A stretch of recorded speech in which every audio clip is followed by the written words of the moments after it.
Y'all heard the saying, if you scared, go to church, right? That couldn't be no far from the truth, man. Because it's the cowards that's not going to go to church afraid to acknowledge God because they don't want to be accountable to their sins and feel their responsibility. The devil got these people mind, man. They think Christians is soft, and they forget that the church is made up of ex-cons, killers, and drug dealers, and gangbangers God saved and delivered. We sons of the king. We supposed to be enjoying life. We supposed to have fun. I lift my hands and I give you thanks for all that you do for me. Yeah, yeah. I walk by faith and I'm able to ignore trouble in my way. Mm-hmm. Soon as I get up and I praise you in the morning. All my bills are paid and I write nothing before it. Wife so bad, so much swag, jewels on flash, all my pants. Is it rain cause who they say you are? Why they think that we not from the streets or something? Like we supposed to all be broke and not have money. Why they think we don't supposed to have fun?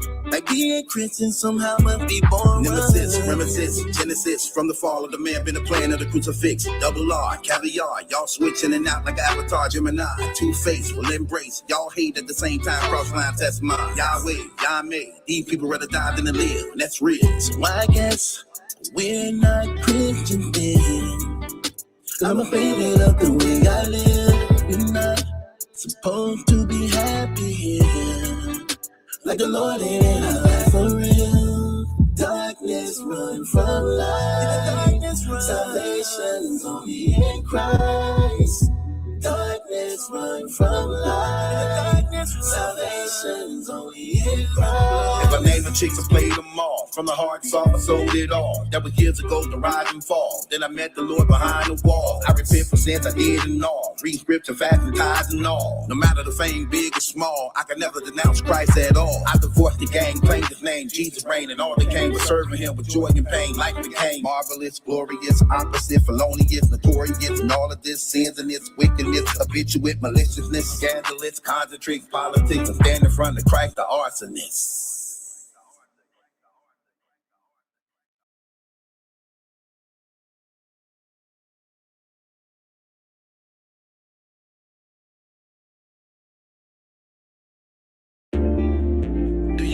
Jesus Christ is your Lord and Savior with all my heart. And I baptize you in the name of the Father, and in the name of the Son, and in the name of the Spirit. I rise a new life out of the water. I smile, whole world praising the Father. The streets want me back, don't even bother, or even waste your time. I still know women who want me with love to do love. I'm still related to ballers, gangsters, and shooters. I can show you faces and places you never seen in life, but gave it up for Christ. So if you ask asking why I'm so happy. I've been given new life. Written in heaven, God is my weapon. Who gon' deny me now? My blind, they know I now believe. No drink, no smoke, no blow, no weed. My mind so free, now I can breathe. I'm more healthy, make more money. I deny my flesh, I'm as temptation last. Like the question, I know that I can find my happiness through His righteousness. So I forgive, I'm forgiven. Everything's no happening, trafficking, hustling, born to win, serving, and benevolent Benjamin's coming in because if you asking why I'm so happy, I've been given new life. Written in heaven, God is my weapon. You gon' deny me now. Can't no one deny me, my life is in perfect alignment. The Holy Spirit got them flowing inside me, and my name is written in the Lamb Book of Life for eternity. That's why I'm smiling. And the joy of the Lord is my strength, and invisible angels around me. Put on the armor of God, and the word is my weapon. I'm ready wherever you find. Look at the time we living in, and we can't pretend like He don't exist. The world that we live in remind me of Nineveh, Sodom, Gomorrah, so many sins. And He loved me regardless of what I did, who I was. He picked me up when I was in the mud. He cleaned me up and washed me in His blood, and I'm not going back. I'm done. If you asking why I'm so happy, I've been given new life. Written in heaven, God is my weapon. Who gon' deny me now? So if you asking why I'm so happy, I've been given new life. Written in heaven, God is my weapon. Who gon' deny me now?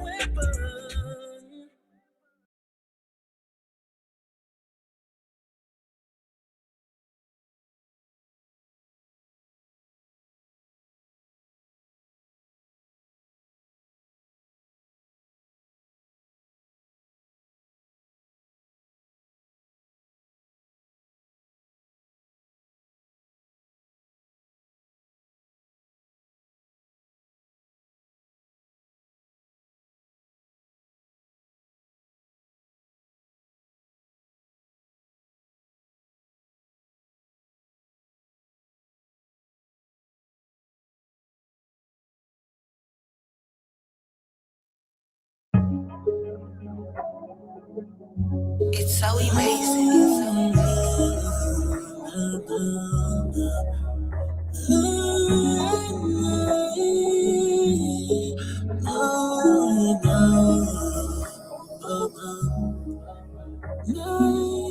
I don't get no peace. I wrestle with sleep. She broke my heart. Come back to me. These felonies ain't leaving me. My mind is gone. I'm far from home. What's gotten in me? Voices within me, stressing me out. Take it out for it hurt me. Keep sipping, then go ahead and end it. Why go through the suffering? She ain't gonna miss. She ain't gonna miss you. When you've been slow, yeah, you need to know when it all falls down, who you gon' call now for the better of what become of us. Lord, I fall on you, place my cares on you. Quiet place, faith down my lady. Quiet place, always on my face. Quiet place, where go to loving you now. Quiet place, always on my face. Quiet place, need to get to. Quiet place, always on my face. Quiet place, prayer room. It's prayer room, always on my face. We bury friends and family, partners locked up, they won't get released. We protect the streets, we fight police, but it's jealousy. One day murder me, men so domestic, children molested, and we blaming God for the fall that the world caused. He tripping, don't listen. He full of that Christian religion. He really think God love him, gon' save him, fell for the sin. When your spirit's low, and you need to know when it all falls down, who you gon' call now for the better of what become of us. Lord, I'm following you, place my cares on you. Quiet place, faith that will lay. Quiet place, always on my mind. Quiet place, where I go to loving you. Quiet place, always on my way. Quiet place, need to get it through. Quiet place, always on my face. Quiet place, prayer room. It's like a prayer room. Always it's like a prayer room. It's like a prayer room. It's like a prayer room. It's like a prayer room. Quiet place, prayer room. Quiet place, prayer room. Quiet place, prayer room.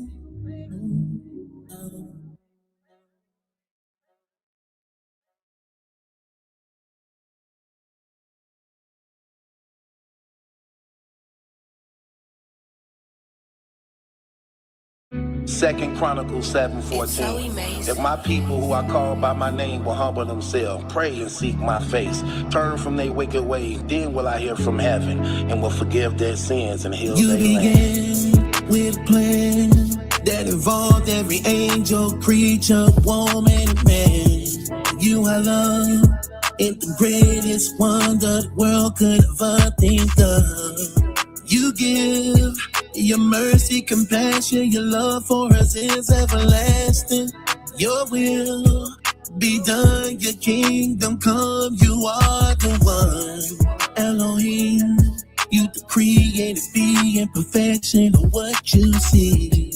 You are God, our Father, Jehovah, omniscient, excellent. For I am persuaded that neither death, nor life, nor angels, nor principalities, nor powers, nor things present, nor things to come, no height, no depth, nor other creature shall be able to separate us from the love of God, which you is in the Christ Word Jesus our Lord. in the Son, manifested in Jesus, your blood was the church being born. Every storm in my life passes over when you would crown of thorns. You heal all disease, we grieve, you come to see.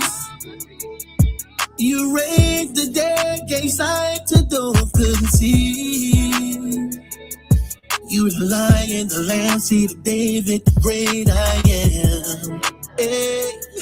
And the credit to you that today I'm the man I am. And I will ask the Father, and he will give you another comforter to help you and be with you forever, the Spirit of truth. The world cannot accept him because it neither sees him nor knows him, but you know him, for he lives with you. All these trials in my life remind me of Christ. So repetitive with sins, I just couldn't seem to get it right. Your spirit in me convict me to the shame of my repentance. All they fighting and resistance led to his ascension. I'm so true to this religion. They try to murder me in prison. Had to change what I was doing so my sin wouldn't rub off on my children. I remember them drugs in the building. I remember them guns on civilians. I remember laying down with all the women in the pool full of lust when I was swimming. I fell, rebelled, cold nights and no cells. And I learned of your son, 2 boys, 3 nails. You breathe, I grieve. You receive what you teach. Empower me with gifts for the works of the church. See, I'm sealed, I'm healed. My God, yeah, it's real. My cup runneth over by the Spirit of Jehovah.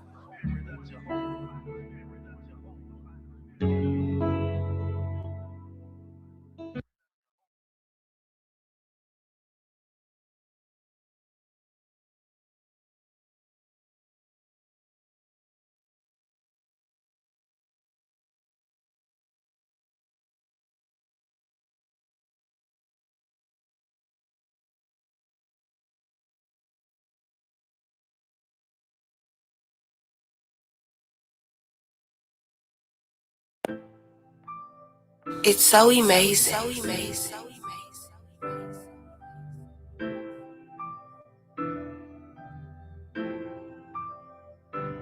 hoping your blessings rain down on me. Your spirit and mercy, Lord, all I need. I'm hoping your blessings rain down on me. Your spirit and mercy, Lord, all I need. I wanna get closer to you. Without you, I'm nothing before you. You need to become mine. I'll cry.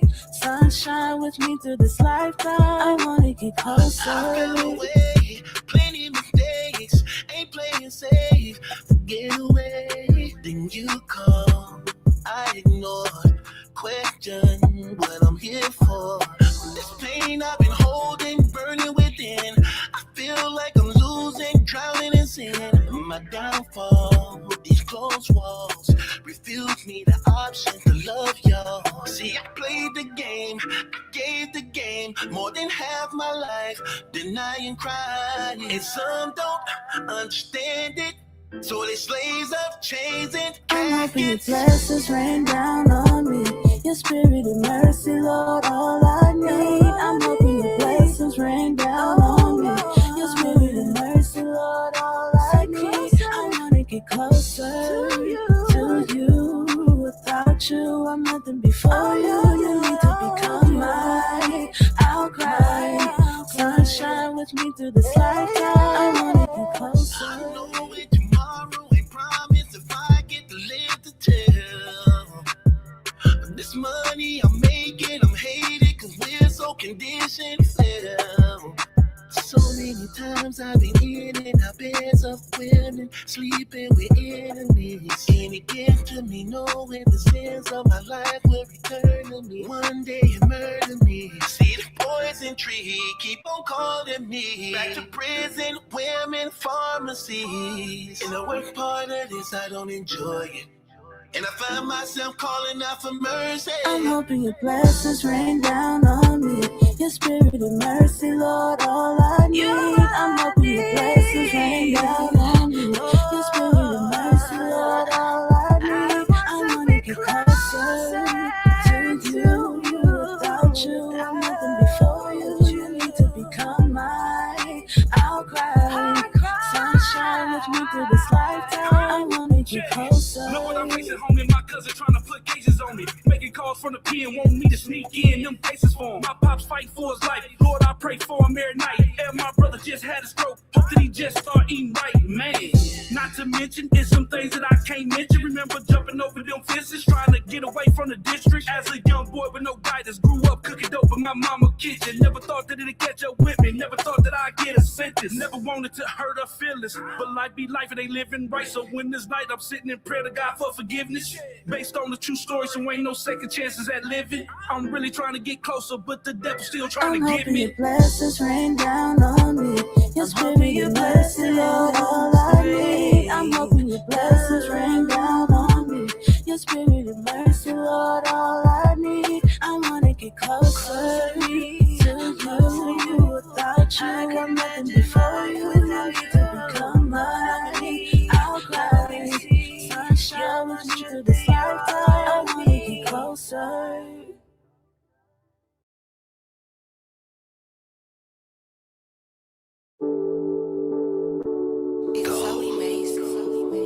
Unto the world, that they may know that I come.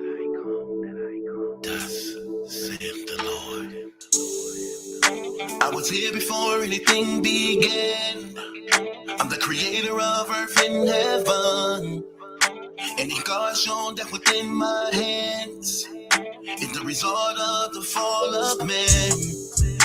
All I ask for is you to believe.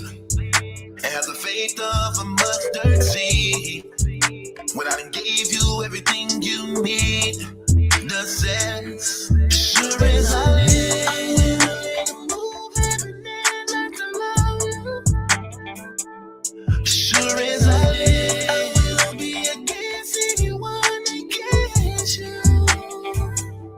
Sure as I live, you are my possession. Sure as I live, you have my protection. Sure as I live, sure as I live. I'm returning back to earth real soon.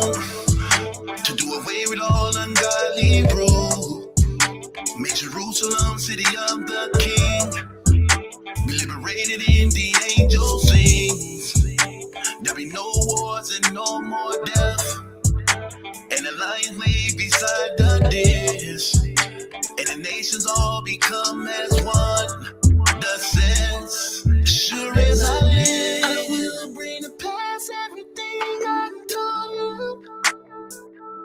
Sure as I live, the righteous will reign and go forth as I am. Sure as I live, I'm coming for justice. Sure as I live, it will be established. Sure as I live, sure as I live. You have my love, my word. I want to tell them I did all that to give you my feet, my head, and my back. I did all that to win you. I can go ahead, my feet, my head, my back. I did all that to win you back. My head, my feet, my head, my back. I did all that to win you back. I can go ahead, my feet, my head, my back. I did all that to win you back. I can go ahead, my feet, my head, my back. I did all that to win you back. I can go ahead, my feet, my head, my back. I did all that to win you back. I can go ahead, my feet, my head, my back. I did all that to win you back. I can do it.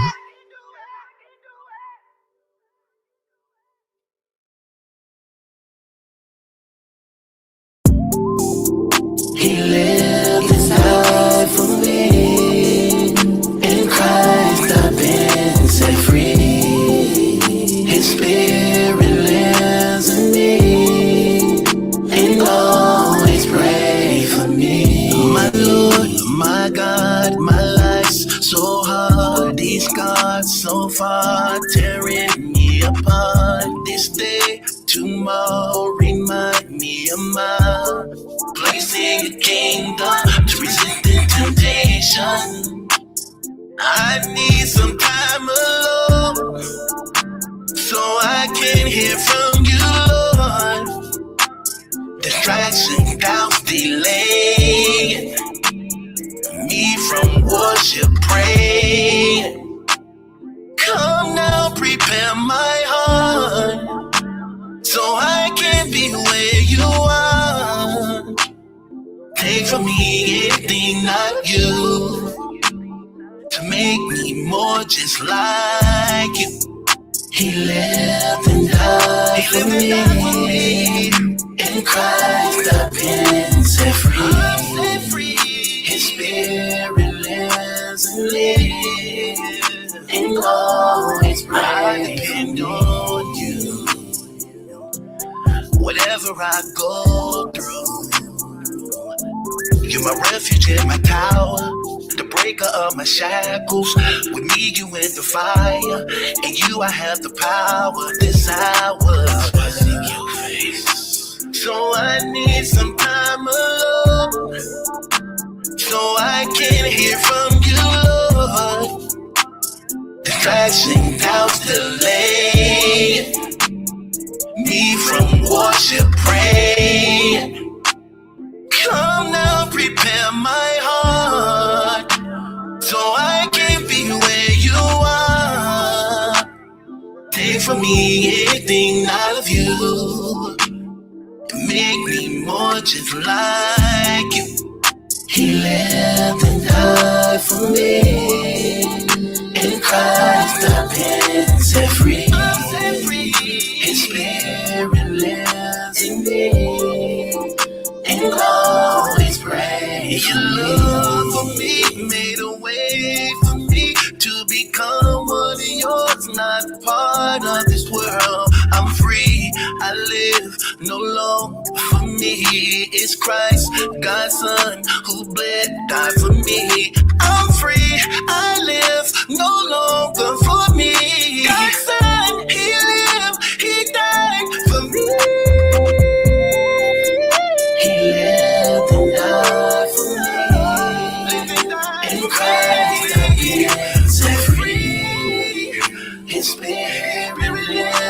He lives in me and always pray for me. My Lord, my God, my life's so hard. And always pray for me.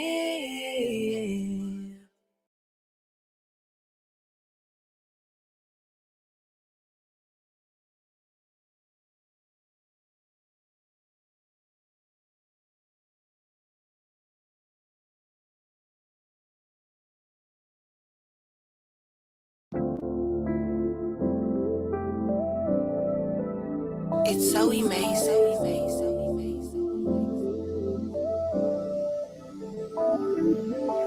I know you're real, I know you here, I know you live, I feel you here. Your blessed son, your spirit come, everything you done, Lord, you are the one worthy of worship, sovereign in mercy, omnipotent, awesome in glory. Angels in the heavens praise you, we were made in the very image of you. Holy Father, living waters, took away my sins, your family I'm part of, you ain't even bothered, cause you are the author of the life, so in Christ is nothing I'm afraid of. I choose you over any woman I love, or anything I've heard in this world. Salvation is to know it apart from you, Lord. I praise you, everything you say in your word, no another day you deserve. Worship in the heavens and earth, but you, Lord, I praise you. Yes, not enough with you, nothing that's made can compare to you. You are the one who gave me life, my reason being, you're my God and King. Lord, I adore you, humble before you, I'm so unworthy. How can you love me after everything that I did? Forgiving me my sins as though I never did. I'm so thankful, grateful also. My Redeemer lives, Christ the living King. From the tribe of Judah, God gave us a Savior. No one else can save us, that's why we got favor. I choose you over any woman I love, or anything I've heard in this world. Salvation is to know it apart from you, Lord. I praise you, everything you say you will. No another day you deserve. Worship in the heaven and earth, but you, Lord, I praise you. I praise you. I praise you. I praise you. Within me, God did it for me. God go before me. Praise you for me. Read of the story. Father of mercy. You're more than worthy. Son of redemption. Spirit of cleansing. I choose you over any woman I love, or anything I've heard in this world. Salvation is to know it apart from you, Lord. I praise you. Everything you say in your word. No another day you deserve. Worship in the heavens and earth, but you, Lord, I praise you. I praise you. I praise you. I praise you. Do you? Over in this world, salvation is to know it apart from you, Lord.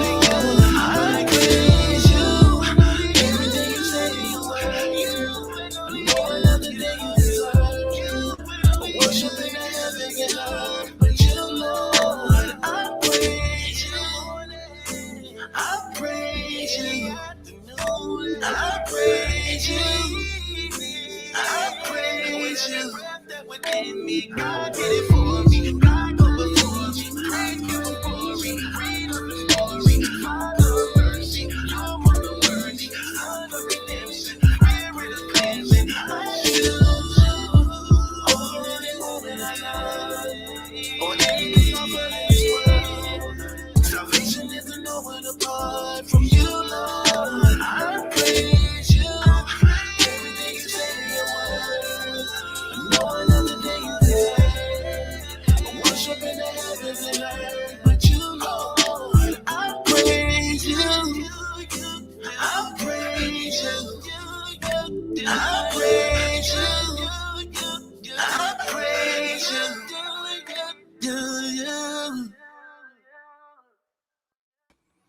Yes, yes, yes, yes, yes. Okay. Man. Good evening, ladies and gentlemen. How are y'all feeling this evening? God bless each and every last one of y'all, man. Shouts out to all my lovely, mighty women of God. Appreciate y'all so much. All my lioness. Know y'all my lioness, man. Y'all hold things down for me. Continue to keep me up in prayer. Y'all know that's the greatest thing you can do for me and give me. So I thank y'all for that.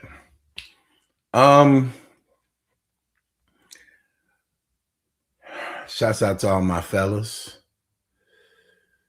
And let's just get it in, man. Today, man, we gonna have some fun. We always try to make the best out of things, don't we? We don't try to have some fun today, man. Like we always do.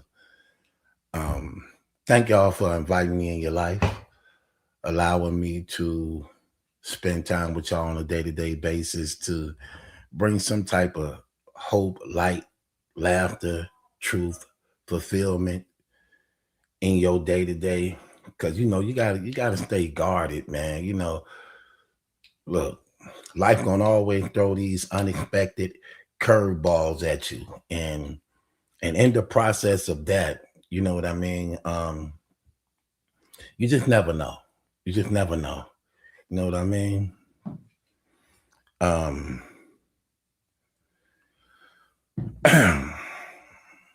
You just never know. So you never know who you're gonna need. That's why you never try to burn bridges. It's hard to find true friends. It really is. It's hard to find true friends, like real true friends. People who don't have a hidden motive or ulterior. People who actually have one another's best interests. People you can innocently kick it with and chill with. You never know. So I never try to burn bridges when I'm meeting people. I try to be as faithful as I can. You know what I mean? I try to be as faithful as I can to everybody. You know what I mean? Because again, you just never know. You never know who you're gonna need. You never know. You just never know. There's a lot of dirty people out here. Okay, it's a lot of dirty things out here. For real.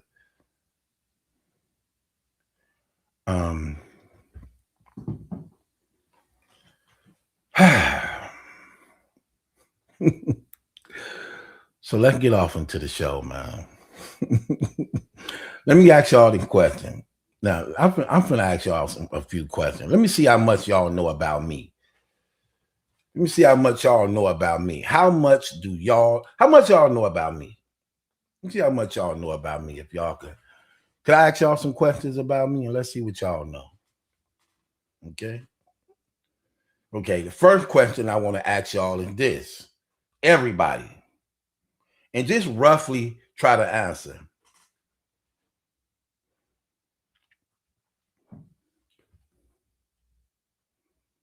Okay, hold on. Roughly, I want to ask y'all this. This is what I want to ask you. How long y'all been watching me? Each person. How long you been watching me? Let me see. I'm gonna start out with that question first. How long y'all been watching me? Let me see how much y'all know. See how much y'all know about me before we get off into this.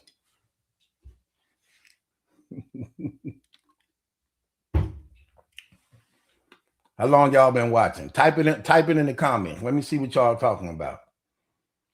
Let me see how long y'all been watching. Okay. I got 1 year right here. The man pressing. Okay.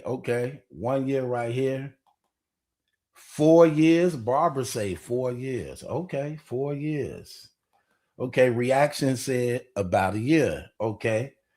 I want to hear what we talking about. How long y'all been watching me? I just want to see where we at. I just want to see where we at. Type it in the comments. Okay, let me see. Rod says 5 months. Ruthie says 8 months. Okay. Queen of Boxing says 6 months. Sharon says 4 months. So it's a lot of new ones.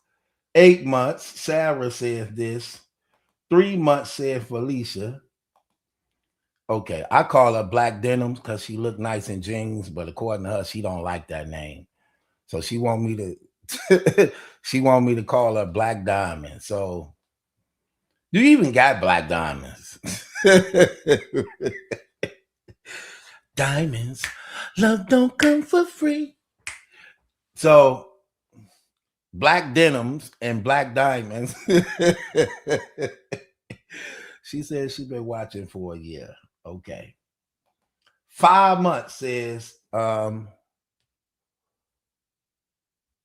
no, I think you spelled your name wrong. How you spell your own damn name wrong? What is your name? What's that name say? Orion. You spelled your name wrong. I think you spelled your name wrong. Spell your damn name right. Go back to K2 and spell your damn name right. Hold on. K2. Is that bogus weed they be smoking? Am I saying that right? Is that K2 or K5? Whichever one you first started out with. Go back to that. Here. Go back to the damn daycare center. Pick up that big block and do your damn name right. I'm just saying. What is it? Is it K? What's that bogus? What's that fake synthetic weed they be smoking? What's that called? K2? I think it's K2. I think it might be K2. Whatever. Go back and get that.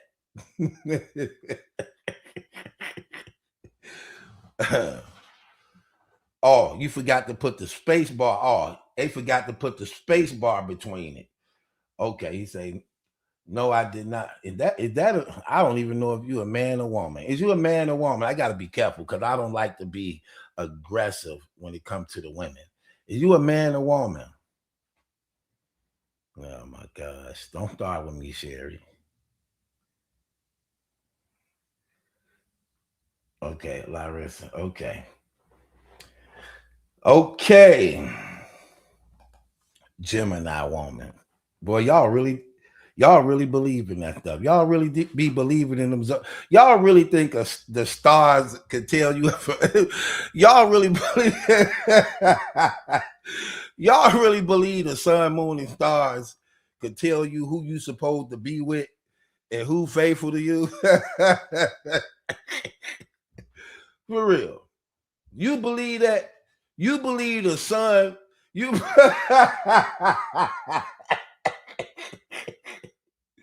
wait. Y'all really believe them damn the sun gonna bring you a husband?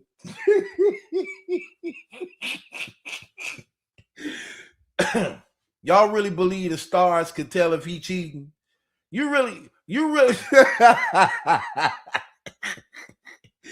that'd be funny to me. Them women be like, what's your sign? And what about it? What about it? I'm just saying, what's your sign? I want to know if we compatible. Girl, you do know the sun, moon, and stars don't have no feelings, don't have no emotions, and don't know how to think or reason. You do know that, right? Whatever. What's your sign? I tell you my sign. I don't think they made an emoji for this damn sign I'm about to show you.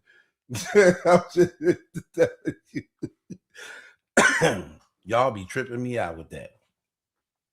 Talking about what's your sign, like talking about, yeah, them. I don't know what's supposed to do what. They all say the same damn thing. They all say the same thing. I don't get along with them Cancers. I don't get along with them Pisces. I don't get along with them Leos. Hell, you don't get along with nobody. You the problem. Hell, the sign is you. That's the damn sign.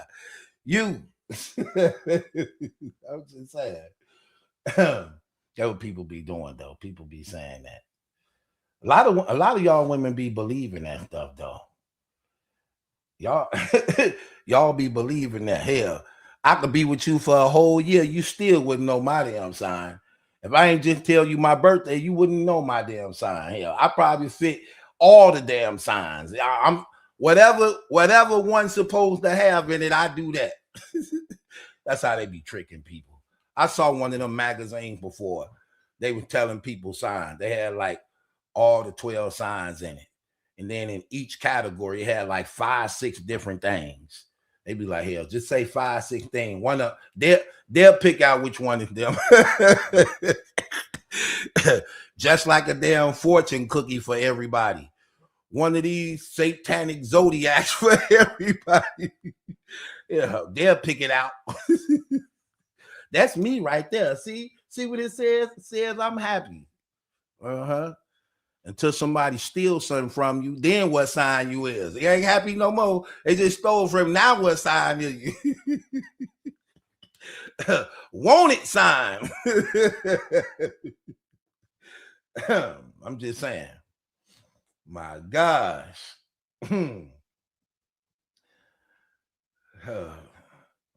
Sis says she's been watching for 7 months. Okay, thank you. I appreciate you watching for 7 months. I'm trying to see if I can get 7 years up out of you. You think I can get 7 years up out of you? Well, we gonna find out. We're gonna see if I can get 7 years up out of you. Let me ask you. Now, let me ask y'all this question.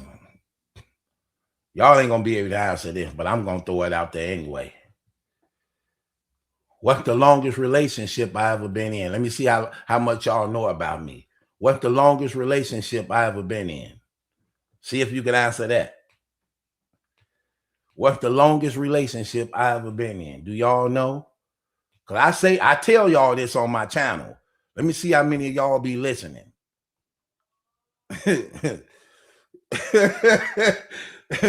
me see if y'all really be paying attention and listening to me. 20 years, 5 years. Now y'all just guessing. This ain't Pap and Remy. 20 years. This definitely ain't no Pap and Remy. You damn sure right, Natalia. You damn sure right. You close. You close to it. I can't live with a woman no longer than a year. For real. It started out strong. Can't keep lying to her every day talking about I did go job searching. That could only last 6. I got 6 months to a year to keep using that. That first year come by, especially when Christmas coming around. That's when I know I gotta break up with her. I'd be like, it's December the 14th. I gotta break up with her before Christmas comes. So I can have an excuse not to give her nothing. I need to break up. It's hard to break up with this girl. She's so good to me. How am I break up with this girl? She's so good to me. I definitely can't stand to see her face on Christmas when she ain't got nothing. I got to start a fight or something. I got to start a fight or something. I remember I stole her. I remember I started a fight with her to not get her nothing for Christmas. She was so good. I was just trying to think of what to do. Like, damn, I'm gonna start a fight with her. I picked the silliest thing to start a fight with her. Because she keep a clean house, neat. Okay, so even when I would come in and just kick my shoes off, she'd just take them, place them, and just sit them neatly, in the closet. I say, that's what I'm going to use against her. Because I got to hurry up and start something and get up out this house, for I get too comfortable in this Christmas and I ain't got nothing for her. I remember. And it was a good time. It was a good time to start this fight too. Hell, she was on her cycle. So I'm like, yeah, she on that cycle anyway. So at least I know ain't nobody gonna be over here. She got 7 days on this cycle. So I need to start this fight now. I couldn't wait for a damn cycle to come on, start this fight.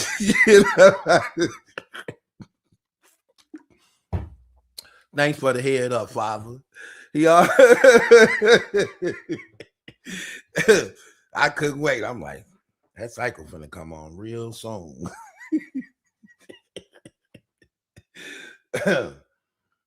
That cycle came on. Like, here you go.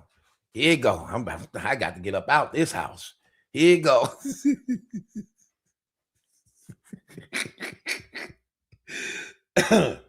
I said, here you go.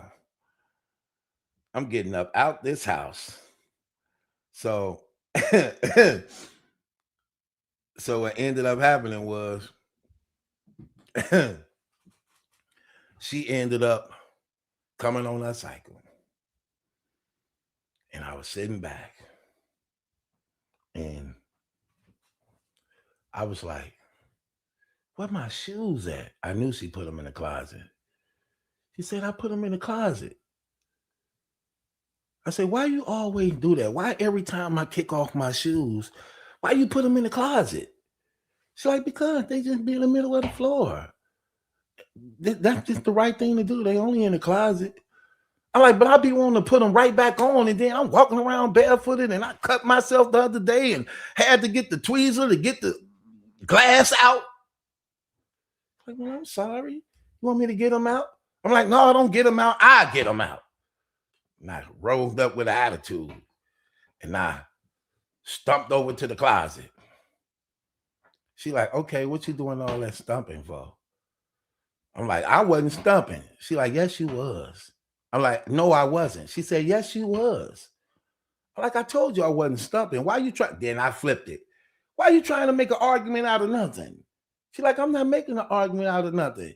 First, you talk about why put your shoes in the closet, because you just kick them off soon as you come in. Then you stumping all through the house. Like, come on. You know I'm watching TV. Like, come on. Like, what's up? I'm like, see, you only got this attitude because you on your cycle. She's like, I don't have attitude when I'm on my cycle. I don't know about what you heard from them other girls, but I don't do that. I'm the same whether I'm on my cycle or not. Well, you got an attitude right now, so it's obvious you just like all the other ones is when you on this thing. She's like, boy, shut up talking to me. You making me miss my movie. I'm like, see right there. Did you hear what you just said? You said, shut up talking to you. Listen, that ain't how you talk to no man. Don't tell me to shut up, girl. She's like, but you doing all this talking. I'm trying to watch my movie. I'm like, you know what? Man, I'm not finna put up with you on this stuff, man. She's like, and what you call yourself? I'm finna leave. That's what I'm finna do. I'm finna leave. She's like, leave where? Don't worry about it. I'm finna get up out of here. She's like, well, I just know you better be back at a good, decent hour. I'm locking my doors. I knew that. Oh, you locking your doors. So this your house now. She's like, no, I'm not saying that. I'm like, yeah, that's exactly what you said. You said I'm locking my doors as though if I ain't in at a decent time that you think decent, you're going to lock me out or something like that. You're like, whatever. Just go where you say you're going. I'm like, you know what? Don't even worry about it. I'm out of here. I left. Then I got to counting down her cycle. I had to count down her cycle. Day 1, day 2, day 3, she calling. I'm still arguing. Day 4, day 5, still arguing. Day 6, let me calm down a little bit. I called on day 6. Hey, what's going on? Nothing. What? What you want? Because you've been tripping all week. You ain't slick neither. What you mean I ain't slick? You ain't slick. What do you mean I'm not slick? You think you funny, don't you? No, I don't think I'm funny at all. I called you to see what's up with you. She's like, boy, you only saying that because you know, I've been dealing with you for long enough. I know what you're doing. I'm like, what am I doing? You trying to start something so you won't have to give me nothing? Well, first of all, that's not true. I didn't start it. You started it first. You told me this was your house. You put my stuff up when I told you don't touch my stuff. And you told me to shut up. What are you talking about? See, I like doing that to women. I like reversing it to make them think about maybe they possibly was wrong. So I like, you don't think that's disrespectful to tell your man to shut up? It's bad enough you make me feeling bad because this your house, and you remind me of that every time you mad. You remind me this your house. Oh, I'm so good at this. I am so good at this. Yes. She said, it don't even be like that. You be trying to make me say that. I say, but if you love me and I'm the man of this house like you say I am when you happy, ain't nothing I should say to make you want to take that away from me. And when you do that, you make me feel little. And I don't like that. You know it's hard for me to get a job out here. I'm a convicted felon.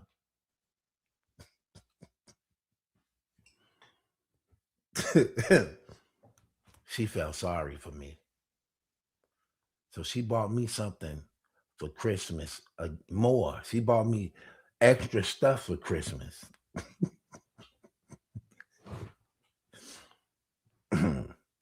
I got her something too. Only because the house I was at waiting, I stole something out that house, wrapped it up and gave it to her as though I bought her something. So this other girl I was talking to, I stole out her house because she got a lot of stuff. She don't even be noticing I be stealing out of her house. I've been stealing out of her house for a minute. So I stole out of her house, wrapped it up, and gave it to my real girlfriend for Christmas. I told you I was still out of woman's house. What's wrong with stealing out of women's house? Y'all got too much stuff. Girls, sell some of that stuff. Or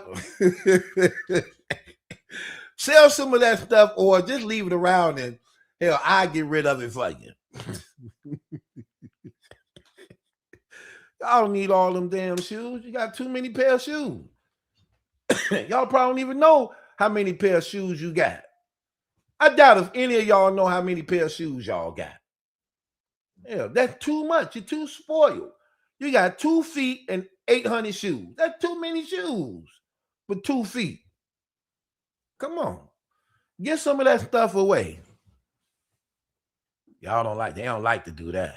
Y'all don't like to give nothing away. Look at Quay talking about I need everything here. I know. Y'all collect that stuff, man. I love stealing from women. The best part about stealing from women, y'all don't know I stole it. That's the best part about stealing from y'all. Y'all don't have no idea what I done stole.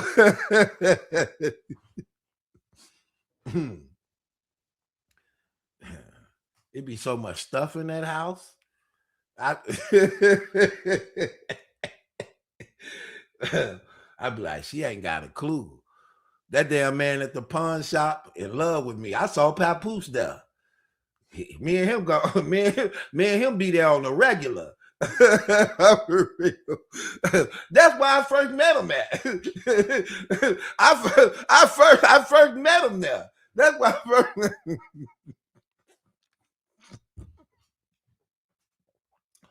He had some. What did he have? What did he have that day I met him? He had some Remy jewelry. He had a bracelet that said Remy, a necklace said Remy, and some earrings. I was like, "You finna pawn that?" He like, "Yeah, man. I messed up. I messed up big." I'm like, "Man, you know I ain't finna give you that much for that like that. What you want for it? Here, I can pay you out of my pocket." He talking about, nah, because you ain't gonna give it back.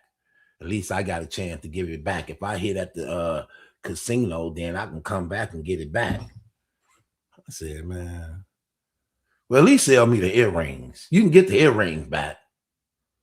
She don't know that. Now you know. Now you, Remy, now you know. They damn sure look familiar. Yeah, they yours.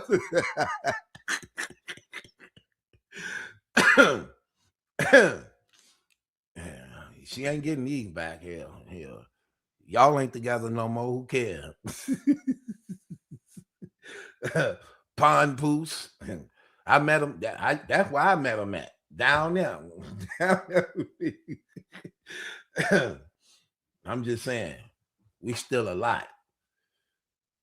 Then I started changing my life. When I started changing my life and getting right with God, I thought about it. I said, man, do I got to get back them people's stuff I stole?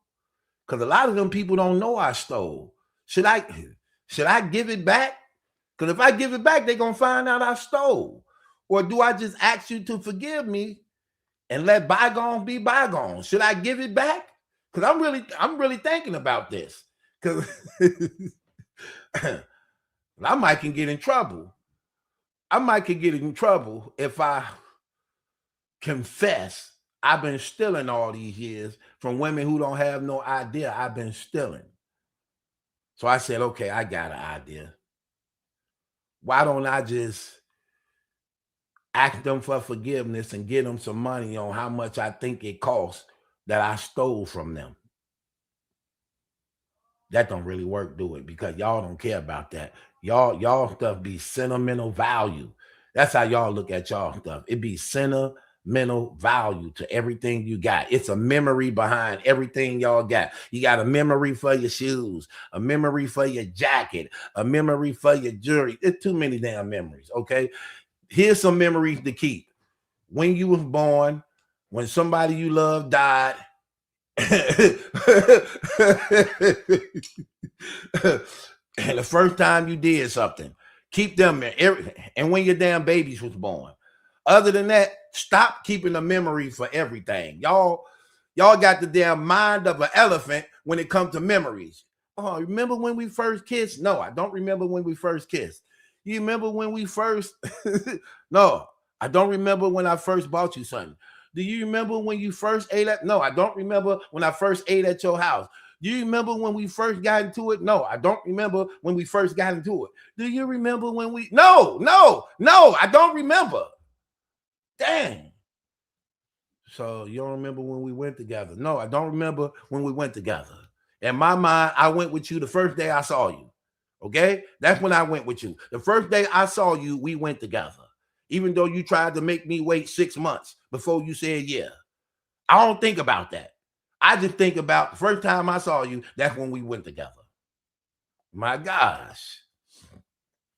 I had a girl keeping up with that. Talking about this size 2-month anniversary. What the hell is a 2-month anniversary? What that mean? What that mean? That's just a reason that they make up stuff to get stuff. That's why I don't mind stealing from them. All the time you done got stuff out of me for nothing on these fake relationship holidays, these bogus relationship holidays. Oh yeah.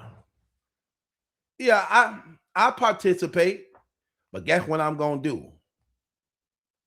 Steal. You think you just getting my damn money? No, I'm stealing. Yeah, you can get $30, $40, and then I leave your damn house with $70 worth of valuables. All these relationship stories. I'm not doing that. Too many stories. The only story you need to know is this. We ain't breaking up.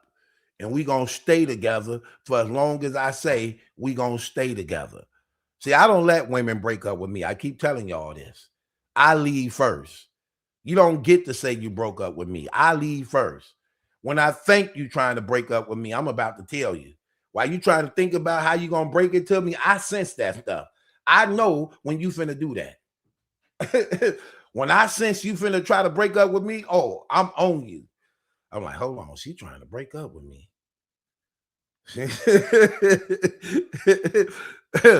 I'd be like, okay, I ain't finna let this happen. Because see, when they know they broke up with you, they make it harder for you to come back.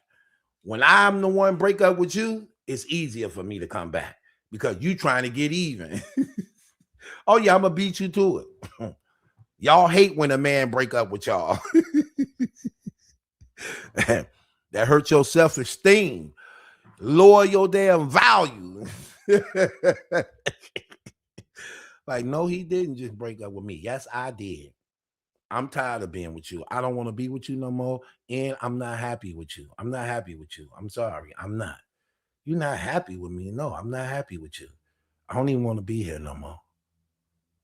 Well, where you gonna go? Over my mama house, where I'm always welcome. I'm always welcome at my mama house. So I don't have to be here. So I don't want to be here no more. So I'm just finna get my stuff and I'm leaving. Like, boy, I don't care about you leaving. Okay, let's see. Hello, mama. Can you come get me? Can you come get me from Keisha's house? Yeah. Over your house. What you mean you got a boyfriend now? You don't supposed to have no boyfriend. Mama, stop playing. Come get me. For real? You can't come get me? You tripping.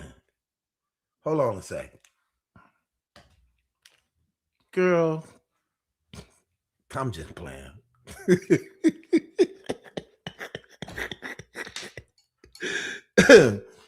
You thought I was serious, didn't you? That was all a game. Ain't nobody on this phone.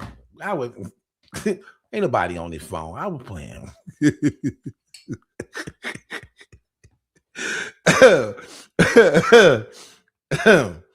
That happened to me before.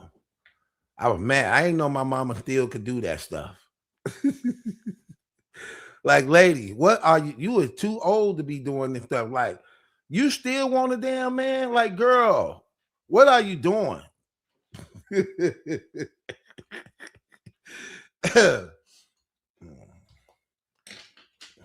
They say it still work. I think it still work. Yeah. She got a boyfriend, so hell, apparently that was crazy. That was crazy. Seeing my mama with a boyfriend. You too damn old for a boyfriend. Like, girl, what are you doing? That's like, you like 80 years old. You can't do that type of stuff. What are you doing? You too old to be doing. Like, come on, stop it. Let me get it out my head. I got to get that out my head. Come down here with that sweet, sweet face. That sweet, I thought was an innocent face. Terrible.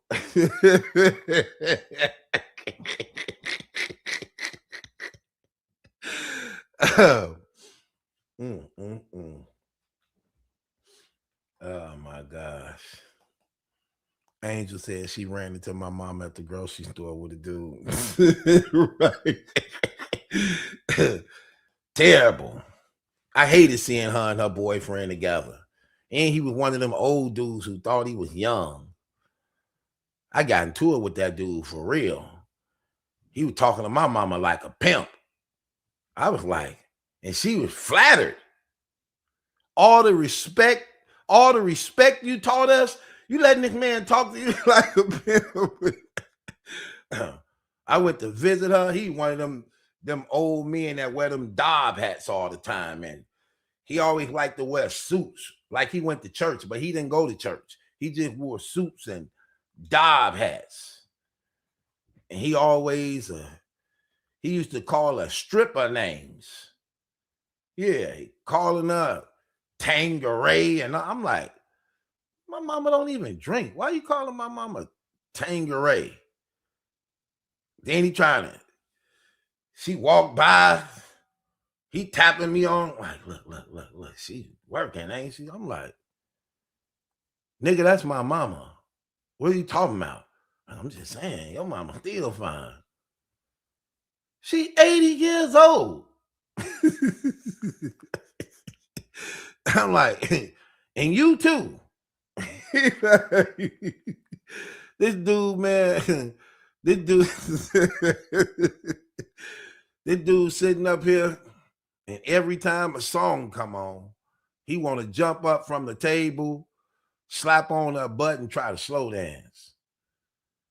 I'm like, okay, I don't know if he doing this because I'm here or this how he really is. However, either way, it's disrespectful to me. So when my mama go away, I say, hey, player, let me holler at you for a second. You're like, what's up? I say, is you doing this on purpose, man? He like, am I doing what on purpose? I said, slapping my mama on the butt and jumping up, groping her when songs come on, like, you don't notice I'm here? He like, I'm twice your age, little nigga. What you mean? Notice you here. This our house. I'm like, no, this my mama house. He like, man, this my house.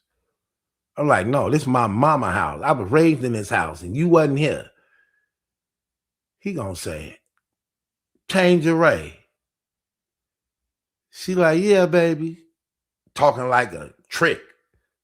The way she said it. She like, yeah, baby.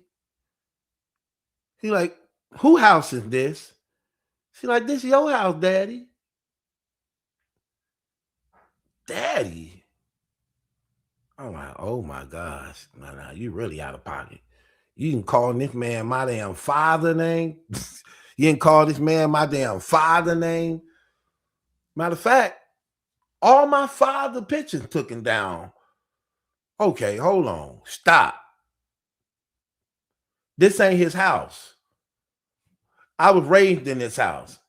Never knew this dude. You know what she said to me? She said, he always been around. I'm like, he always been around. He like, you know, he don't get it. He don't get it, Tangeray. He don't get it. I'm like, why you keep calling my mama Tangeray? He like, because your mama used to drink Tangeray before you were born. Your mama drunk Tangeray. Like, who is this dude? What's the history on y'all? Then mama had to break it down to me. Your daddy ain't the first man I was with. You was with other dudes before my father?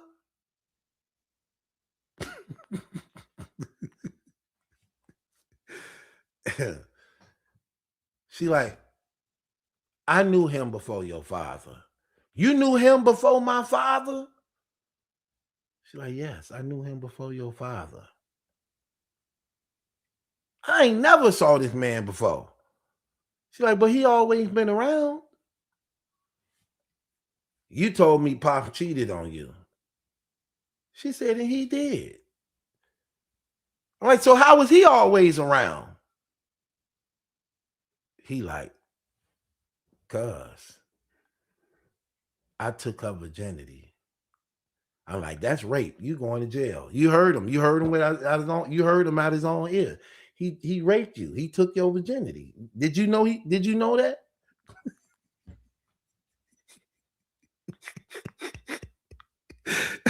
You going to jail, nigga. I just heard you. I don't care how old you is.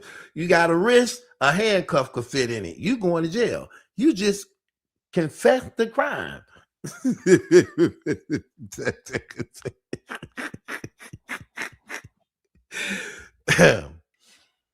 I say, Mom, is that true? She like, yes, it's true. He was my first. I'm like, oh man, that makes sense. Yeah, you can't compete with the first. I'm just keeping it real. It's hard to compete with that damn first love. That nigga ain't going nowhere. That first dude, 9 times out of 10, he ain't going nowhere. That first dude ain't going nowhere. He stay with y'all forever. She in love with me and her first love. For real. They go back. Listen, let me tell you something. Women that go back and find them first loves. I'm a lot of women first love. They always finding me. I'm talking about 2, 3, 5, 7 years go by. They still finding me. Like, girl, how you get this number? I saw your sister now. Like, okay, what's up? No, what you doing? Nothing. What's up? Somebody must be around you. Ain't nobody around me. I'm just tripping like how you still keep getting up with me. Like, boy, whatever. You don't miss me? Girl, I ain't seen you in how long?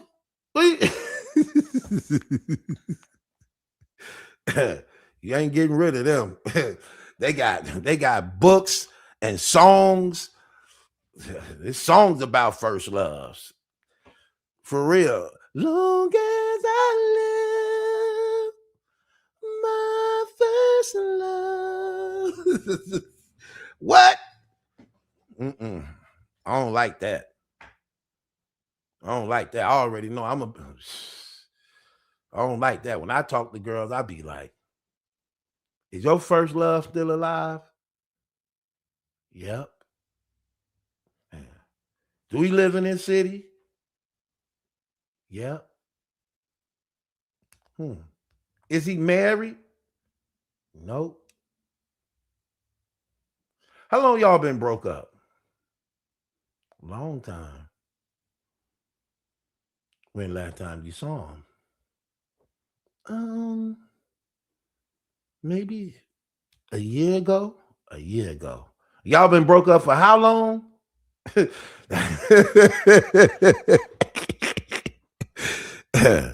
Y'all keep them first loves around. You know what? I can't even get the fellas to even agree with me, man. My audience is 98% females.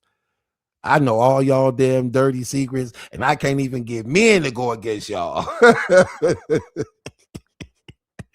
Y'all in the comments just is free, laughing and clapping and right-ons. And I can't even get... Where's the guys at to actually agree with me on how they do us wrong? They do us wrong.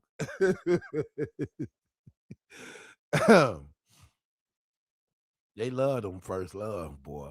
I'm trying to tell you.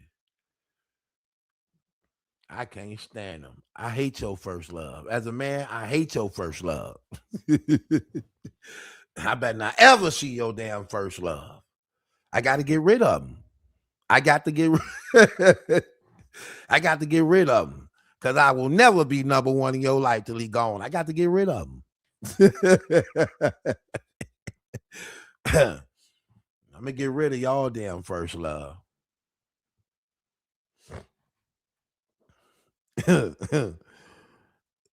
Angel said, my restraining order to enforce. I can't go around mine. That's how it is. That's what I'm trying to tell you.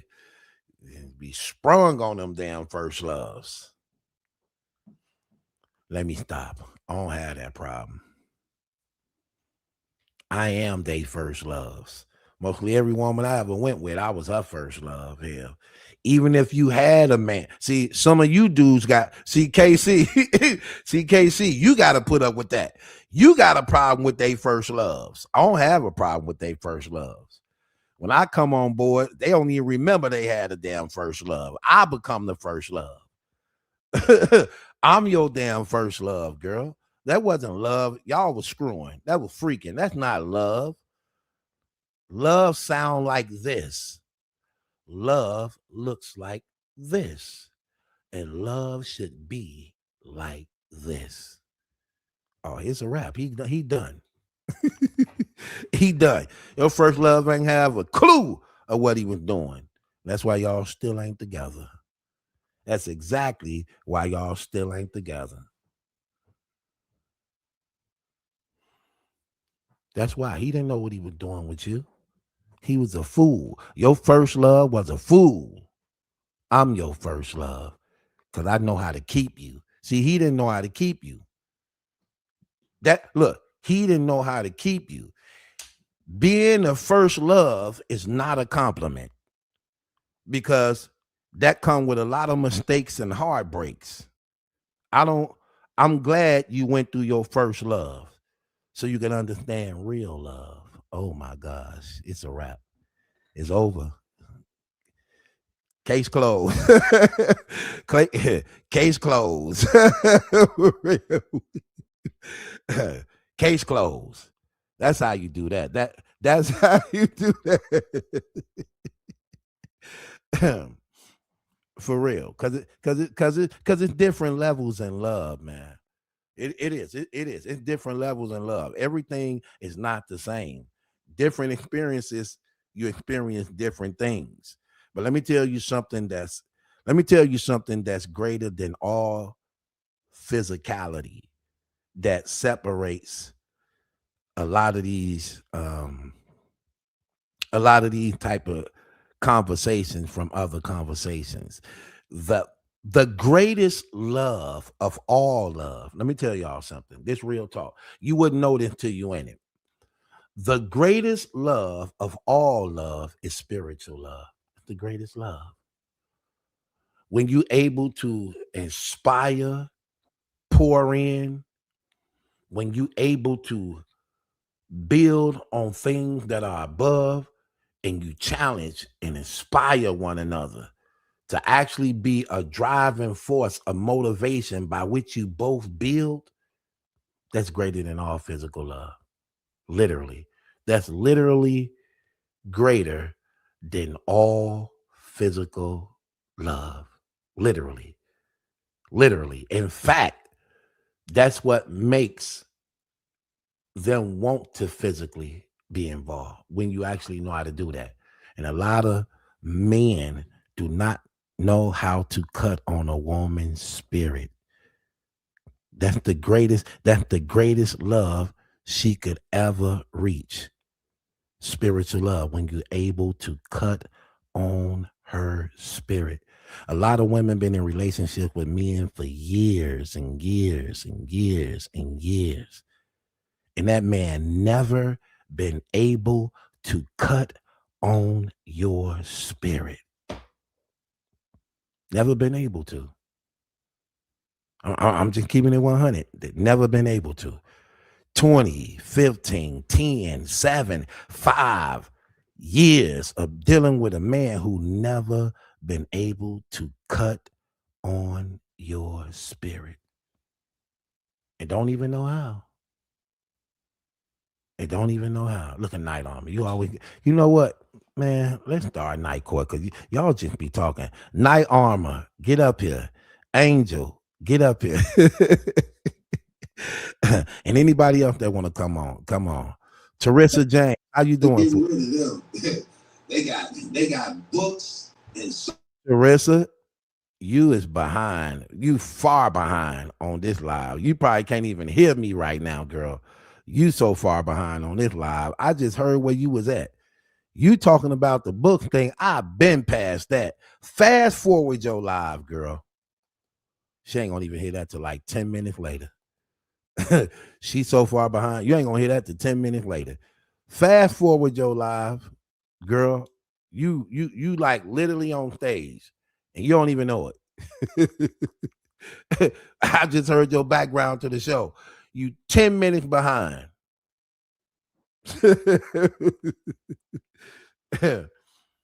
My gosh, get your butt up here. You don't even know you on the show.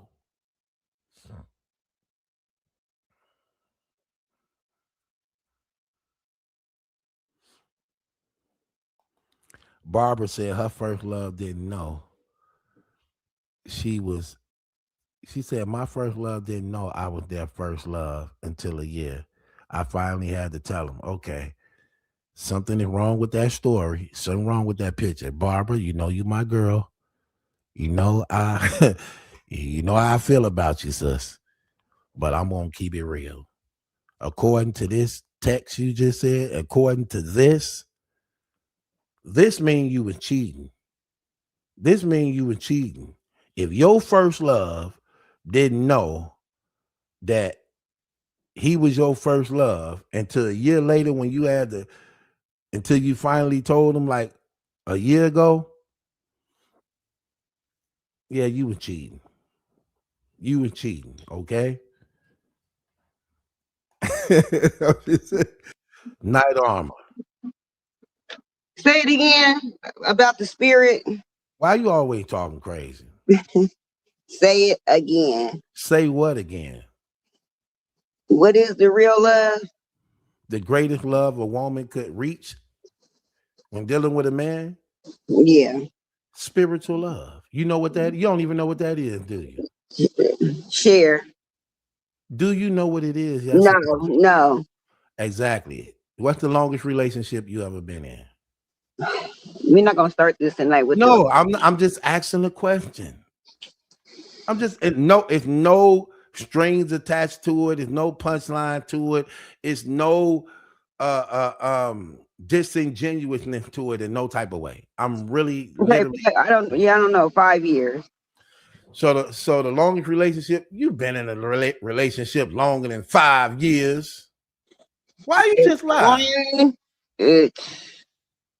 Why you just lie like that? See, we can't even have an honest conversation. You just lied. I told you I was gonna start being like you. But I'm not lying. Just no, but you just say anything. What you mean I just say anything? The greatest. Yeah. I'm listening.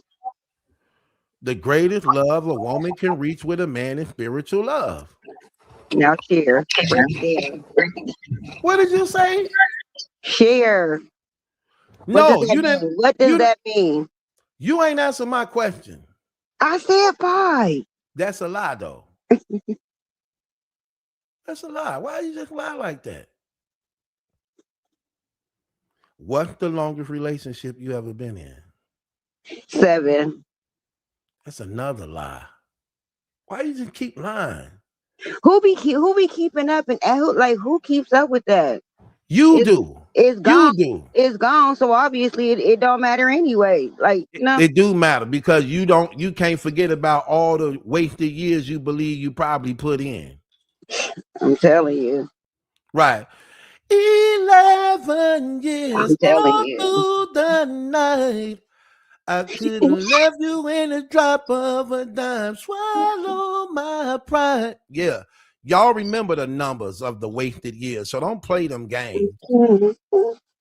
Right. You know that song. You know that song. So tell me, how long? I just say 7. And I thought we had a breakthrough. I thought me and you really, really had a breakthrough, and you can't even. And then if you know these things, that's one of that spiritual is the way. Like, what were you doing? Why wasn't you doing it? Because I was a non-believer. So you ain't had no relationship since you've been a believer? Nope. Okay. I'm about to. Now share. How? What you mean? I'm about to. What that mean? I'm about to get in a relationship. For real? Yeah, for real. With who? I don't know yet, but you think I'm finna stay this way? With all this power, all this knowledge, all this, you think I'm finna just stay here? It's built up, just wanting and wanting and wanting. You is so silly. But that's for real though, Night Armor. That is for real though. I know it. So why did you ask me to? Why? Okay. Do you even know? Do you? Again, I said I'm about to be like you. What? How you gonna be like me? Just say anything. But I don't just say anything. And I hope it be funny too. You hope what be funny? The stuff that I say, like the stuff you say. You funny when you don't try to be. That's what I like about you. I like that part about you. I like Listen, don't try to be funny because you're not gonna be funny. Don't try to be. Just, No, you didn't. yeah, stay being yourself because you naturally funny just being natural. You got that. So don't Is that try. a compliment? Yeah, that's a very good compliment. Yes, it is. Okay, now share the spiritual. The best is spiritual. Yeah, the best Share. love you could ever have is a spiritual love. Do you Okay. have What you does that mean? And no, okay, I haven't. okay, and that's exactly what I mean. Okay, let me ask you something. When it comes to a man, have a man ever inspired you? No. Okay. So for the most part, when you're dealing with a man in a relationship, how does that really look like in in relationships you've been with? Is it more so of he play his role as a man, you play your role as a woman, by which y'all together, and um he may work, help you pay bills, Hmm. y'all intimate with one another, sometimes y'all kick it. Is that what it is? Yeah. Hmm. Right. Okay. So have y'all ever came together and made a plan for y'all relationship? Yeah. How give me an example of how that mean when I said a plan for the relationship. How do that look? Like we gonna sit down, we gonna have more kids, we gonna sit down, we gonna talk with our kids on certain days, we gonna find out what's going on with them, make sure they doing good. We gonna go out on certain days, take the kids out, do 101 with the kids, then and also we're gonna go to church, go to Bible study. Lie. All that was a lie. It So sounded good though. okay, so you said all that was a lie. So when you was in your relationship, you say this is one of the things y'all came together with as a plan for y'all family, that y'all were gonna do things together as a family. You were gonna attend church. You were gonna be more involved with the children life. But for the most Mhm. part, all of that was a lie. Right. Okay, question. So as the woman, what was you okay? So he y'all made out the plan. So as a woman, what was your part in the plan? To also like, what you mean? To What was your part also, in the plan? Because if you got a plan, that means there's roles to be played within the plan, but that actually bring it to pass as a result of playing your part in it. So how do that I go? feel like those things were what we both were going to do. As far as like sitting down, finding out what's going on with the kids, making sure we talk to them, depending on what they say, like building a trust where we all have where our kids will trust us and have open communication with us. So I thought that meant that would be the both of us doing that, joining in together. Okay, so let me ask you the question. What was the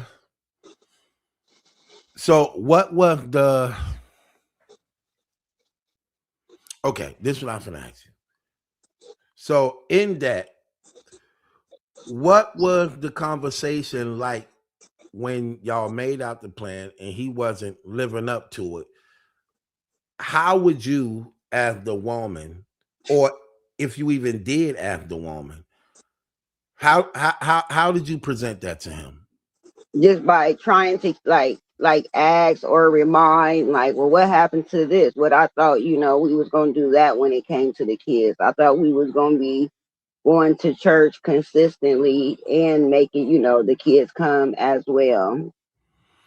What was the response? Like, I ain't about to be like just excuses, like excuses to get out of things or doing things. Like, they don't want to do that.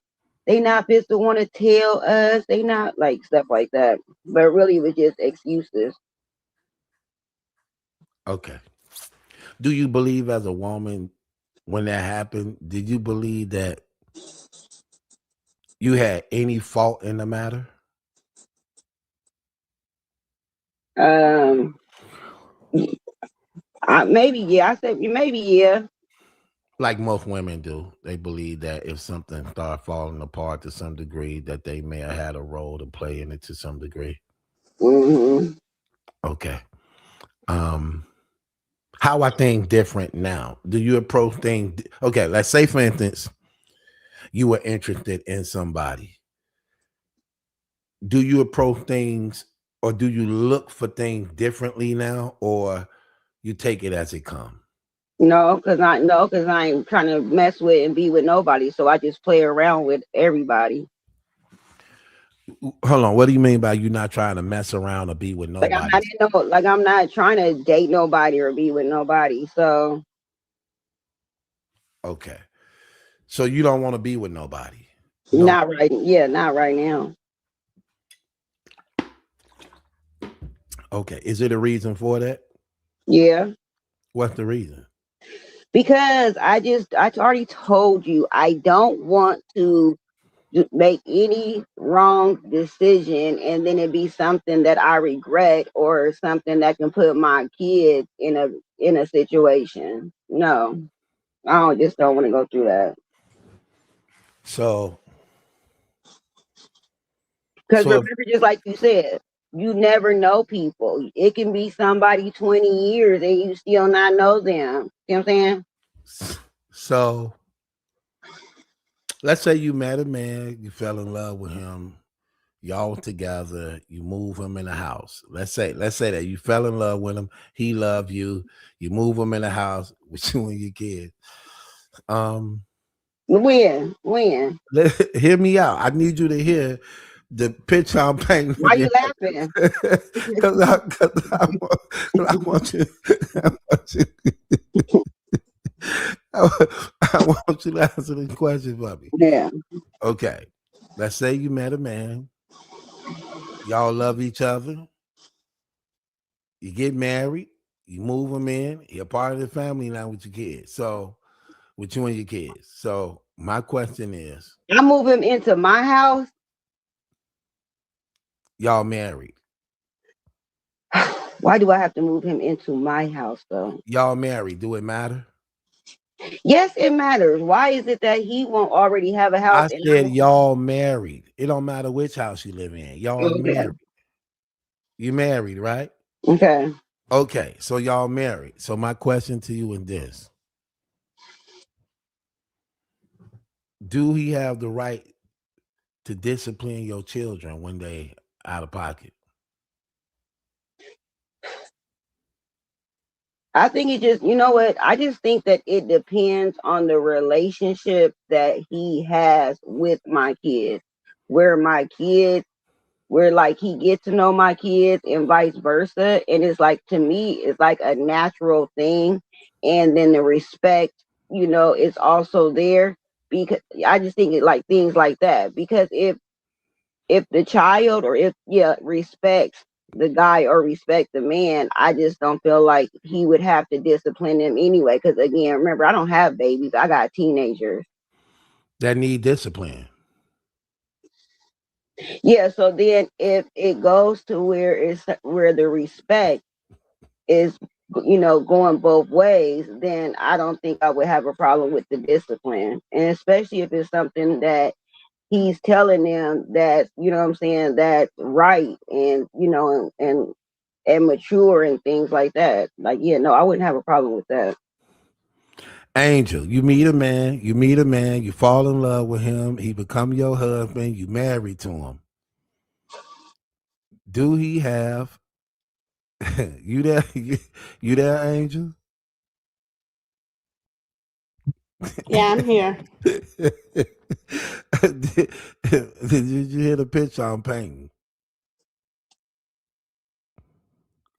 Angel, do I'm you hear here. the do you hear the picture I'm painting? You said I met a man, I'm married, and what? Yeah. You met a you meet a man, y'all fall in love, you get married, right? hmm hmm I Do don't he have kids. do he have permission to yes you do, you got two. Do he got permission to discipline your My kids? kids are grown and at the house. Again, they still your kids. Do he got permission to discipline your kids? How you gonna discipline grown people? That's when they need it the most. Discipline grown men? Uh, your mama still alive, right? Yep. Don't she still call herself raising you? No, Yes, she she don't. do. Yes, she do. She does not. Why would you just say that? Why Oh, you think she do that? because you her daughter. My mama don't raise me. She's already done that. Okay.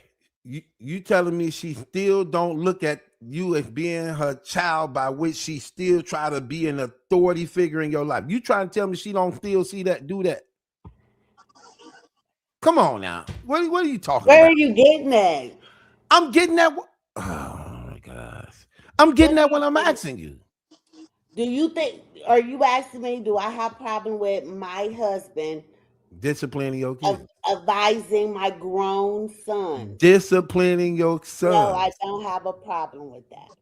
Okay, that's all I asked. I just wanted to know. I just wanted to know. Let me ask you this. You have, okay, let's say you marry, you got a husband, right? Let's say you marry, you have a husband, right? You married, you got a husband, and let's say in Papoose situation. Me, okay, okay, I'm painting like this. You, okay, me and you, Pap and Remy. Me and you, Pap and Remy. If I pawn your jewelry, is you mad at me?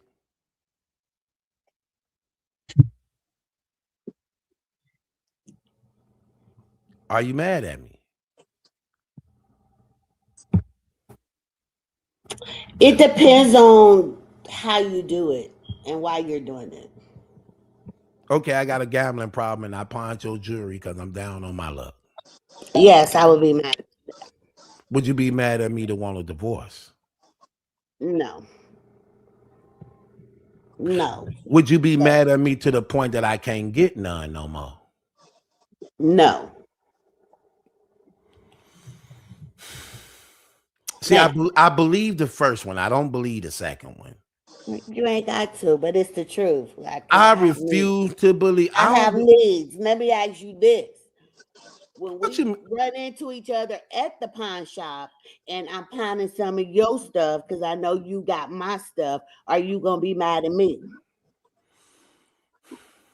It depends on what it is. That do matter. It depends on what it is. It's gonna be your chain, it's gonna be your rings, your earrings, and your beloved game system.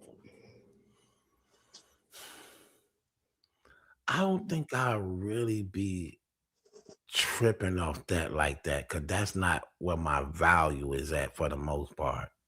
Okay. That's not what my value at. Like that's why I said it depends on what it is. Certain, you know what I value more than anything. Your Bibles. You know that, but it's the particular one. I You know which one. And know. let me tell you something. It would disappear. Oh my gosh! Now see, It would. now Nah, I that wouldn't now do that that's to that's nobody. super. Yeah, that's super dirty. I You do would that, do that. But let me right? tell That's you super something. dirty. I may hold on to it for 15 days until That's you give me spite. my Now that stuff now that's back. that's that's spite though. Say what you want, but bring my stuff back, and we can read this Bible together. That's spite. That's spite. I Yeah, that's spite. would. That's spiteful. I wouldn't do it, but I may leave it on a low dresser for Janice to get a hold of. Okay, you believe Pat Poon Remy jury for spite? You I believe he did don't. that? I don't. What you think he did it for? Huh? What you think he did it for? I think he was trying to clean up a mess before Remy really found out about it. Meaning, he was losing more money than what he could afford to lose, and I think he was trying to get money to appear to take care of stuff and appear that he hadn't in hopes that he could get her jewelry back. I really think he did it out of a panic mode, so to speak. I can see that. I can see that. I can see that.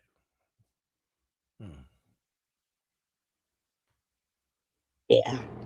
I'm not a materialistic person, so it's very few things that is gonna make me get mad if I lose. Very few things. I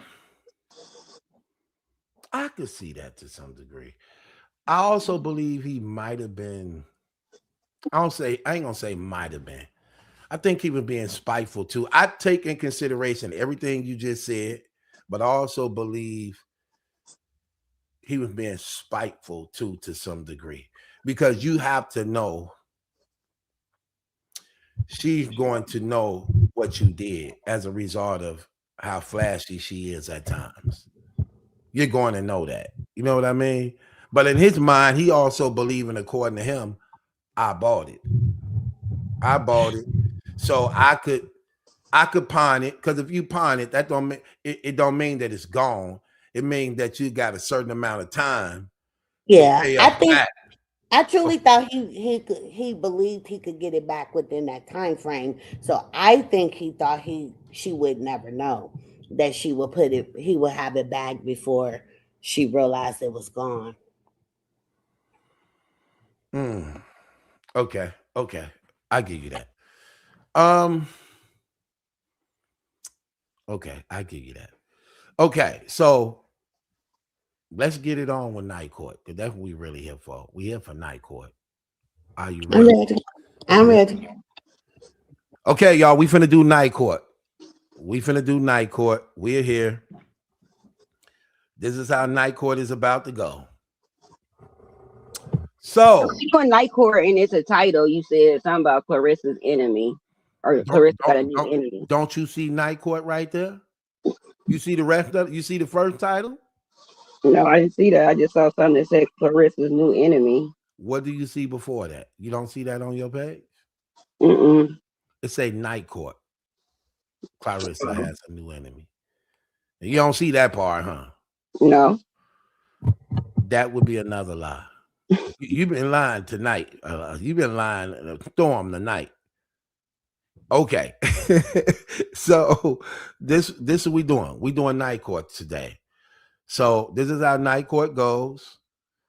Everybody in the comments, y'all are the jury as you listen to our arguments. And if you have a case you want to bring up on somebody, you're welcome to come up on the platform, present your case also on anything going on that don't sit right with you, that you feel you want to petition the court and bring charges on. You're welcome to do that. However, don't come up here playing games, wasting our time.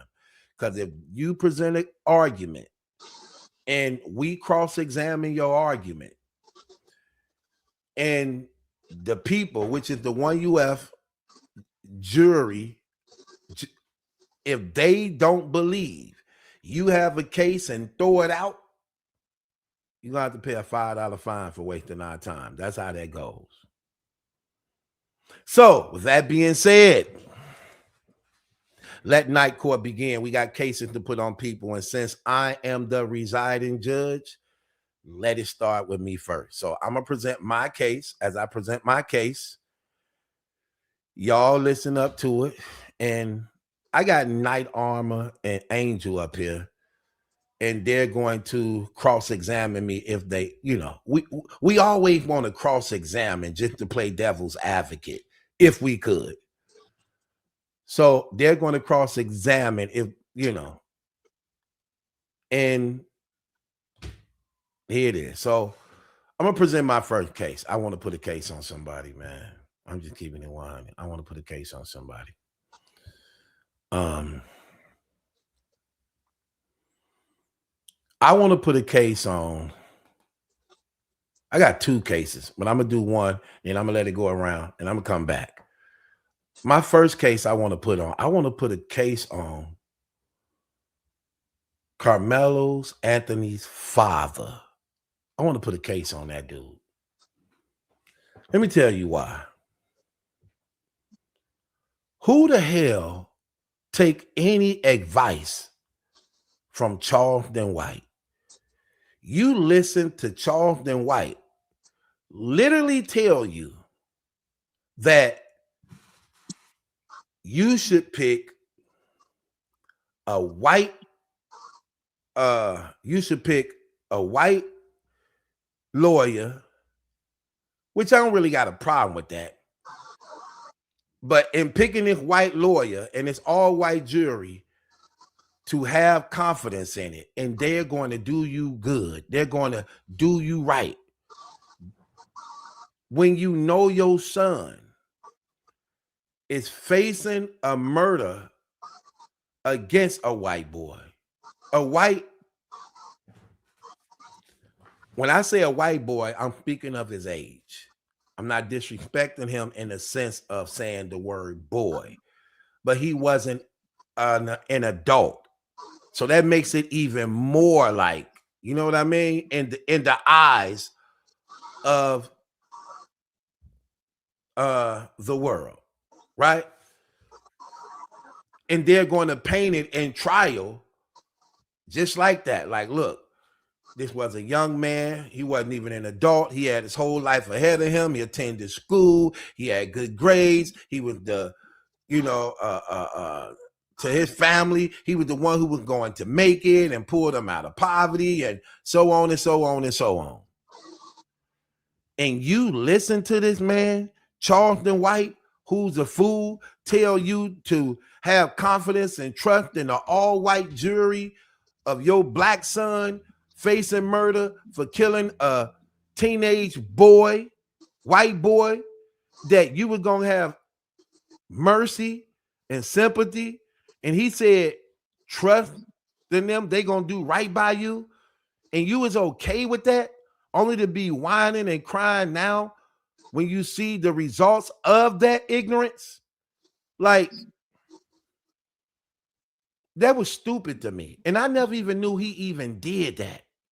I never even knew he did that until I heard it. I'm like, what the hell?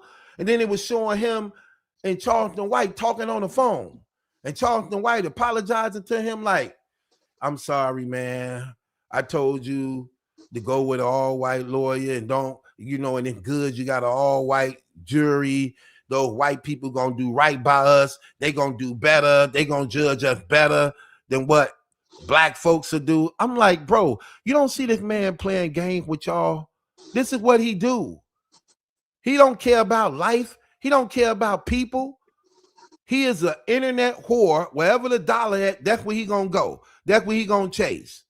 And everybody is expendable in his eyes. And just like when it was over, what he did was used it to clown you and clown everybody else so it can come back to him so that he could now get attention for it, more interviews for it, to line his pocket up. Just scammed and used the whole thing for a joke. I can't stand fake stuff like that. So he's a damn fool, only for Charleston White to then bust him out and expose him on caring more about money and lining his pocket up than the freedom of his own son. That he continued to disappoint and put in the hands of other people rather than being a stand-up father to take control and do right by your damn son. Charleston White didn't know nothing about your damn son. Y'all don't even know this man. He jumping on a bandwagon because of the press is getting as a result of it being national. And he trying to find a way to get in to connect himself with you so that it could work for his benefit in the long run. That right there was just stupid to me, man. I can't stand stuff like that. I really can't. And when I was just shaking my head listening to this, like, no, he didn't do that. No, he didn't do that. And he actually did. So that's my case. I'm putting the case on Carmelo Anthony's father for being a damn idiot and continue to be a damn idiot and not having a spine to do right by his damn son. Terrible. So You want to cross-examine that angel, Night Armor? Because that's my case. All right, I will. Mm-hmm. Do you know how long Carmelo's family has been in Texas? Hold on one second. I never said, this guy said, Battle Truth, you just said you didn't have a problem with him having an all-white jury. I didn't say that. You got selective hearing. I said I didn't have a problem with him having a white lawyer. I definitely have a problem with a black boy facing a murder trial against a white boy with an all-white jury. That's what I said. I didn't say I have a problem. I didn't say I didn't have a problem with no all-white jury. That'll be a foolish statement for me to make, because I definitely would have a problem with that if you're a black dude. It's okay, Michael. Okay, so what you say, Angel? I said, do you know how long the Carmelo family lived in Texas? No, I don't. Okay, they lived in Texas, I believe, 4 years. Could it be possible that he listened to Charleston White because he just didn't know enough about Charleston White? Could it be possible that since Charleston, I That he believe, did, you said that he didn't know about Charleston White? didn't know like who Charleston White was from a clown type of background perspective? Apparently he knew about Charleston White because they were talking about it, and Charleston White actually so-called even hired him to work with him, and he was working with Charleston White also until he so-called was getting death threats and had to no longer work for him no more as a result of that. So he definitely had knowledge of who Charleston White was. No, I'm not saying that he don't have knowledge of who Charleston White is, but I'm saying, you know, a lot of people, like, we know that Charleston, what his true background is and how he's a clown and how he do things. Maybe he didn't know enough about him to really, truly know Charleston White's character. Maybe what he was looking at is Charleston White's large influence across social media. He does have a large platform. So in his mind, maybe he thought Charleston had influence that he truly don't have. Could it be that? But Angel, they raised I believe $3 or $6 million. Why I'm he getting didn't? to that.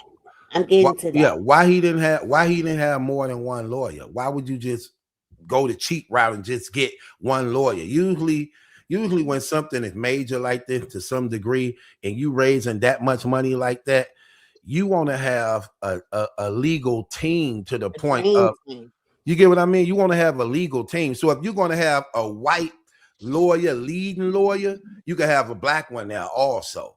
You have a leading one, and you have another one that's co-working with them together, though.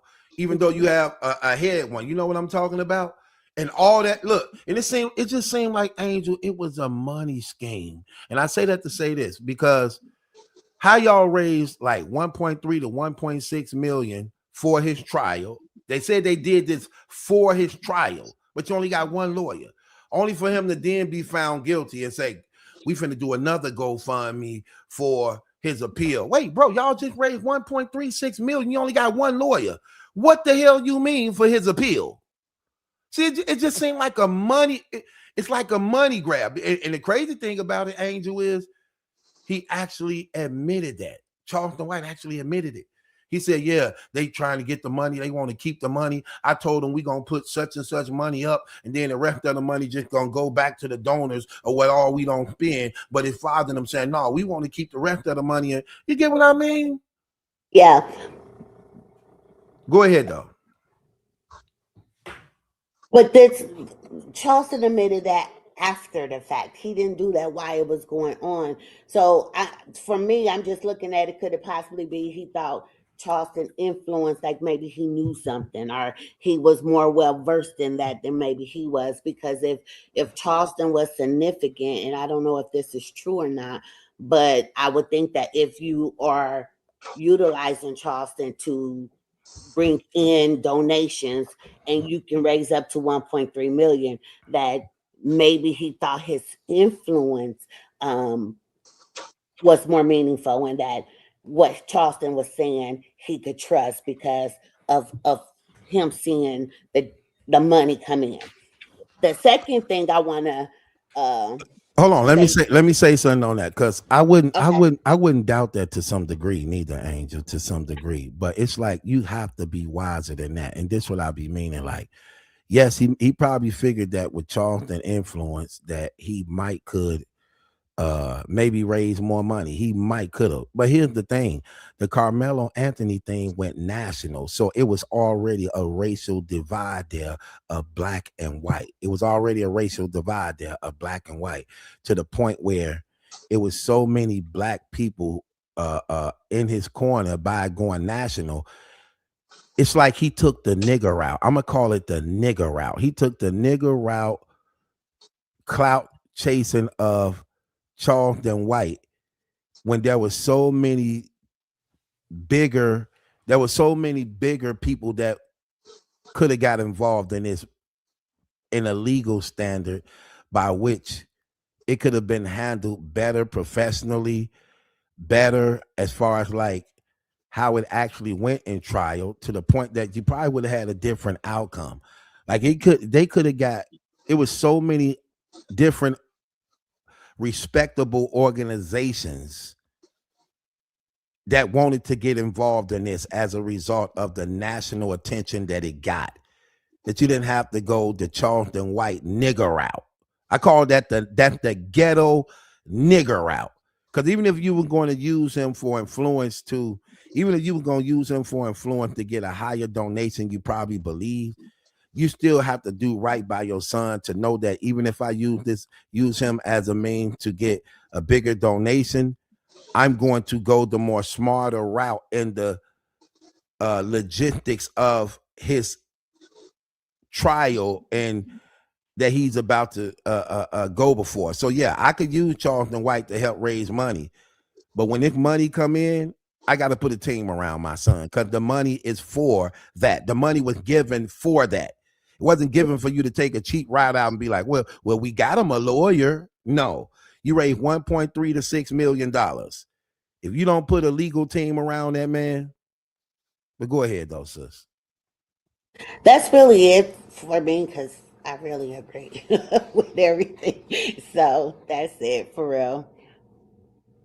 You know they weren't even in, the mom and dad wasn't even in court when he got sentenced. It's like, how do you not be there for your child when during the sentencing? But hold on, they found him guilty and sentenced him like within that same hour, right? I know it was the same day. I'm not sure if it was within the same hour, but they weren't in the court when he got sentenced. Yeah, they wasn't in the courtroom because the judge kicked them out because the mom was crying, and he said she was crying too loud. See, I ain't know that part. Okay. Night Armor, you want to cross-examine So when anything? did the 1.3 is money that they raised after he was found guilty or No, in the beginning? before. That was the money that was raised for the trial. And the dad, this is their first time ever going through something like this. They don't have criminal backgrounds and things like that, right? None that Like I they know. don't have, yeah. If Charleston came to them, and wasn't he a child when he got his charges, and wasn't it also for like murder or something like that? You say what? Didn't Charleston get charged with murder or something like that when he was a kid? Yeah, he had a murder case that he said. I don't know. He tells so many different lies on that thing. I don't know what he say. One minute he said it was somebody else. He was just watching. Next minute he say he was involved. He twists that story up all the time, man. So But I they got don't him know. on the witness stand talk. They got him on the witness Yeah. stand talking. Yep, he definitely on the witness stand. Right. Wasn't he a child then? Yeah, he was he wasn't an adult. So could it be that with the dad, this is their first time, they don't really know what to do. They don't have no experience at all when it comes to the court system being charged, and then Charleston come. Could it be that they thought he knew what he was talking about because he had been through something like that? Regard to what he talk about, I believe that was, again, this was a national high profile case that took the attention of the whole nation. So I guarantee you there were better organizations available to actually handle this in a better manner than the structured influence of Charleston White. Like I'm just keeping it 100, man. I'm pretty sure it was. I'm pretty sure there was a lot of legitimate, respectable black organizations and advocates who have actually been just more professional at this than Charleston White. I really do believe that. I do believe that.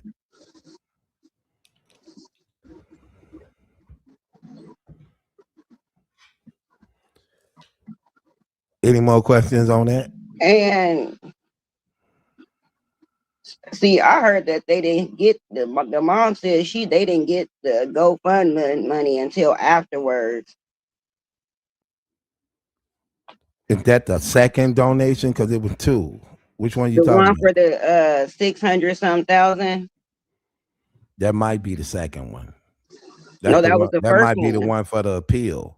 No, that was the first one. No, the first one they raised $1.3 to $6 million. Yeah, I think I think that's the second one, No, BT. that's the first one. That was like right before the verdict. Let's see. Let's look it up. So I'm saying it sounds like they didn't have the money to be able to get more than one lawyer until later. So that might be why they only had that one lawyer.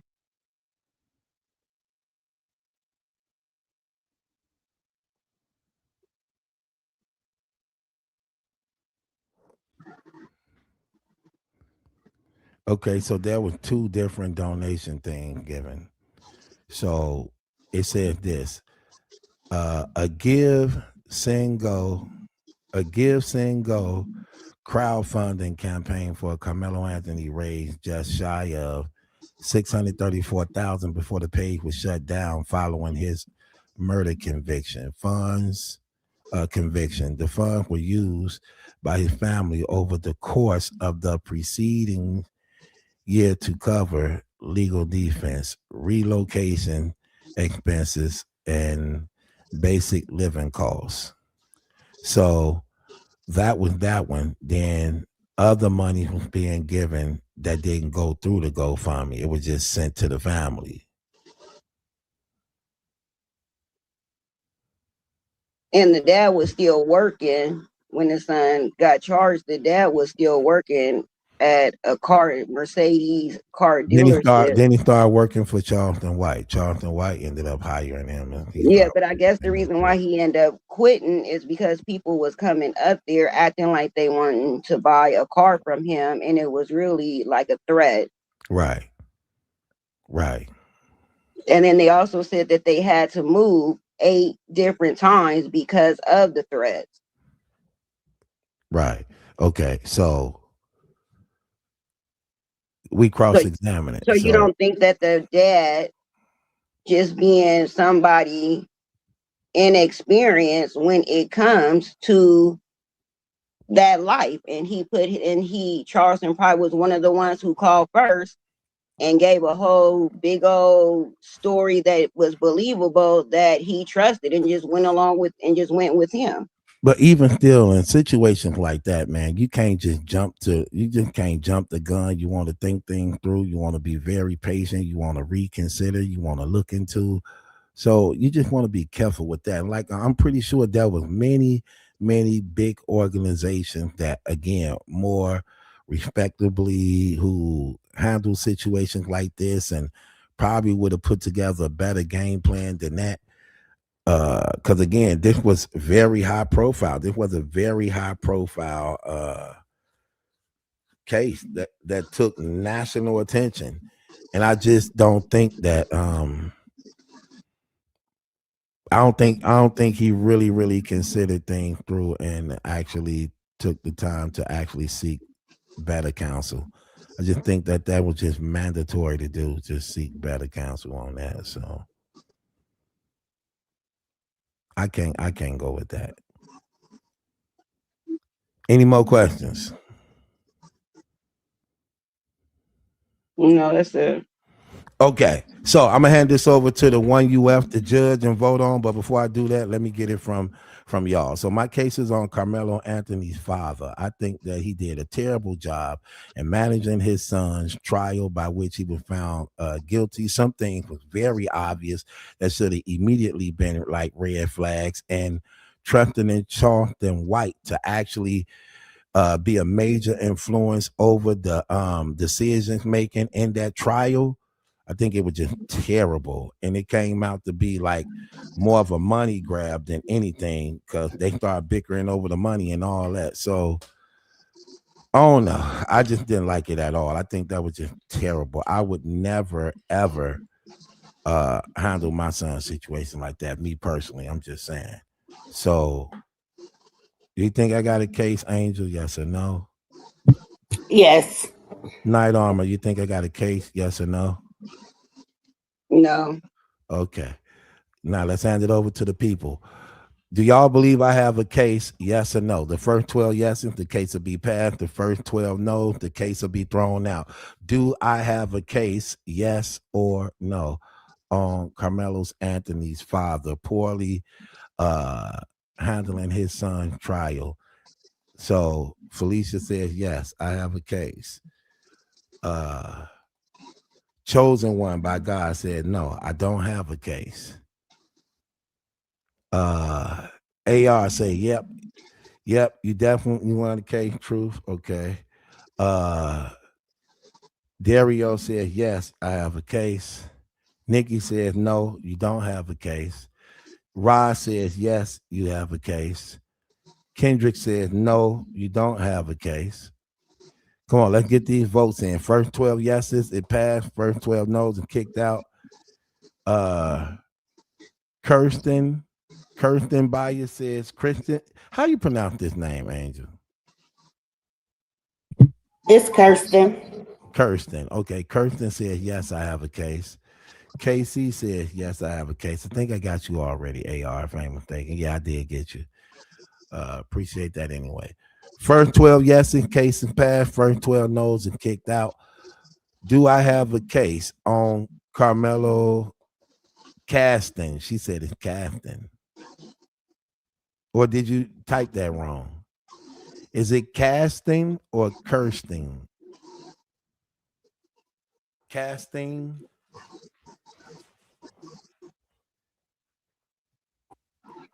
Looks like casting. Or is that a typo? If it's a casting, why would the E be there?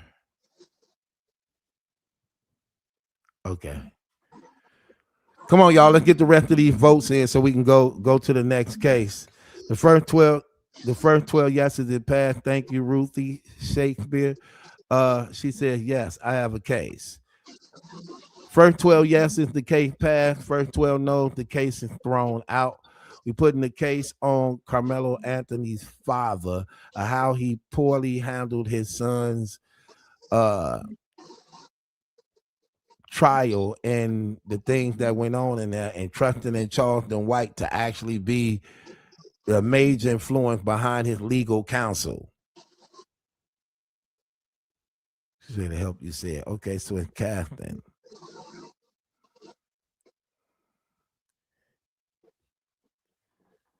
Okay. But again, why is a E there? Come on with the rest of the votes, y'all. So I got 1, 2, 3, 4, 5, 6, 7, 8 yeses and 4 no's. Mook Mean says yes, you have a case. That's 9.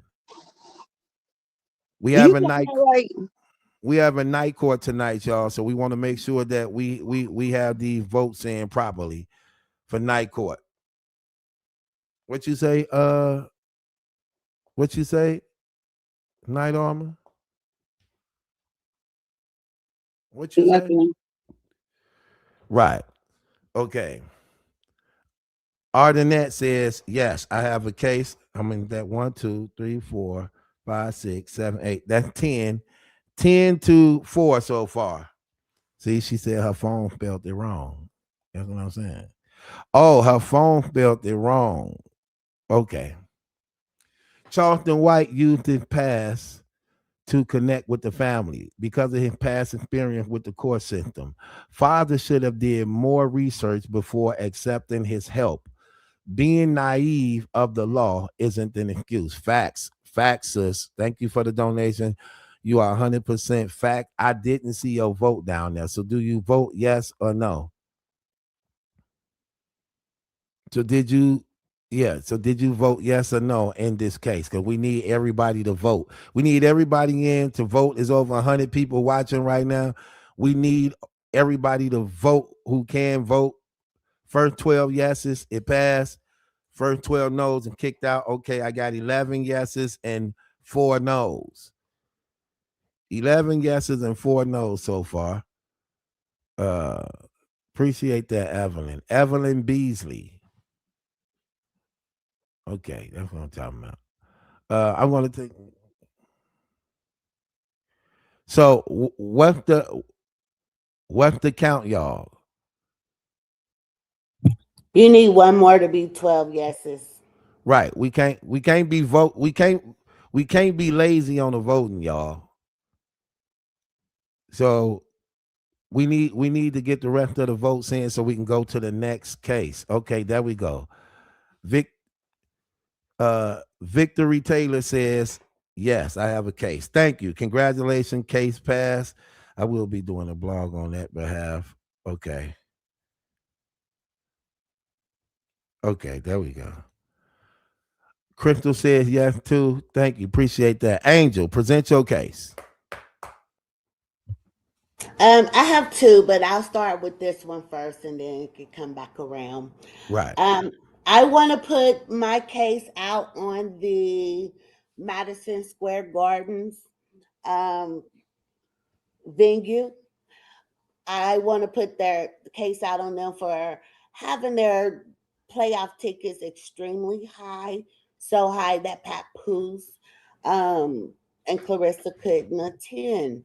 And I think it's unfair. There's plenty of people that are from New York and Knicks fans that would love to go, but those ticket prices are ridiculously steep, and they leave out a lot of people that will want to go. So that's my case. It's ridiculously high for no reason. Why would it be okay? So in cross-examining, why would it be high for no reason when the Knicks had won a championship in almost 50 years? So it was a reason why the tickets was high and they sold out every seat. So when you say, so it's like you got in, it's like, first of all, again, it's a business and we here to make money. And they sold out every seat, like literally every seat before they even got to play one home game. It was already sold out. You don't see as a Knick organization how that's big money when you paying these players $100-something million. Can see it, but just like you said, since they hadn't won a game in 50 years or however long it's been, there is people they should have thought about New York, and there's people from the city that would have loved to be able to be there and celebrate, because they are experiencing something for the first time too.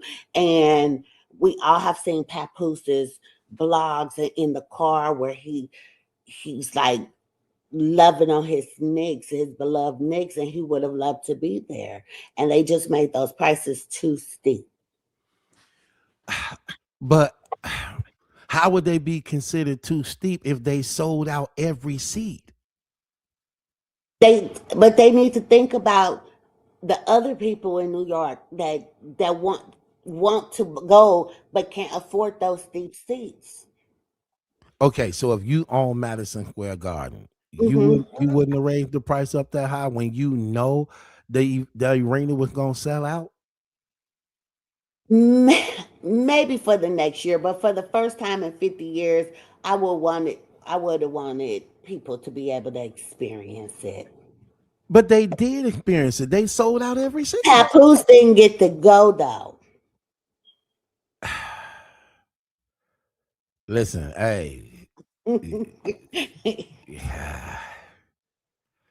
I don't know. Night Armor. I don't got nothing else to say on my cross examine. You got something to say? No. Okay, so Angel, present your case to the people, and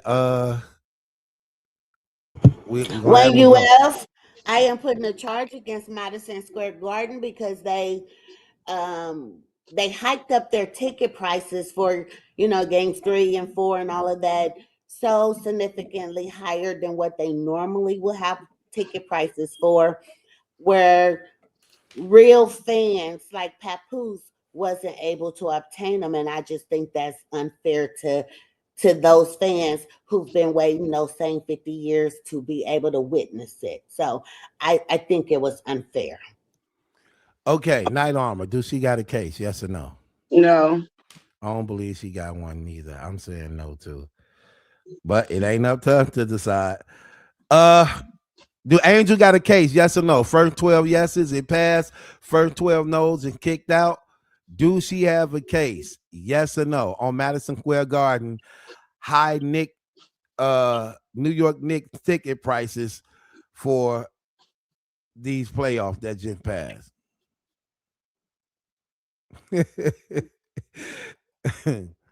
Mook man say she talking one person. Pap got to get his money up.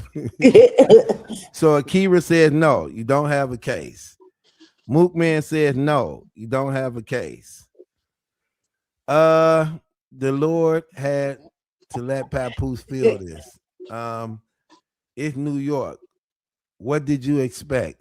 We need to vote. Victory says no, you don't have a case. I don't know what this name is. S Huff. She says yes, you have a case. Thank you, S Huff. Yeah, I don't think. Caston says Christine. Is it Christine or Caston? Christine. I'm gonna say Christine. I don't think it's Caston. Kirsten. No, she said they messed up right there and put an E there instead of an A. There's an R in there, I thought. Yeah, they messed up more than one letter, so she tripping. Thank you, Casey. Hold on, let me see. Sis says no. KC said yes, you have a case. Okay. She will always have a case with me. Terrible. You being biased. We gotta pay to play. Unfortunately, no. So Felicia says no. Sorry, Angel. I've been watching. Come on, Sherry Jackson. You got to keep up. Fast forward your. You got to fast forward your stuff, man. No, because Claressa had. Okay, so Kendrick said no. You don't have a case. Said no, because Claressa has $8 million deal and $3 million signing bonus, $15 million allegedly. Right. Ruthie said yes, and my yes is not because of Papoose. Okay. Ruthie says yes, you have a case. Tickets for playoff games are expensive. Papoose is a millionaire, as he claims he should. He should have been able to afford for them regardless of the price. My vote is a big fat no. Okay. Okay, then. Dwayne says yes, you have a case. Thank you, Dwayne. Oh my gosh. Come on, let's get these votes in.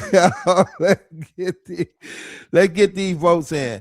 So Angel put a case on the New York Knicks, Madison Square Garden for they high New York Knicks playoff tickets. The lowest ticket, I believe, was somewhere around 10 to 11,000. And I'm hearing that the highest tickets was like 250,000.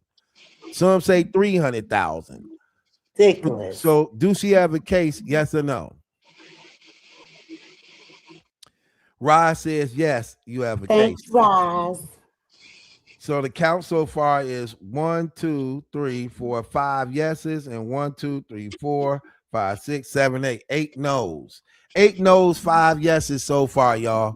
We got over 100 some people that listening and watching Night Court tonight. We have a Night Court. She is Lexi said, Lexi. yeah, she said yes. She said yes. They need to lower that sugar honey iced tea. Come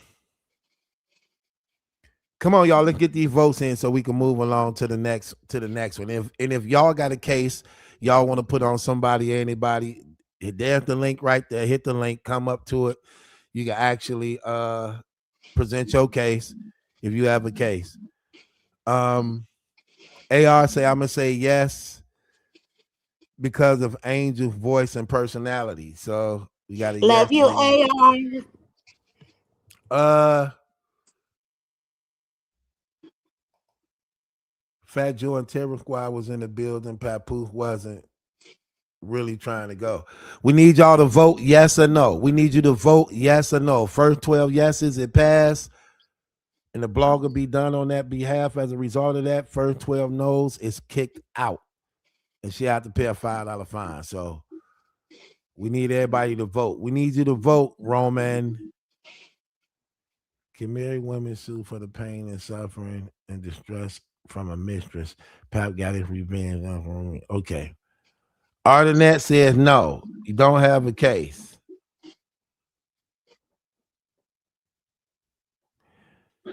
Dario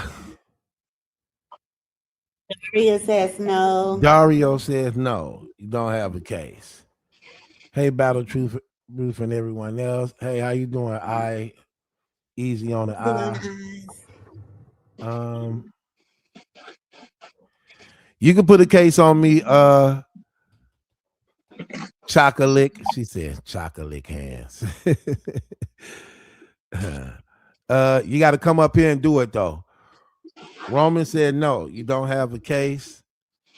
Let me see. Let me count it. 1, 2, 3, 4, 5, 6, 7, 8, 9, 10, 11. 11 no to 1, 2, 3, 4, 5, 6, 7, 8.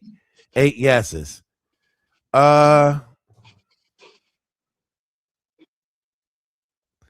No, when you was down there, we was doing. It wasn't time for you to present your case yet. Chosen one by God. It wasn't time for you to present your case yet. I saw you down there. I just ain't let you up because we were still talking about something else, and it wasn't time to present cases yet for y'all. But it's open now for you to present your case if you want to. Just click the link up top, chocolate.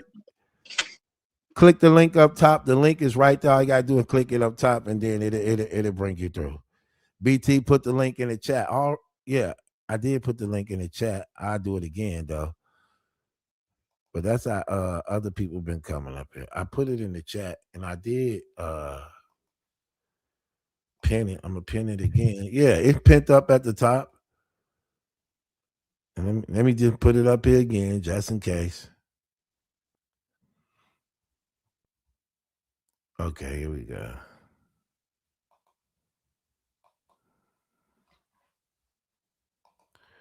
Okay.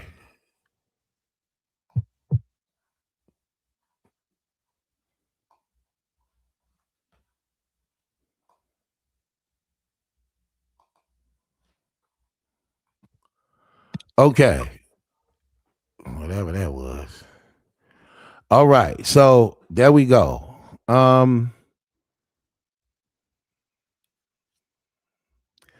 Okay. Well, it's open now. You can come on up, chosen one, and present your case if you want to present your case. But the votes right now is 11 no's so far to 1, 2, 3, 4, 5, 6, 7 to 8 yeses.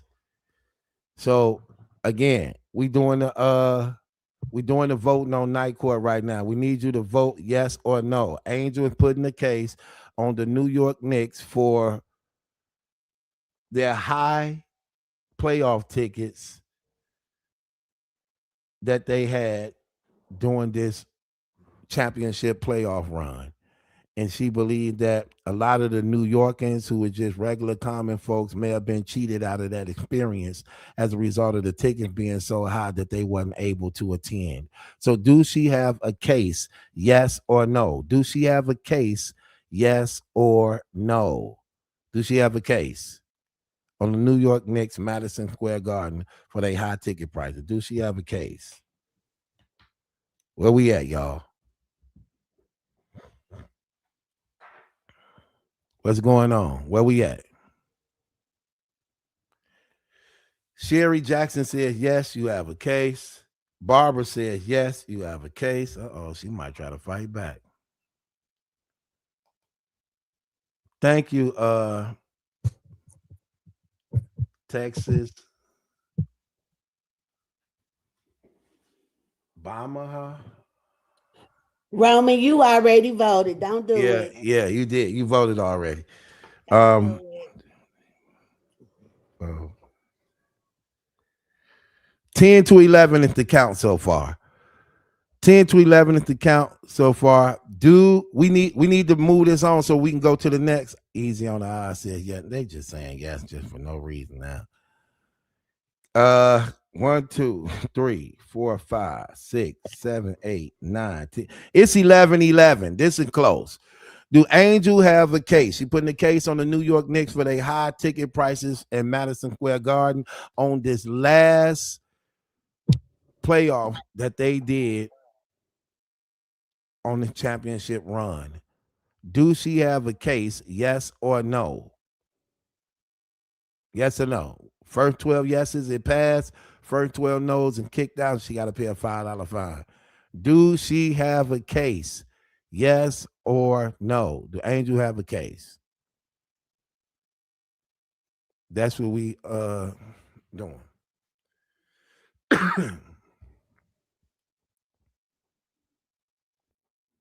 Easy on the eye said, I was not just saying yes to be saying yes. I just got in here. I had to figure out what you guys were talking about. No, you can't put a price on somebody else's product. Hold on. Did Kendrick vote? Kendrick already voted. Yeah. Yeah, he did. Sandy said yes. Bam. There I go. That's passing. Thank y'all, 1UF. I appreciate y'all so much. Y'all so smart. Yeah, that's 2 for 2. You make my job hard. Night Armor, you got a case or do we move on? Yeah, I got a case. Okay, present your case. My case is on Remy and Pap to be for the adultery to be canceled out. If they can't step up and do what's right, then I feel like we should be able to decide. Decide what? To cancel them. As far as like cancel them, like what? Like how they cancel people on the internet? Yeah. They ruining people's lives. Claressa don't know if she coming or going. And at what point is it like not okay?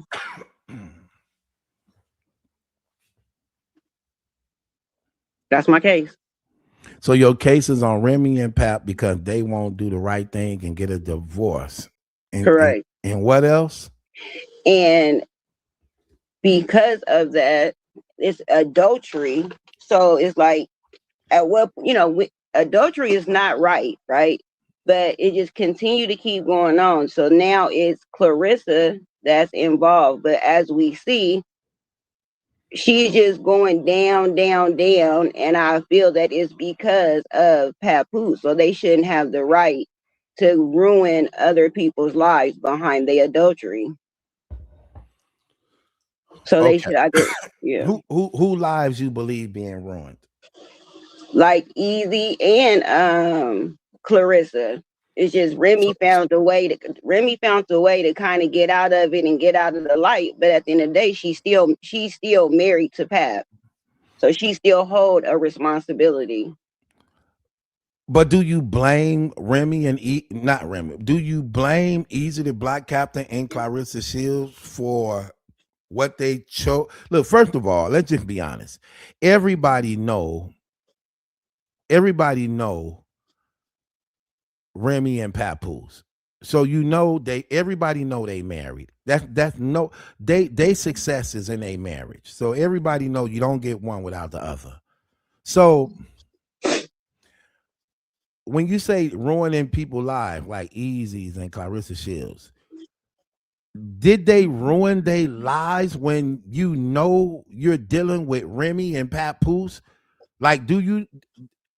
I don't look at it as they ruined their lives. I look at it like Easy and Claressa was foolish enough to believe that dealing with them was going to give them any type of promise and insurance of a future that that they believe that they could have with them that they have already in each other. Like for Easy to believe Remy wanted to be with him, for Claressa Shields to believe that Pap really want to be with them, and they literally agree to being with them. I don't. I agree. But at the end of the day, Remy and Pap are the ones that took the vows. True. But when you say messing up people's lives, Remy and Pap can't force you to well, okay.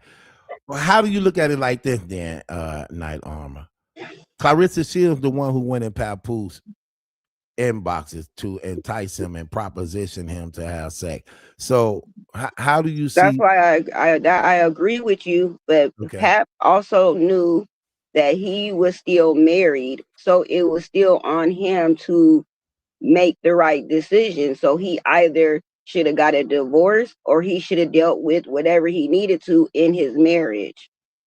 But would you okay, but you said they messing up people's lives. I'm just trying to see, would you consider Claressa Shields' situation as Papoose messing up her life when she the one who initiated and made it her business to actually get involved in stuff? So would you still look at Papoose dealing with her as a major reason of why or blaming him for Because remember okay. because remember before he even came along, there is a before and after of Claressa. There's a before her when she wasn't with Pap, and there's now this after, and she was not like this until he came into her life. So obviously he plays some part in it. Even though she the one who made it her business to sought after him. Correct. But like I said, that's just like even like in certain states with child support. If you don't pay if you owe child support and you don't pay your child support, you have to go to jail. So like with the being married, they are the ones that chose to marry each other. So they either needed to stay in their marriage, and if it wasn't working out, then they needed to get a divorce. And now they're parading around here that's okay. And then other people, we don't need young children and things like that also coming along to start thinking that what they're doing is okay. So it's just all the way around it's a problem. So they either need to do the right thing or they need to be held accountable. And I do agree that Claressa and Easy also knew. But still, they're the ones that are married. What you mean by canceling them though? When okay, To cancel them out. Cancel them out.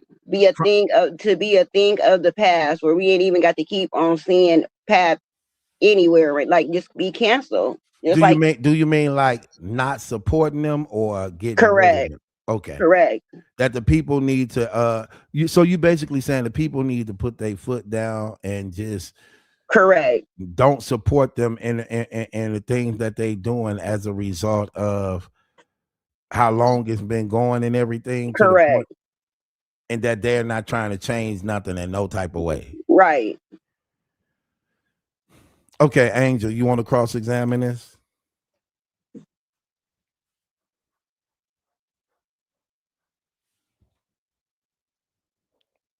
Angel, you Oh, there? I'm sorry, I was talking. So do you agree, Night Armor, that both Clarissa and Easy knew that these individuals were married? Correct. And do you agree that they still, for themselves as adults, chose to enter into this relationship with these individuals? Correct. Okay. I agree. Now, do you agree that Clarissa left her fiance to enter into the relationship with Papoose? Yes, I agree. Do you agree that marriages go through problems? Yes, I agree. Do you think that people, public, have the right to dictate what a man and his wife, how long they should last in their problems before they make a decision? That the people can make that decision. Yes, for a man and his wife. Yeah, because I have seen it before where people have been canceled behind doing certain things. Is that what you asking? I'm asking, when it comes to a marriage and somebody making a decision to dissolve a marriage or to try to work things out, do you believe anyone has that right to do that other than the man and his wife? Oh no. No more questions.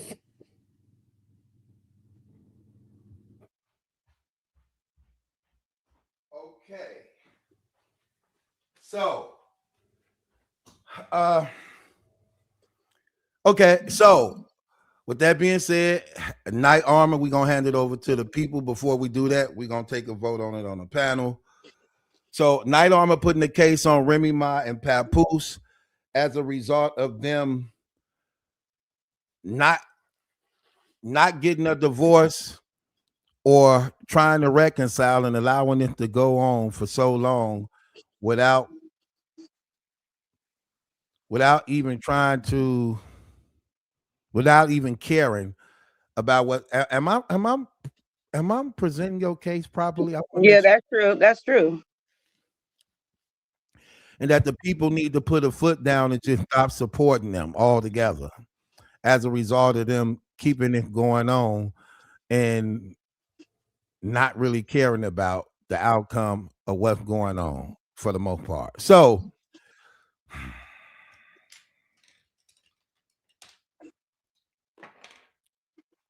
Angel, do she have a case? Yes or no?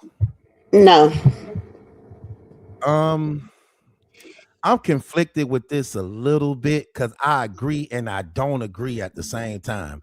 I agree to the point that I do believe that, because I'm gonna put it this way: like you see, like a lot of people now coming back in support of Remy Ma, and as though she's not actually a major factor in this, and they try to give her a clean slate as though no, she's doing her thing now. She's not even no, that's not true. Exactly. So nobody's holding her accountable. Facts. I see that part, but at the same time, that's what I'm saying. Like, I'm gonna say yes. You have an argument. I'm gonna say yes. You have an argument. I'm gonna say yes. I'm gonna say yes. You have an argument. So I'm gonna hand it over to the people. Do Night Armor have a case? Yes or no? She put the case on Remy Ma and Papoose for not either reconciling or getting a divorce, and allowing it to continue to go on for the past 4 years, and that the people need to put their foot down and stop supporting them altogether as a result of it going on for so long. So do But she do have, they really support Papoose anyway? I don't know if they support Papoose. I don't know if they support, well, they support Claressa still, because she, even though she may not sell out stadium, but she still, people still attend. And people still, that's why I say Remy and Pap, and people still watch Pap Instagrams and all that kind of stuff. Yeah. Yeah, they support him to some degree. So let's get these votes in. So KC said no, you have no case. No case. They all had choices and they were willing participants, and Remy and Papoose with chasing a bag to help with their finances. So it's known that. Sherry Jackson says she's exactly right. I agree with her. And 2-2 so far. Kendrick says, hell no, Claressa going down is because of Claressa. So that's a no right there. He knows. Mookman says, no, you don't have a case.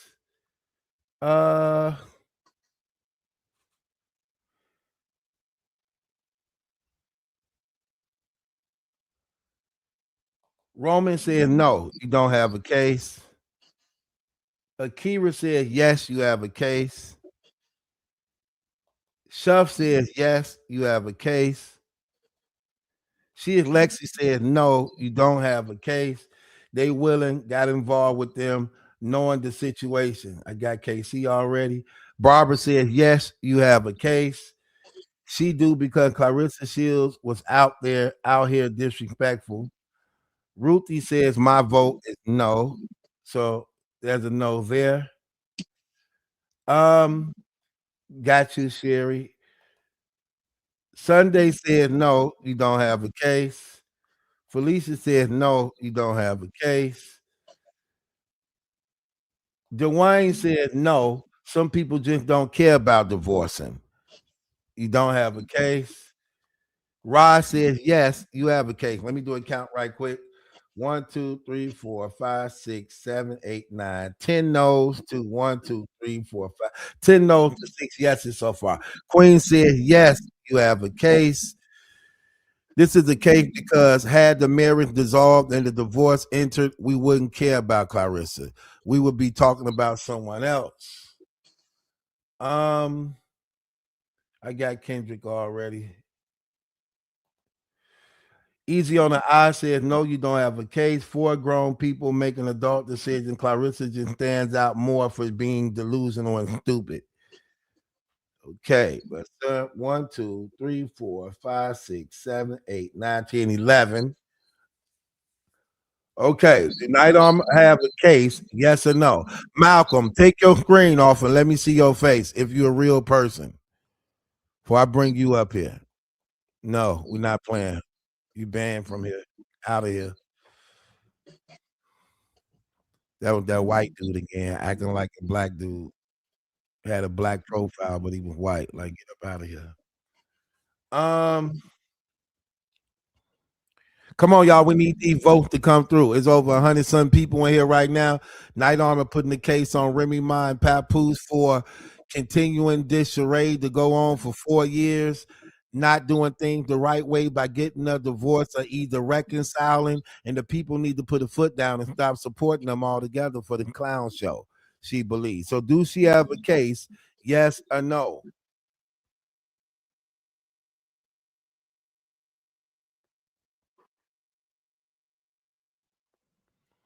Do we have a case? Yes or no?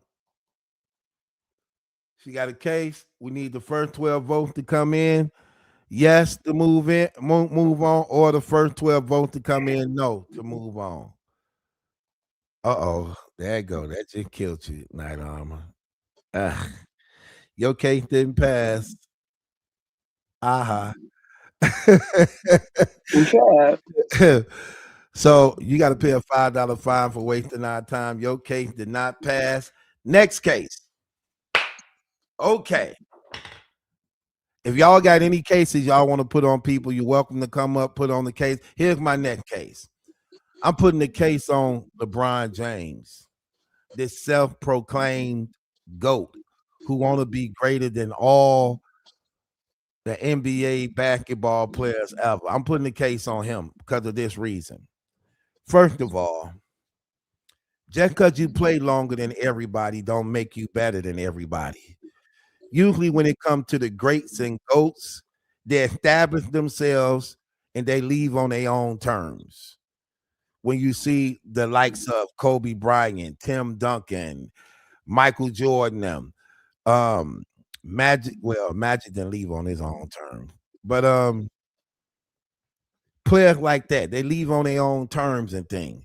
LeBron James want to argue that he's the GOAT over Michael Jordan when it comes to basketball, but yet your whole career you wearing the number 23. You wearing Michael Jordan number at the same time wanting to say you better than him when you being motivated by him by wearing his number. Not only that, you want to be the GOAT, but you want to max out all the money. You want to max out all the money. What I mean by maxing out all the money, you want to be the greatest player of all time, and you want to chase out. This is the stupid thing about what he do. You want to chase after all these championships and max out all the money at the same time, and wonder why you got a bad record in championship games. Like I believe he won 4 championships, but you lost like 7 or 8. Hold on, let me type this. Let me see what it is. I want to be honest on what this is. I want to be honest on what this is. Let me type up this record. What is LeBron James record when it comes to NBA Finals? LeBron James' NBA Finals record is 4 wins and 6 losses. He has been to the finals 10 times, winning 4 championships and losing in 6 series. Okay, so he been to the championship 10 times. He won 4 and lost 6. So he won 4 and lost 6. But yet you want to max out all the money at the same time. Like that ain't what the greats do. Like if you're trying to win championships and you're trying to build in history, the greats take pay cuts to get a better team surrounding them. What LeBron James want to do is max out all the money. He richer than everybody. You want to max out all the money, and you want players to come and help you win to take a lower pay. Like you want them to take a pay cut, but you don't want to take a pay cut. You want them to come in to play with you to take a pay cut when you already a billionaire, and you want them to take a pay cut to come in and help you win. Like, no, that ain't what Grace did. Like, for instance, Tom Brady won 7 championships, and he never took the highest pay. What he would do is take a good enough, well enough pay for himself, and then he'll have the other money spent on getting a better team around him so he can be successful to keep winning championships because he ain't spending up all the money on himself. So LeBron want to max out all the most money he can get and then want them to put a team around him of players who take shorter pay. Like, come on, man. They don't even, what are you doing? Come on, what are we doing? So it's stuff like that we see that's terrible. Hold on, let me say this. Okay, so bro say that's not true about the truth. There's so many greats that never took the pay cuts. Look it up. No, we're talking about the ones who called to be the greatest of all time. The greatest of all time. We're not talking about people you just saying is a great. Oh, this is a great. We're talking, for instance, Michael Jordan. Michael Jordan got his biggest pay during the last 2-3 years of his career. Jordan, as great as he was, dominating the whole NBA for those many years, wasn't even a higher paid player. But they was able to put other players around him as a result of him not maxing out all the money. Things like that.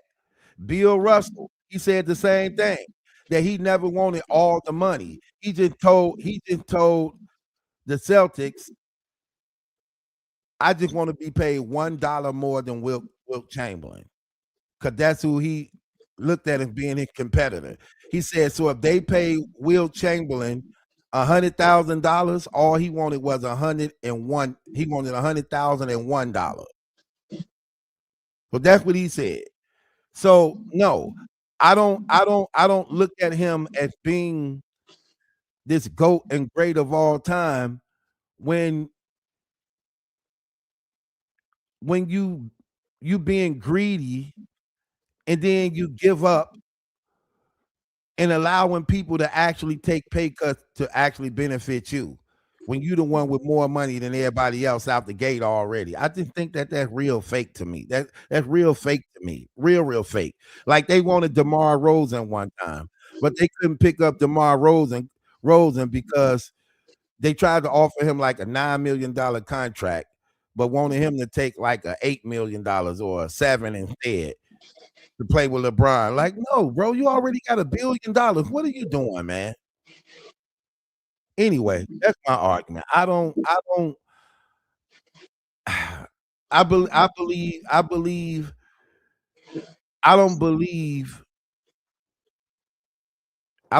he the GOAT in no type of way. And I don't believe people who claim to be the GOATs walk in that way for me. That's just my argument. So my case is on LeBron James, the self-proclaimed GOAT. I don't believe that he is, and I believe the things he's doing to try to make himself the GOAT. See, that's the difference between him too. It's like he's trying to make himself the GOAT rather it being naturally done. And that's the thing that separates the real from the fake. That when you actually the GOAT, you ain't got to make yourself be that. It's just naturally given to you. But that's my argument on that. All right. So in basketball, what's the criteria for being determined who the GOAT is?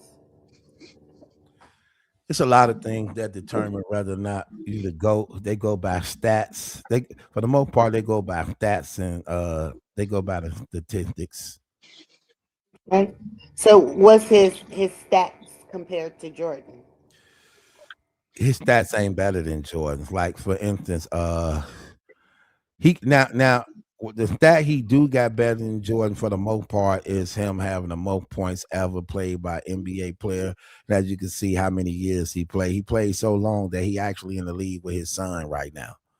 So that's how long he's been playing, that he's able to play with his son right now, you know. So he got that. But when you look at overall, like for instance, his record in the championship, he been there 10 times. He won 4 and lost 6. So he ain't even winning 50% of that. Jordan 6 for 6 in the championships. Never went to a game 7. Got 9 scoring titles out of, he played 13 years and got 9 scoring titles out of the 13 years. He got more MVP than LeBron James. He got more defensive players, all first team defensive player than LeBron James. He got defensive player of the year he won, and LeBron James never won that. It's like his stats is actually better than LeBron James. Like If that's the only thing that determines it?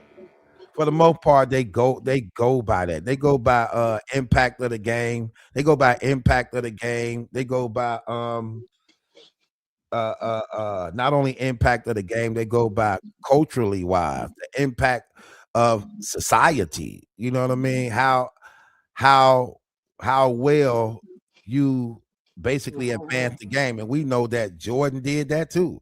So he don't even got Jordan in that. His impact on the game, Jordan impact on the game is still right now to this day by which, look at his shoe. Jordan still and like, the shoes, the culture. Right. You got people, you got these kids wanting Jordans and they've never seen a man play. The man been retired for over 20-something years. You got 19 and 15-year-olds, 16-year-old wanting Jordans. And the man ain't the man retired playing before they was even born. They still want to wear Jordans. Right. Well, then if those are the criteria, the influence of in the stats, then I say you have an argument. He's not the GOAT. I just be tripping off how he moved and wanting to be the GOAT, the way that he moved though. Like it's like you trying to it's like it's like you trying to make yourself the GOAT. You trying to make yourself the GOAT. When Jordan them just played the game and dominated, and they wasn't trying to play long to get somewhere. Like Brian is making it his business. Like, I got to play long to get this record. I got to play this long. Like, for instance, like it took him so long to beat Jordan record. Like Jordan played 13 years, but it took you like 17 years to beat his record when he did it in 13 years. You know what I mean? So it's And like, that's still not beating it because you didn't do it in that amount of time. So you know what I mean? I thought he was staying in the game because he wanted to play with both his sons. Yeah, but he probably added that also, but still in his mind he had it made up. You know, I mean, look, I ain't gonna knock him for that. If you believe you can reach it and it was tangible and he did it, he reached it. Like, hold on, I could get that record if I play such and such many more years in my body. I'm still healthy. My body ain't breaking down yet.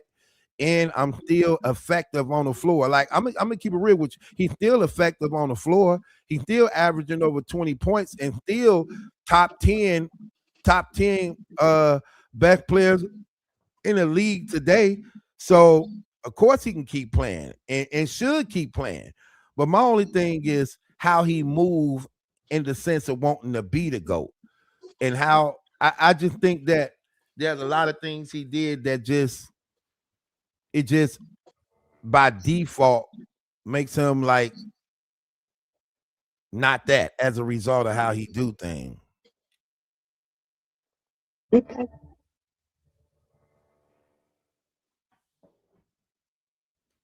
That's all my question is. If you're talking to, it's going off of stats and influence. Say that And again. I said, if you're saying that it's determined by stats and influence, then I definitely think you have a case. Right, and that's my argument on that, actually, for real, because that's definitely the truth. Night Armor, you wanna argue this? No.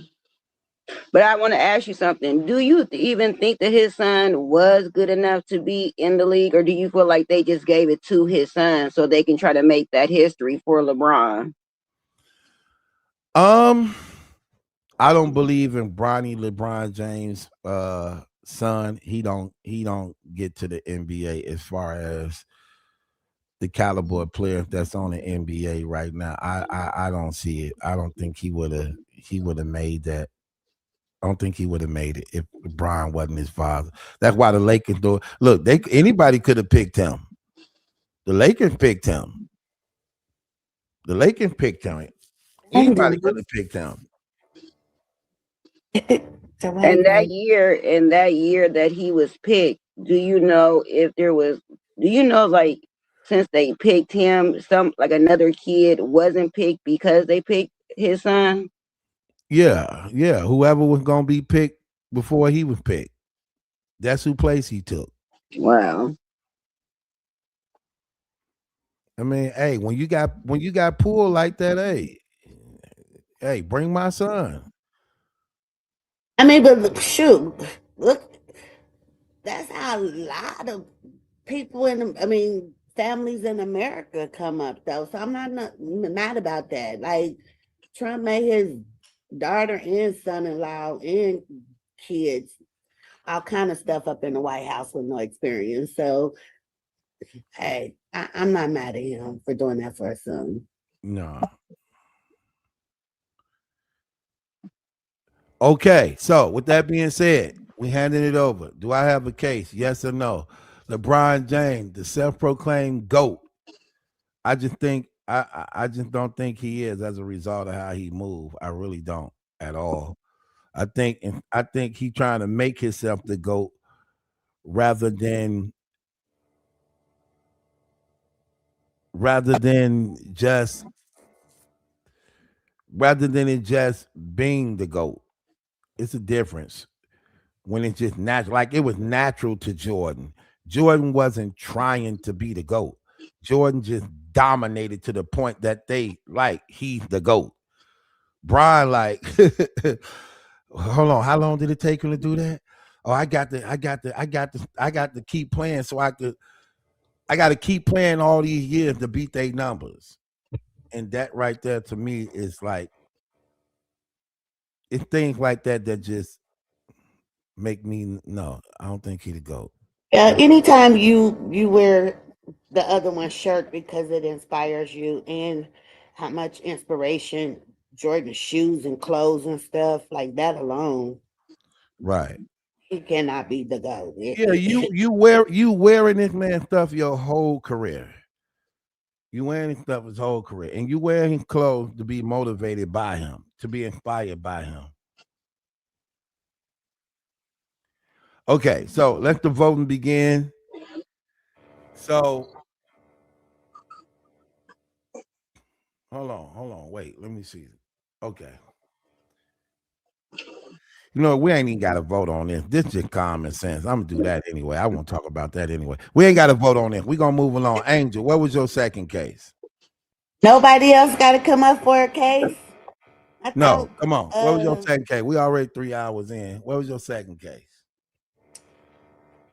my second case is I want to put it out on everybody that is giving out false information about the video, the Carmelo Anthony video, and all the information that is misleading and false that they're polluting social media with. It is very hard to really know what kind of help that family can get and all of this stuff if you have those skills and reach out because of what you may hear potentially. You've heard that they showed a video where he was jumped, but then they released the video today and it don't show that. And then, other people, say that they were in the courtroom and they seen this other video, and it's just so much misleading and wrong information out there. And I want to put charge out on all those people. Like, don't do that. That just makes the water muddy when it comes to this case, and people can really, really assess this case for themselves based on true facts versus what they heard, what is true, what is not true. I just can't stand when people start jumping on the bandwagons, adding to the stories and stuff in such a serious situation. It's damaging to it's damaging to those people because they have to realize those same pools that they're putting the information on will be someone's jury. And so all of this misinformation and lies about videos and things like that, when that's not what is being shown, I want to put case out on those people who do that.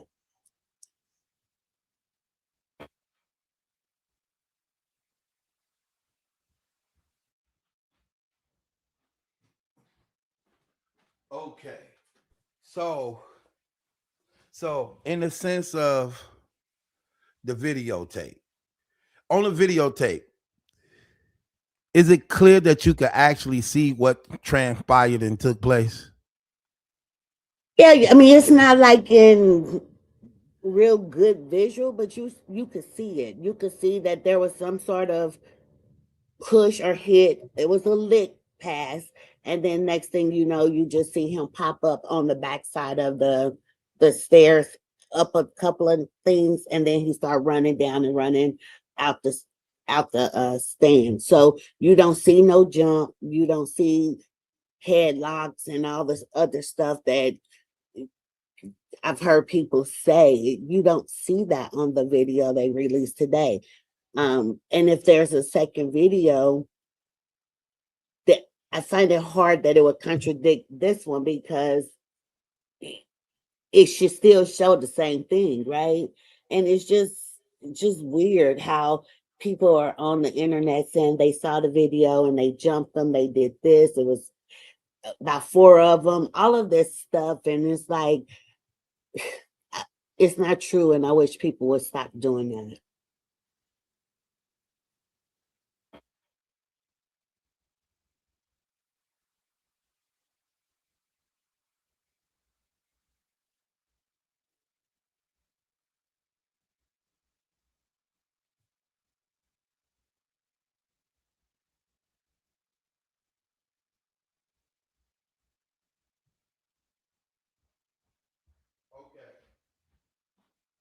You know what I'm finna do?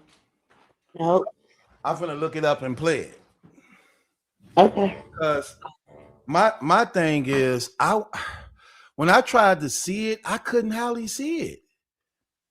Yeah, so it's a wide lens, like it looks like it's from the other side of the stadium or something. So you can't see them up close where you can like make out faces or things like that, but you could just see the movement and you could just see there's some sort of lick, a physical lick or push or something. And then next thing you know, you see from what I saw, him pop out on like at the back part on the top, 2, 3 stairs above the tent, and then start running down. So I didn't see a whole bunch of people jumping him. I didn't see a headlock. I didn't see all of that, but and it happened so quick. It was so quick.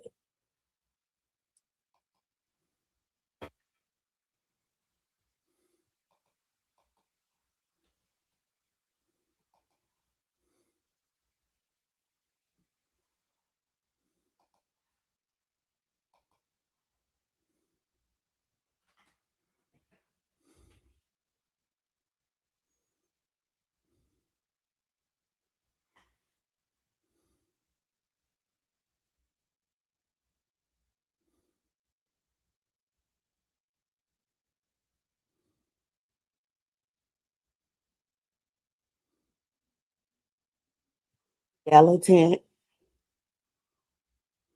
Right.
Oh no, it's hard to tell. Hold on, let me go back a little bit. I saw so when he took off running, that's when he had stabbed him. Hold on, let me see something. Allegedly. See, it's like a lot of people. You see one person push him, but I didn't see like a lot of hands get thrown or none of that. But the tent is so crowded full of people. So that's the dude. So that's what he was wearing when he got stabbed.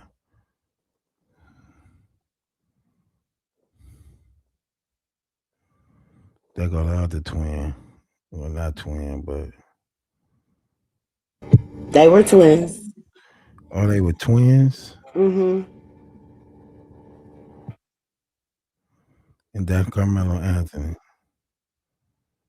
Okay, right there with the book bag on his back. He's just walking up.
Oh, I just saw. Hold on, wait, right there.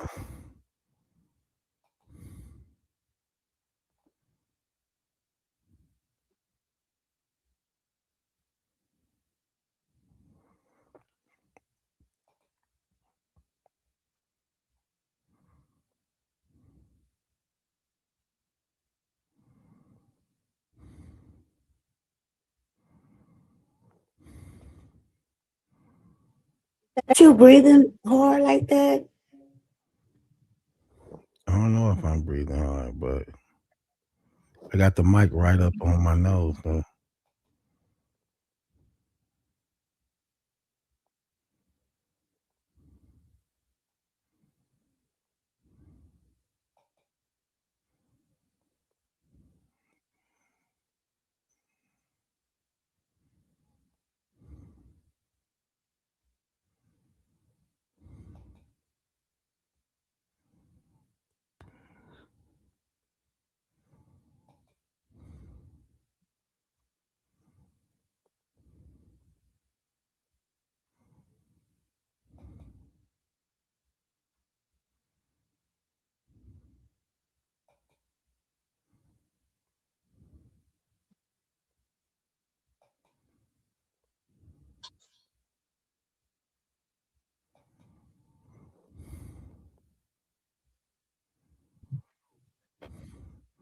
Nah, that's not self defense.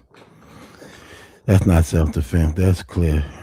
You see a pushback and then he came forward and then popped Immediately, up. immediately. Yeah, that's why I kept running the back. I'm right there on it. I'm right here on it.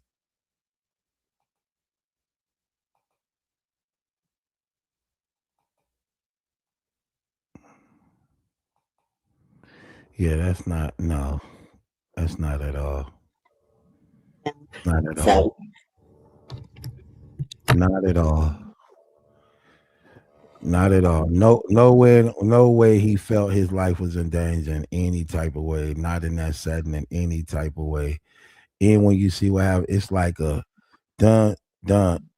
It's like it's like just like that. Click like a just like that. Like I'm ready. Like and it goes right back. It goes right back to what was said. Touch me and you gonna see. And it looked like that's exactly what that was. A push and a They don't look at that as self-defense. That is not self-defense. That's not considered self-defense.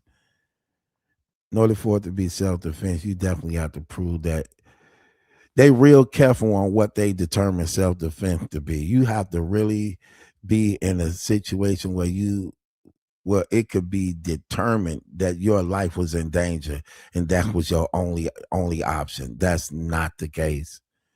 It's not the case at all. And that's probably one of the reasons why he didn't take the stand against himself. And then it do go back to what you say, like how so many people, I mean, it goes into this thing where even though you don't want it to look in the eyes of black and white, but it's automatically there on both sides. On both sides. And it's like, again, it goes right back to what I said in the beginning. You got two prideful boys and they both paid the cost. Austin shouldn't have never put his hands on him or he'll still be alive.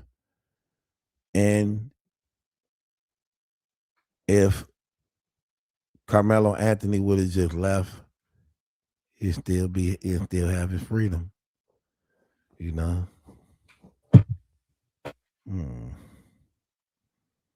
I agree. Arrogance, man, just prideful.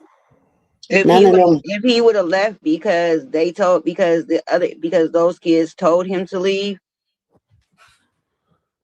You say what? If he would have left because Austin and his brother told him to leave. That's because the problem wasn't worth his freedom. Right. No, I'm saying you saying that he should have left. So I'm saying he's a kid and they also are kids, and you saying that he should have left when Austin and his brother and them said leave. Yeah, because that's not even his school. He up under a different school tent. They banner and name and things under there anyway. So it's like you wasn't even supposed to be up under there anyway. You don't even supposed to be up under there anyway. Yeah, but he's not saying leave just because these other kids told you to leave. It's leave because you're peeping what's happening and the problem that's going to come after all of that. It's not worth his freedom. So let them have that. And then not only that, just think about what's happened. They're in the competition of different schools. So you're gonna have this jacking and man, everybody. Look, we done been to high school. We know how this goes in high school. We know when different schools meet up, that's rivalry. Period. If you ain't our school, it's sort of like a gang. We this, y'all that, you know what's up. Don't come by us, don't, and we stick. That's how that is. So when you like, I'm going up under here anyway. And then here's another thing I like. Look at how you know how they was like, oh, it was pouring down rain. It was pouring down, and these people chilling out there, man. That little drizzle. Come on, man. That ain't pouring down rain. People walking around, kicking it, still sit. You know what I mean? That ain't rain like they were trying to make it appear to be. Like it was pouring down. He ain't had no way. He had to go. The poor little black boy had to get shelter. You get what I mean? Man, people out like it's nothing. See, that's why when you see it with your own eyes, it's different. You get what I mean? Look how people just out there kicking it. Just out there kicking it. Like literally out there kicking it. Even when he stabbed him and take off running. Look at how everybody just out there, even though it's so-called pouring down, drizzling, raining, where everybody had to take shelter, and he found the closest tent and had to go up under for shelter. No, look, there you go. Now watch when he take off running, how I show everybody. Look, he taking off running. Look, he getting out there. Look at all these people out in this so-called raining. Look, all these people out here just chilling. All these people out here just chilling. Look, it's pouring down rain for shelter. Everywhere you go, all these people. Ain't nobody, when it's pouring down raining, look, when it's pouring down raining, people running to get out of the rain because it's pouring down. We know what pouring down raining is.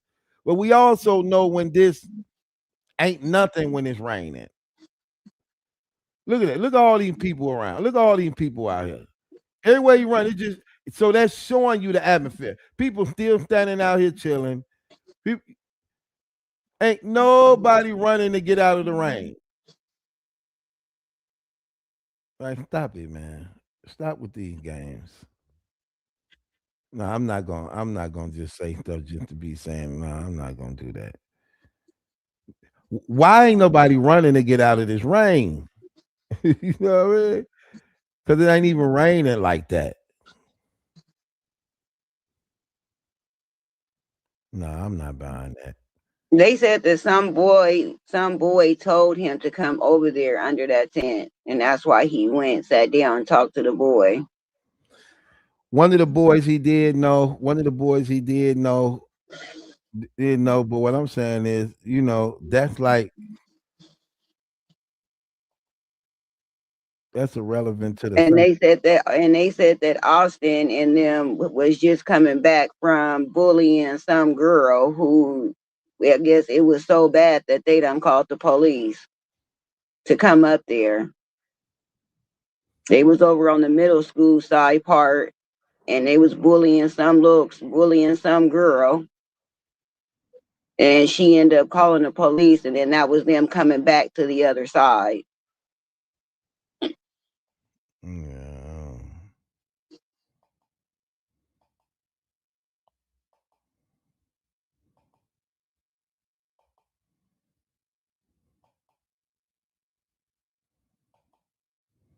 They say them twins was bullies.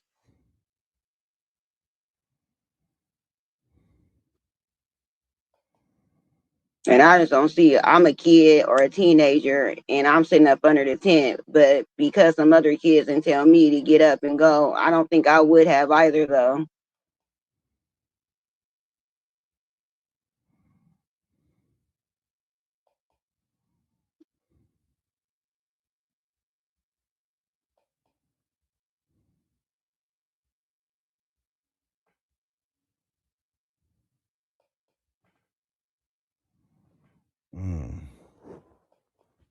I'm just looking at this push.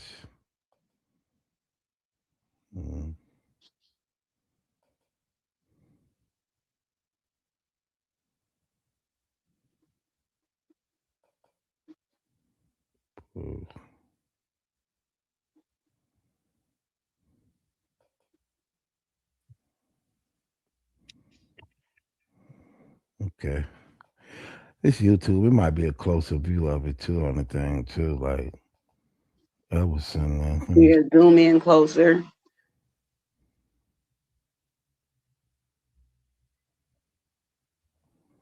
Okay, showing that part. Let me see.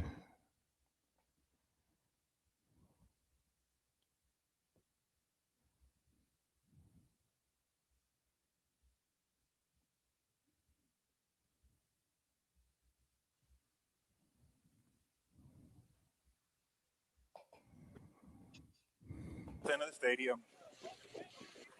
All right. Any weapons on you like that? I'll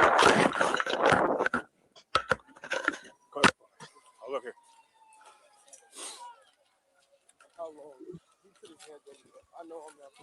Copy, I'll be in route.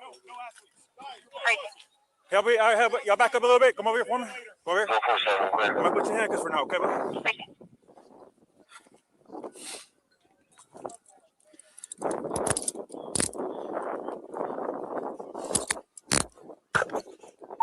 dispatch 443. Everybody can slow down.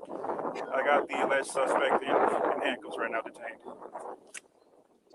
Everyone else can slow down. Suspects detained in handcuffs. Hold on. You can open up the channel, and medics are clear to come in. Have them come to the northeast entrance. That's gonna be a gate that's wide open there, and then you come to the victim from there.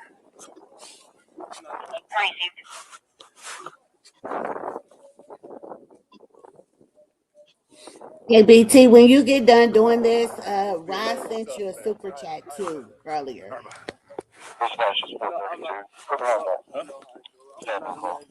Okay. We'll figure that in a minute. So nothing on your person at all? Nothing? Mind if I reach in your pockets and stuff and all that? Nothing gonna stab me? Okay. I'm gonna be out with this.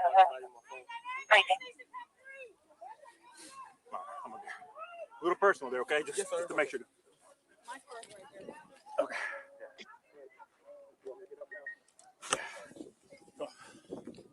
All right. The victim's going to be underneath that tent over there, so I'll get medics.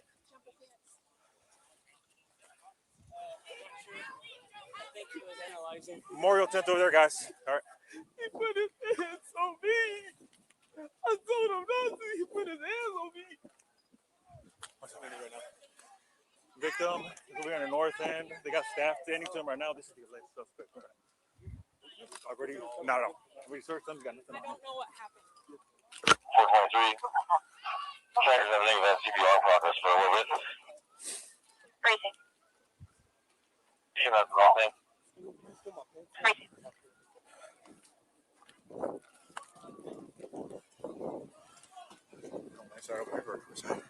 Up to you. It's up to you. That's fine. This is closer. Okay. Let me do one more little check of you, okay? Yes, sir. You don't mind for reaching your pockets, anything like that? You good? I'm wearing some little under. No, ma'am, I don't think so. What's your name, man? Carmelo Anthony, Karmelo. 4:30, show me out. Okay. Racing.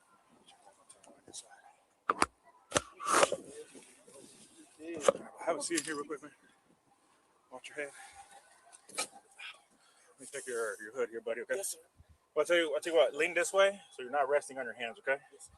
All right, see a little bit of blood on your hands there, okay? Yes, all right. 402, I'm on scene. So your first name is Carmelo? Yes, sir. Karmelo. Let's see, hold on one second. Is he okay? I don't know yet, man. Carmelo, C-A-R-A. K-A-R. K-A-R-M-E-L-O. M-E-L-O. Carmelo. What's your last name? A-N-T-H-O-N-Y. We're ready. When? I'm in 12th grade. 10th grade? You go to Emerson? No, sir. Where do you go? Centennial. Okay. I'm in 12th grade. 12th grade? Yes, sir. Okay. North Centennial. All right, sit tight for me real quick, bud, all right? Let me run this guy real quick. Yeah. I haven't talked to him at all. Hey BT, Rod sent you a super chat a little earlier that you missed.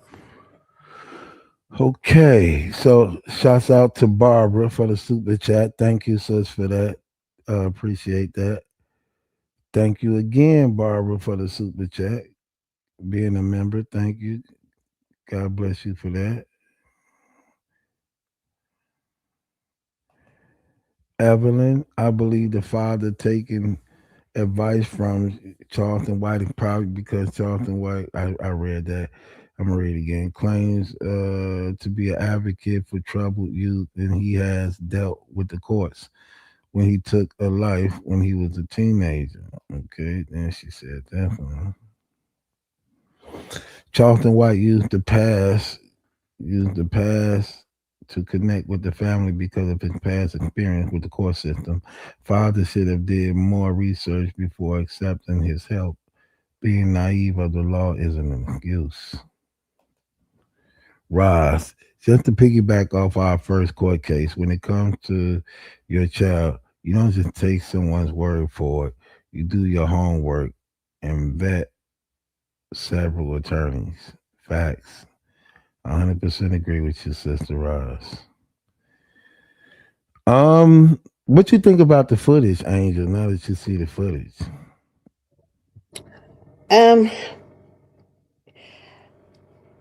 I think it's unfortunate and I think it's sad. I think that it goes back to what we were talking about last week or whenever he first got convicted.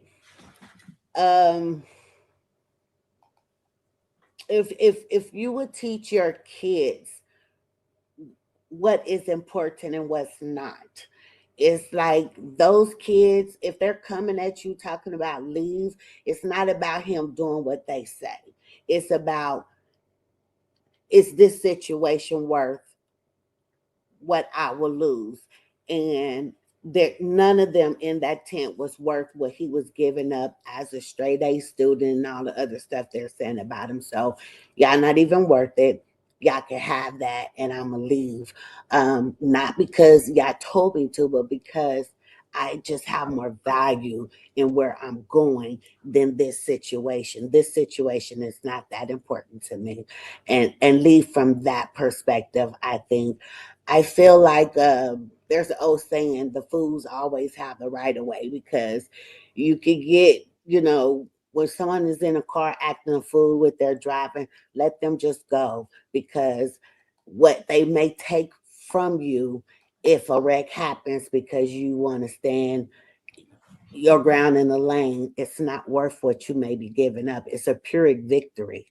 And that's all this is. It's a Pyrrhic victory. You may win the battle, but you lose in the war. And it's not worth it. You know what's crazy about saying this? If you notice, right, everything we talking about right now, what you just got through talking about, how people like he should have just walked away, should have just done. But it took you to stab him to run away and walk away. You get what I mean? It took you to stab him to do it. Now you humble when it's over and you did the dirt. Now you, yes, sir. Yes, ma'am. My name is this. But why you couldn't be that same way to avoid the situation? So what you doing now as a result of the effect due to the cause is what you should have done before the cause that led to the effect. You see how humble he is. You see how he, yes sir, yes sir. No, I didn't. But yeah, Pyrrhic victory. yeah. Why didn't you have that in that situation right there, where you looking out for you first, and then like you said, it's so many people who be trying to, like you were speaking earlier, just reconstruct and recreate the scenario to make it so intense and hostile to justify the killing. Like, oh, he was surrounded. What was he to do? It was nowhere to go. And all these people coming up on you. It's four in the back and two on the side of them. You give it up. You didn't. That ain't what was just presented there. That ain't what was presented there. See, and I don't be liking that neither. It's like, why people just can't be honest, man. I would much rather have my son at home so I could take him off to college this August and see what his future had than to lose him for 35 years for something that was so meaningless. It's a Pyrrhic victory. Yeah. Yeah, that's crazy. Let me see. I clear this. I got that. Okay, I got that. Yeah, that was.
And another thing, like I said, that's very telling when you look at things like this, was very telling is that when you see stuff like that, it's like uh when you see stuff like this, what happens is you don't take the stand in your own defense. If you believe you was so if you believe you was so innocent in what you do, why aren't you taking the stand in your own defense to actually tell exactly what happened and transpired? We live in an era where that right there is like self-admitting a guilt or wrongdoing by which you are afraid to take the stand in a self-defense situation that by which you believe you was using self-defense.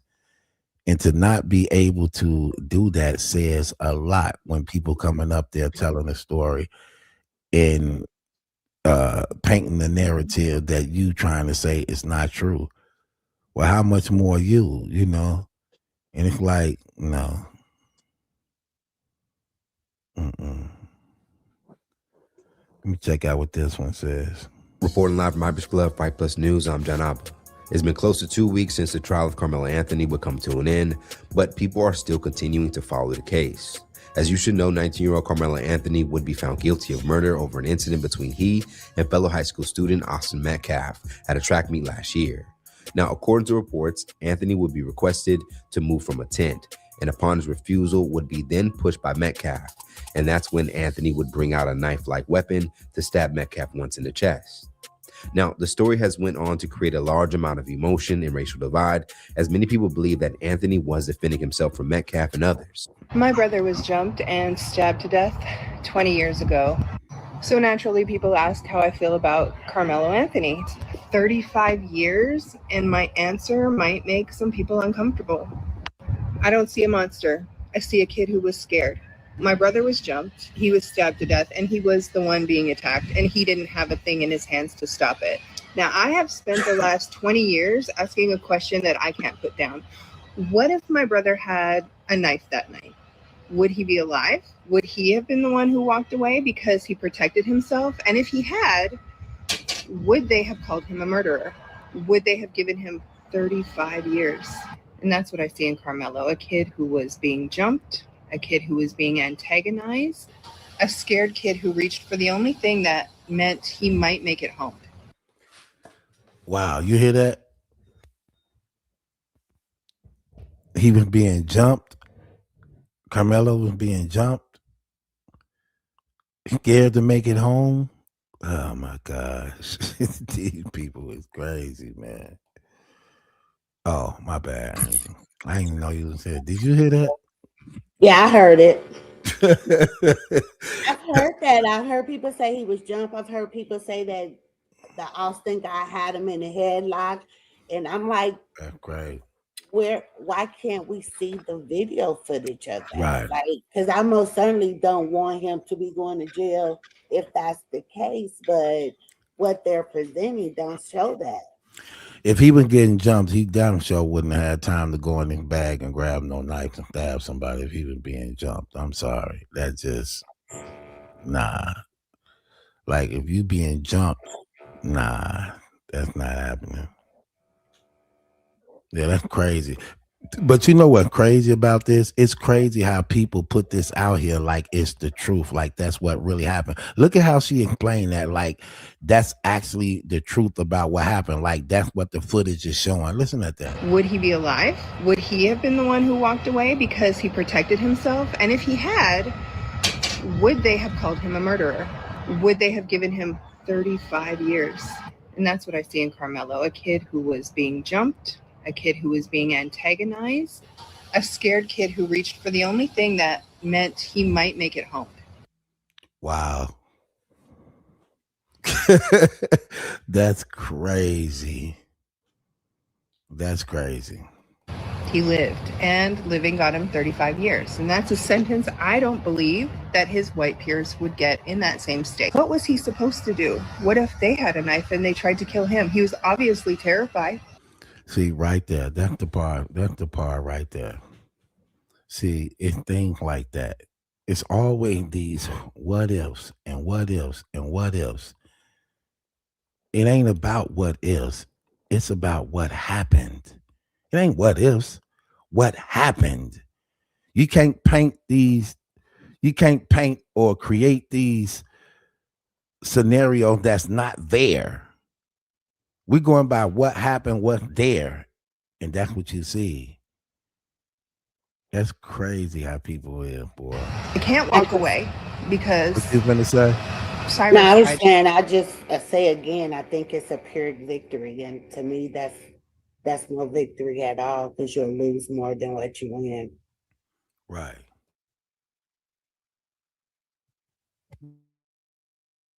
That's crazy though. That lady just painted that whole picture of a lie that's not there and putting it out as truth. And then you know how ignorant people is. Then somebody hit it, they'd be like, no, they were jumping him. They were jumping him. I saw it on the thing and said that they were jumping him, and that's why he did that. So they locked that brother up because he was getting jumped. See what I mean? Yeah, crazy. That didn't work for him very well, did it? They can't defend themselves because 35 years for a child who was trying to protect himself? We need to have broader conversations. Carmelo was a terrified kid, and I'm not going to pretend otherwise.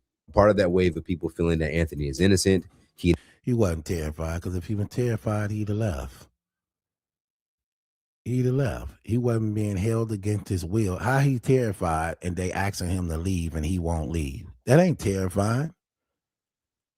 That ain't terrifying. And that terrifying, Angel, if I'm giving you the opportunity to leave and you not leaving, are you terrified? No. Exactly. You ain't being held against your will or nothing like that, but he's terrified. Even though they telling him to leave and he like, I ain't going nowhere. Make me leave. Make me leave. Touch me. You gonna find out. Touch me and see. That's terrified for his life? Nah, stop it. No.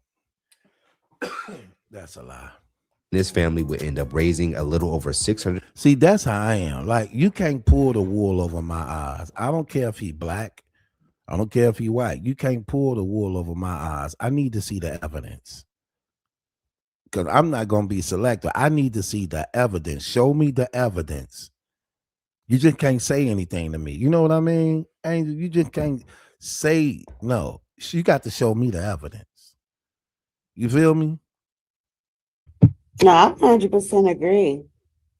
No, listen, I told you. I know people like this that happened in my family. They lost their life behind this. My cousin lost his life behind something like this in similitude to some degree. He was at home, laying down sleep after getting off of work. And we had this one member of the family who always in trouble. He always in trouble, always got something going on, always starting something.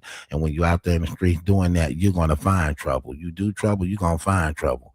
And he got into it with some dudes, came in the house to get one of our cousins, basically woke him up out of his sleep, talking about how God jumped him.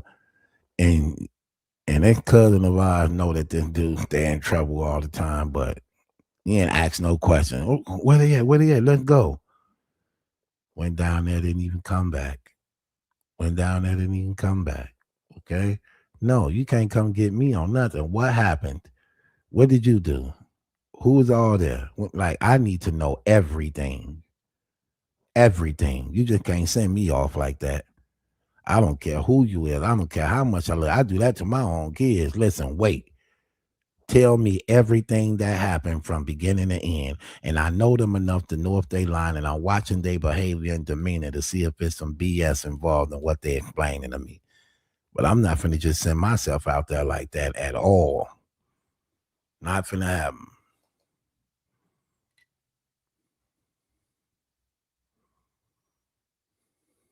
Crazy.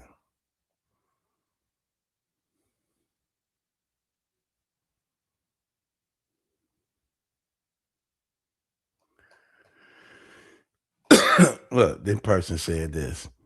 It's very obvious that Carmelo was sitting behind the tent, so he shouldn't have never been asked to leave in the first place. All that stuff happened inside the tent.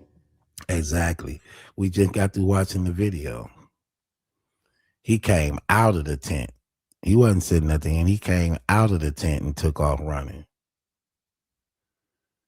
Crazy. Sis said he was remorseful. Well, I don't care about you being remorseful if you just killed my son or my family member. Remorseful? You should have been remorseful and left when you was asked. You know what I mean? Erica, we just got through playing the video. We just got through playing the video. I'm saying it's still he. Oh man, that's crazy. Look, it's again when you see it with your own eyes. When you see it with your own eyes, it make a big difference. Because they were talking about, oh, it was raining, throwing down, raining. He needed to take shelter, so a black dude just came up under the tent to get out of the rain. From man, please, wasn't even raining like that. All them people standing out there while it's so-called raining, just kicking it, talking, having conversations. Like, come on, we're not gonna play them games. No. Yes.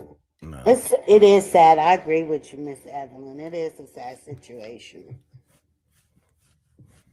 Yeah. But here's the thing. What would you have wanted your son to do? And I'm gonna keep it real. I would have rather my son just leave. Yeah, it's not that serious. Yeah, It's it's no not that. Yeah, different. leave. Leave. It's like Don't we teach situational awareness. It's like Angel?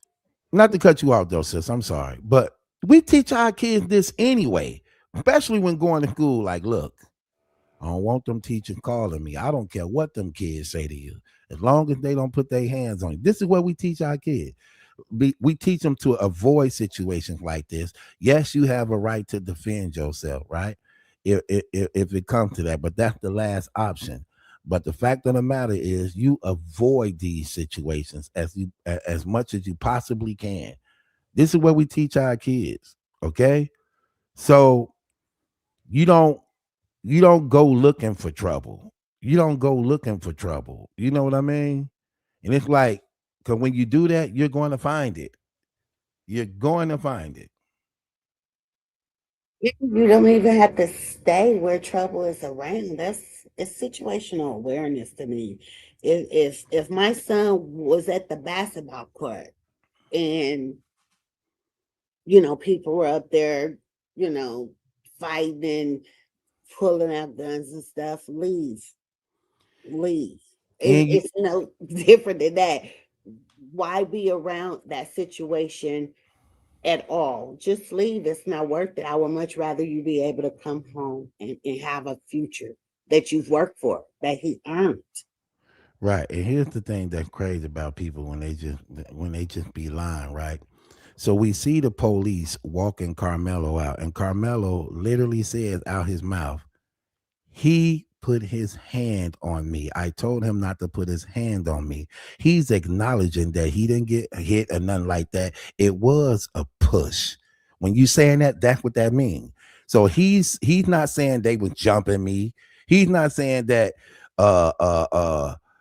he said he put his hand on me, like we clearly saw in the video right there. I told him not to put his hand on me. That's what he said. So he's admitting that it was one person he was encountering with. One person. He put his hand on me. I told him don't put his hand on me. That's what he said. That's what he said. That's exactly what he said. He not talking like he was jumped. He's not talking like his life was in danger. It's like people creating a story to justify wanting to take a side. Same thing we be seeing happening in the Claressa Shields and Remy Ma situation. Justifying a story, tweaking and twisting just to pick a side. I don't pick sides. What's the truth? What's the truth? What's the truth? Because Carmelo, when the police was arresting him, he said it out of his own mouth. Listen to what he said. This is what he said out of his own mouth. All these people just lying. I don't like Willie D neither. He's a straight up corn. Hold on, watch this. This is what he just said out of his own mouth. Watch what he said out of his mouth. Again, right here. North end of the stadium. All right. Any weapons on you like that?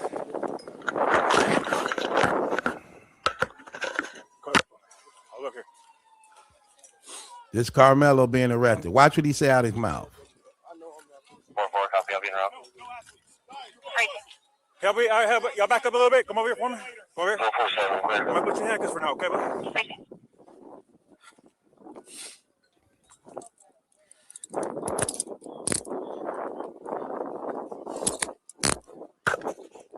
Dispatch 443. Everybody can slow down. I got the alleged suspect in handcuffs right now detained. Everyone else can slow down. Suspect detained in handcuffs. You can open up the channel, and medics are clear to come in.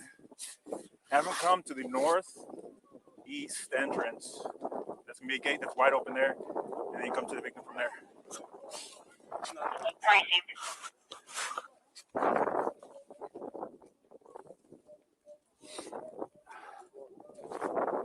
This is the alleged suspect. All right, bye. Dispatch is 432. Huh? Okay. We'll figure that out. So nothing on your person at all? Nothing? Mind if I reach in your pockets and stuff and all that? Nothing gonna stab me? Okay. I'm going to be out with this. I'm gonna be a little personal there, okay? Just to make sure. Okay.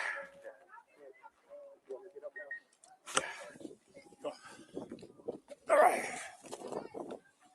The victim's going to be underneath that tent over there, so I'll get medics.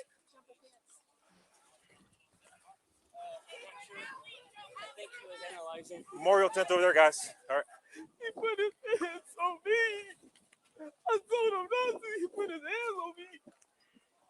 Hear that? You heard what he said? He put his hand on me. I told him not to. He put his hands on me. Right there. He didn't get punched. See, when you get punched or something like that in fight, you'll be like, he hit me. He hit me first, and he ain't saying that. He said he put his hands on me. I told him don't put his hands on me. He put his hand on me first. And we clearly see that in the video, where there's a push and then there's a stab. Not a punch, not people jumping on him.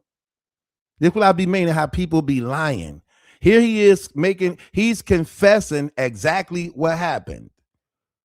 This is Carmelo walking away.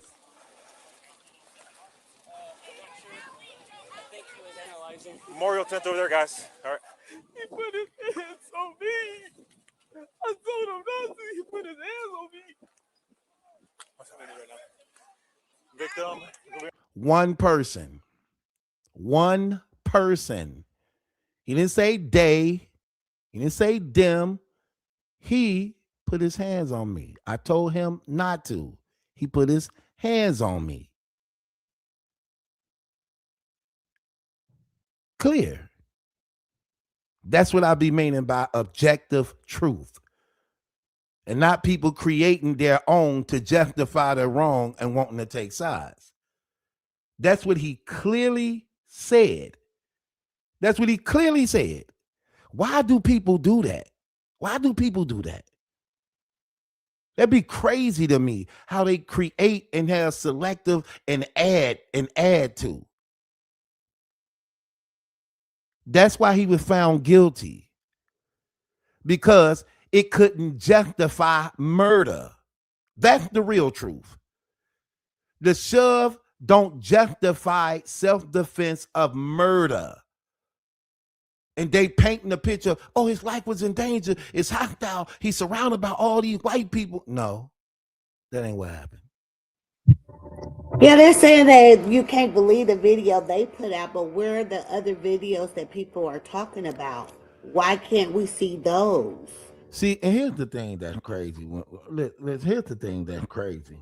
See, I like to use, I thank God that he gave me common sense. I love it. I love it with a passion. When you don't take the stand in your own defense and your life and freedom and it's on the line, that says a lot. It says a lot. It says a lot. If you this innocent and you was only standing your ground and you didn't mean any ill will or harm, you in a murder trial for your life. This is the right time to actually speak that truth if it's really truth. We know the guilty is quiet and they don't like to talk and they don't like to say nothing, afraid that they're going to make a mistake and slip up and say the wrong thing. So I ain't going to take the stand so that the DA cross-examine me and actually pull out the truth that really happened. And then, no. When you innocent, you're going to take the stand and you're going to tell the truth, because the truth is not going to change no matter how many lies they throw at you. The truth is the truth. The truth is the truth. Period.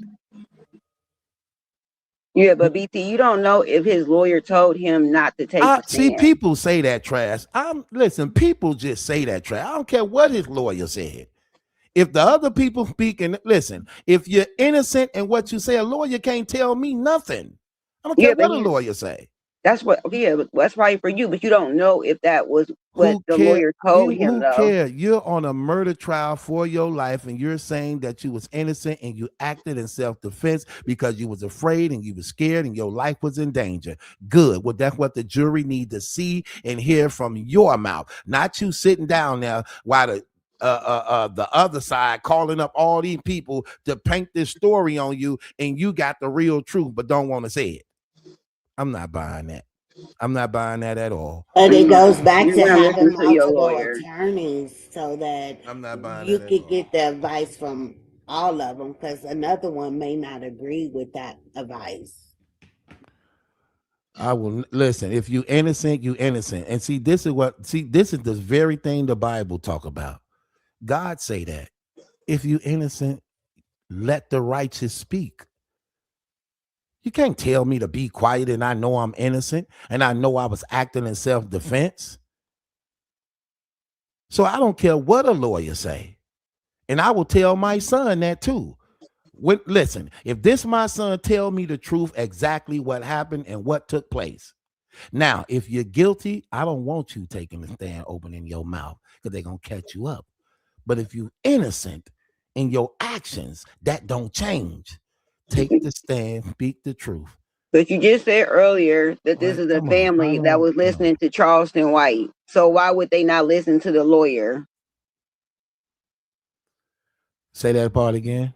You just said this is a family that was listening to Charleston White. So why would they not listen to the lawyer? Again, I don't care about what a lawyer's saying. I'm talking about me as a person. I don't care about that. But it's not you, though. It's not you. It's that it's Night him. Armor, you missing the point. You missing the point of the matter. The point of the matter is objective truth, right or wrong. He don't have a lawyer at this time. Right here, you seeing what's happening. He don't have a lawyer. There's no lawyer around at all. He just committed a crime, and he's not even for sure that this man is dead yet, because he actually even asked the officers, is he okay? Is he going to make it? Nah, he dead. It's too late now. So what he's saying is he put his hand on me. I told him don't put his hand on me. He put his hand on me. And that's what was said in the trial. That same exact thing. And we watching the video of literally exactly what Carmelo just explained happening under that tent. Exactly how he just explained it. One person push him, then there's a reaction. There's a reaction to the push. It's boom, boom, just that quick, and it's over. He run out of the tent and take off running. That's what we just seen. Then we see him literally saying it. He put his hand on me. I told him not to. He did it anyway. He wasn't beat. So it wasn't no violence taking place to the point that he can justify homicide in the court of law. If a person touch you, that don't give you the right to shoot him and kill him and say, he touched me, so I shot him. I was afraid of my life, so I shot him because he touched me. That's not called self-defense. You have to show how your life was in danger to the point that it led to that by which a death occurred. Not something that's not deadly force by which you had to react that way. You can't prove that with what's being done here in this setting. You can't prove that. So no, I'm not finna lie for nobody just because he's black. I'm not doing that. Right is right, wrong is wrong. I'm listening to what the man said out of his own mouth. That he was into it with just one person. He put his hand on me. He didn't hit me. He put his hand on me. And I told him not to. So I proved my point. Touch me and see what happened. The white boy took it upon himself like, okay, I'll touch you and shove him. Okay, you shove me. Now I got to prove my point. Neither point was proven. Neither point was proven. That's what you really see. You see two idiots, one lost his life and one locked up in jail for 35 years. That's what you saw. Pride and pride. And that was the result of both pride. It ended in one person losing his life for being prideful and one person losing his freedom for being prideful. That's what it did. Everybody else in building their own stories around the situation. That's what I see going on. Everybody building stories around what really happened when you really got two young boys, prideful, arguing against each other. The arguing get intense to the point he asked to leave. He do not want to leave. You're going to have to make me leave, even though he don't supposed to be under their tent. But he going to say, you're going to make me leave. And the white boy like, okay, who you think you is? I'm going to make you leave. And take it upon himself, put his hands on him, then he stabbed him. Just like he explained. I told him don't touch me. He put his hands on me. He put his hand on me first. This is what I be meaning by having a spirit of discernment. He even knew he couldn't really explain it to the extent to justify what he did. That's why when he said, he put his hands on me, I told him no, and he touched me first. He couldn't even go no further than that.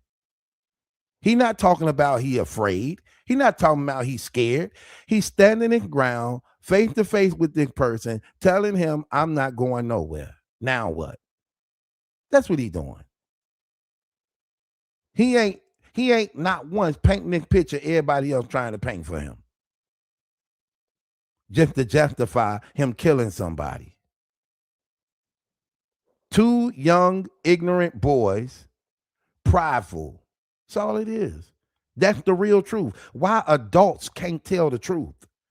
That's what's crazy. See, this situation is like an example of how messed up we are as a people and society. And not just black people. I'm talking about just terrible. That you can't even tell the truth. You can't set aside feelings to tell the truth. That's crazy to me. And we see it all the time.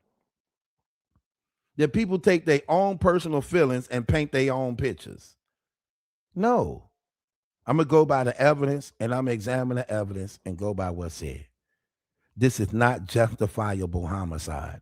I don't care what nobody say. This is not justifiable homicide. Never. Never. Now, yeah, it could look bad that it was an all-white jury that said it. But if I was on a jury stand and I was voting on this, I would say he was guilty too, and I'm black. At the evidence that I see, that's not justifiable homicide at all. When you have ample opportunity to leave that situation and you didn't do it. And you daring anybody to come forward because of what you know you got in your bag. You know what you got in your bag. And you literally letting it be known what you're going to do to somebody if they touch you. That's not justifiable homicide. I'm sorry. That's not justifiable. That's not self-defense. It's not. It's not. I'm sorry. So don't give me the poor little black boy story. Like, oh, he did the black boy, oh, they railroad. How he railroaded himself. Anytime you don't want to speak in your own defense and you claiming that you're innocent, you're railroading yourself. You're railroading yourself. You assisting in this so-called railroading. If you're innocent, I'm going to speak. I'm going to let it be known. You're going to find me guilty off my testimony then, not somebody else's. If you're going to find me guilty and I know that I'm innocent, you're going to find me guilty on taking a stand. That's what it means, fighting. You ain't fighting if you're sitting down being quiet and thinking you're going to look innocent, and that's going to play on a jury hard to say that you didn't do it because you're sitting there looking innocent. No, that's not going to happen. I'm sorry. That's not going to happen. I wish people were just more honest, man. Like, we just live in a terrible world But people don't even want to be honest. That's crazy, man. I know God be looking at this like, man, these people is sad. This is terrible. The leadership is terrible. The elders are terrible. That's why these young people don't respect the elders. Look at the examples. Look at the examples. The young men don't respect the older men, and the young women don't respect the older women. Look at the examples. Look at the examples. They don't really have nothing to go off on. So they raised by the internet, raised by music, raised by social media. They don't have leadership that they can respect to actually come together and try to make things better. The examples are terrible. The examples are terrible. And that's sad. And situations like this be showing that stuff. Like situations like this really, really be showing that stuff. I need to see the evidence. I need to see the evidence. I don't go on people's words. Show me the evidence, and I'm going to see it, and I'm going to judge it in truth. That's what I'm going to do. The white boy had no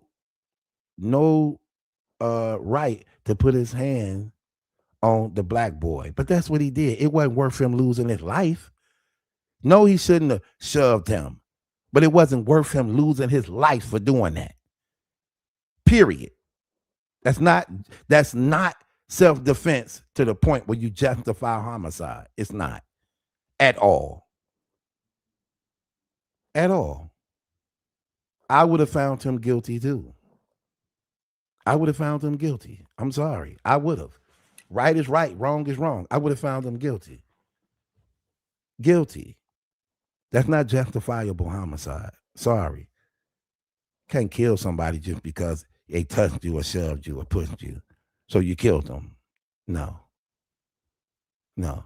And I know people say things like, well, what if it was the other way around? What if it was all black boys and one white boy, and it'd still be the same thing? To me, the white boy would be guilty. You're wrong. That don't justify it, regard to how you flip it. Now, if you just want to say, going back to the what ifs, what if it was an all black jury and it was that, and they found him not guilty? It still would have been wrong. Still would have been wrong. So I don't know, man. I don't know, man. I mean, to each his own, man. This is what we have in the world, man. People could see things differently. I'm going off what the man said out his mouth. And out his mouth, he let it be known it was only one person. He wasn't punched. He wasn't hit. He was pushed. That's what he's saying out his mouth. He ain't making up all these lies everybody doing to try to justify the thing. That's what the man said out his mouth. Victim is over here on the north end. They got staff standing to him right now. This is the alleged suspect. Already? No. We searched them. Got nothing on him. I don't know what happened. 4.3. He put his hands on me. I told him not to. He put his hands on me. He right there. So no, he was not scared. See, if you listening to this video right there, that don't show me fear. That don't show me he was scared of his life. That don't show me that was the last resort he had to. When he make that statement like that right there let me know right there. It was pride. He was taking a stand. It was pride on both ends. That's what that means. Literally, that's what that means.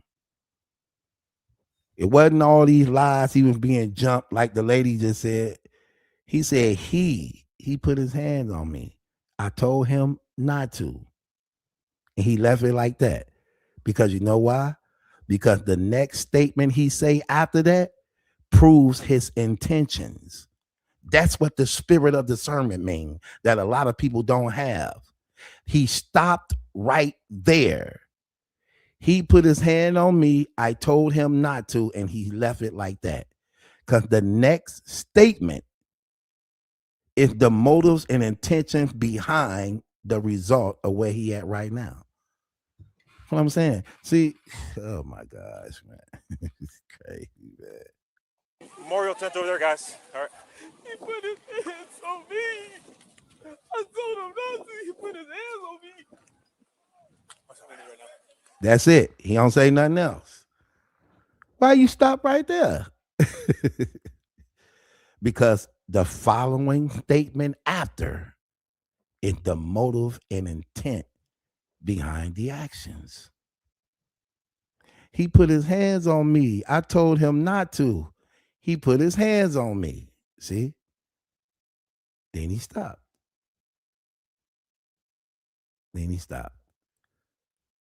Guilt is what it is. But it's a black boy. We are right or wrong. We got to rally around the black. It's the blacks against the whites. We got to rally around. No. No. I don't play them games. No. Mm-mm. No. Let me be right before the eyes of God. If I'm gonna give an opinion, I'm gonna give an opinion in truth. Let me just see everything going on. That's all. What you think about that, Angel? I agree with you. I agree with you too. It's I would even go so far as I see people in the audience saying he was remorseful, he didn't intend to kill him, and all of that stuff. Okay, I can even agree with that, but it doesn't take away from the fact that he killed this boy, and he's going to be penalized based on that action. Um, because it's just simply the truth of the matter based off what we've seen and what we know. And I know some of you are saying there's other videos of inside the tent and things like that. I haven't seen those, so I can only make my opinion based off of what we've seen thus far. And thus far, it wasn't self-defense. Right. And I don't even buy the remorseful part. It just like you only crying because you caught now. You caught you now you know it's real. It's real on so many levels. See, it's real now. This is reality. It's starting to kick in like, damn, I just killed somebody and I'm in handcuffs. So now you like, damn, he trust me, in his mind, he wish he could take it back and do the right thing. That's what trust me, I know this for a fact. He wishing he could take it all back and do the right thing and left. He was given that opportunity more than once and didn't take it, only to now want to take it when it's too late. And when you, and this is what I be meaning, when you stabbing somebody through their clothes with that much force, with one blow, he didn't stab them 3, 4, 5 times. He stabbed them one time, penetrated through his clothes straight to the heart. That's force. That's strength. That's meant to. That's what that means. That's meant to. Literally. But again, it's here's the fact of the matter of what it is. It's two young boys, prideful, showing off. They were showing off. They all was showing off. The white boy McCaff was showing off in front of the people that was around, and the black boy was showing off too. That's what it was. They were showing off, and this what teenagers do. Showing off in front of each other, like, man, what? What? Okay, well, it is what it is. It started out a conversation, what teenagers do, competing against each other, talking down on each other. Now you can't take it. You ask to leave. I ain't going nowhere because you ain't finna be like you punking me. So I'm standing. So it's pride.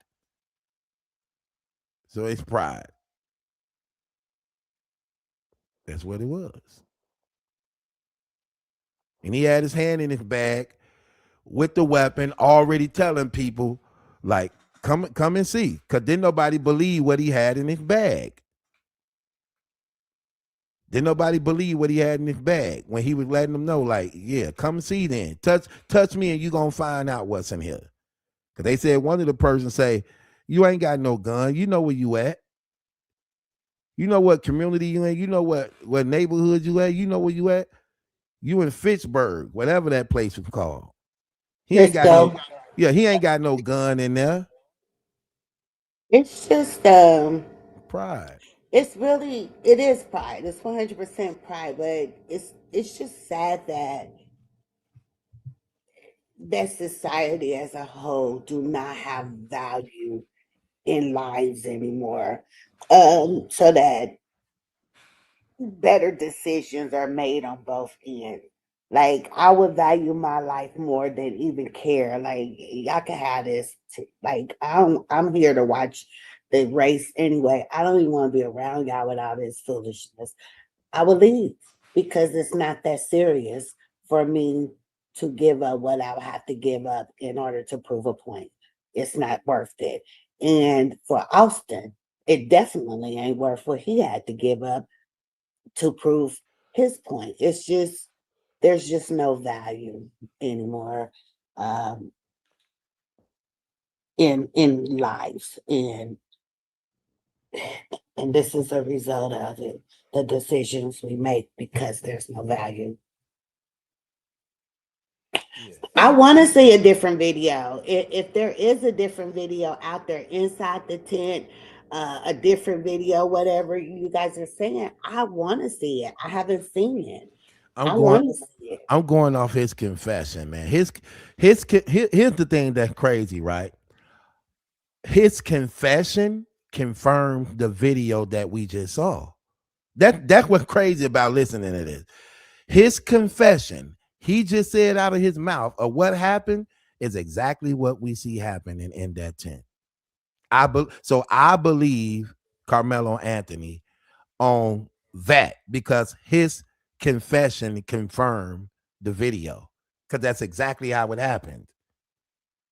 He let it be known it was just me and him. It wasn't nobody else. He basically saying that. He, singular, put his hands on me, singular. I told him not to. Pride. And he did it. Then he left it at that. The results was I told him don't do it. He did it. I killed him. That's what happened. Simple as that. Now, I know people want to rewrite it, but you can't rewrite it because that's exactly what happened. That's exactly what happened. Was it worth him losing his life? No, it wasn't. But I know people going to try to say that to justify what he did. And it wasn't worth that. That is not self-defense of justifiable homicide. I'm sorry, it's not. It's not. It's not. Right is right, wrong is wrong. It's not. And if he stood before God, he would be judged as a murderer. God will not say he was acting in self-defense. Period. You killed him. That's what you did. Pride and arrogance. And I guarantee you the Spirit of God was talking to both of them and they didn't want to listen. The Spirit of God, I guarantee you, was telling McCav, leave it alone. Don't do it. But he did it anyway. And I know he was telling Carmelo Anthony, just leave. But he was fighting against that and wouldn't do it. Don't do it. And they did it anyway. That's what he said in the Bible. My spirit will not always struggle with man. I'm just going to tell you, you don't want to take a heed of it? Okay, you ain't got to take a heed of it. Now, look at the results. And then you have all these adults at odds with each other, arguing against each other. It's just terrible, man. We are terrible as people, man. We are terrible. Like, when a person's eyes is fixed on what they want to fix, when their mind is set on what they want to believe, they have selective hearing. They don't have objective truth anymore. They don't care. They only see skin color. They only see, that's it. That's it. It's not, and then they paint these pictures of things that's not there. Well, what if this or what if that would happen? No, we can't go off what ifs. We going off what happened. Big difference. You painting something that's not true based upon something that is the truth. And out of Carmelo's own mouth, he let it be known. It was me and him. He touched me. I told him don't touch me. He touched me. He touched me. See, we know if he got hit, he would say he hit me. He didn't say that. I told him don't put his hands on me. He put his hand on me. He didn't hit me. Look, he would love to say he hit me. He punched me. He swung. He would love to say that if that was the truth. But he didn't.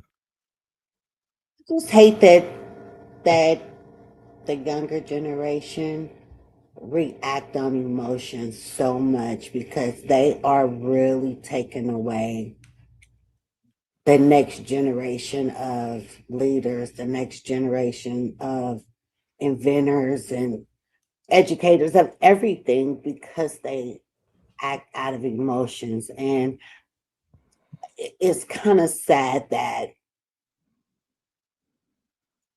as older people, we don't direct them better than that because we know the outcomes. That We part. know the outcomes. That part right there. You know, that's also the very significance of why it's important to have both parents in the life. Because even though the woman, for the most part, uh, is more so led by emotions, nothing is wrong with that. But the man is led more so by logics to contain the emotions when you're dealing with children. When you're dealing with children, it's okay that they understand the value and importance of emotions. But emotions are to also be controlled and put in check, because what happens is when it's not controlled and put in check, it leads to things like this. So that balance is necessary from the mother and father, by which that kid have that balance from both parents, that you have that authority, strong example set of there, who also uh, uh, uh, manage the spirits by which you are molding these children in. And it goes back to what you're saying. So you're seeing this generation of emotional young adults. And one of the main problems is because they don't have strong fathers and men in their lives by which they could tell them, like, look, man, yes, things get hard out here. And it's okay to be going through struggles and pain and things like this, but you can't allow that to break you. You have to stay, you know what I mean? You have to use that to your advantage. And it's just, it's just things like that. You know what I mean? That's hurting a lot of these kids, man. You know, I mean, the leadership is terrible. We have bad leadership here. We have a lot of people who don't know the truth, who don't have knowledge of God to know the truth, who don't know how to stand for righteousness, who don't know how to see past skin color and all this prejudice and biasness to actually do the right things, period. Period. Not because you black, but doing the right thing, period. And then because they don't know the truth, they make it up as they go, and they believe that the way that they make it up is going to work because you operate this way. No, it don't work like that. I'm sorry. It's a sad situation. I want to address Erica. Erica, I'm not demonizing Carmelo. I, I'm just being honest about what the truth based on what we've been presented. If there's another video, I would love to see it. Outside of that, I can only base my thoughts and opinion off what we can see and what we've heard thus far. And he killed that boy. And it's just the reality of the situation.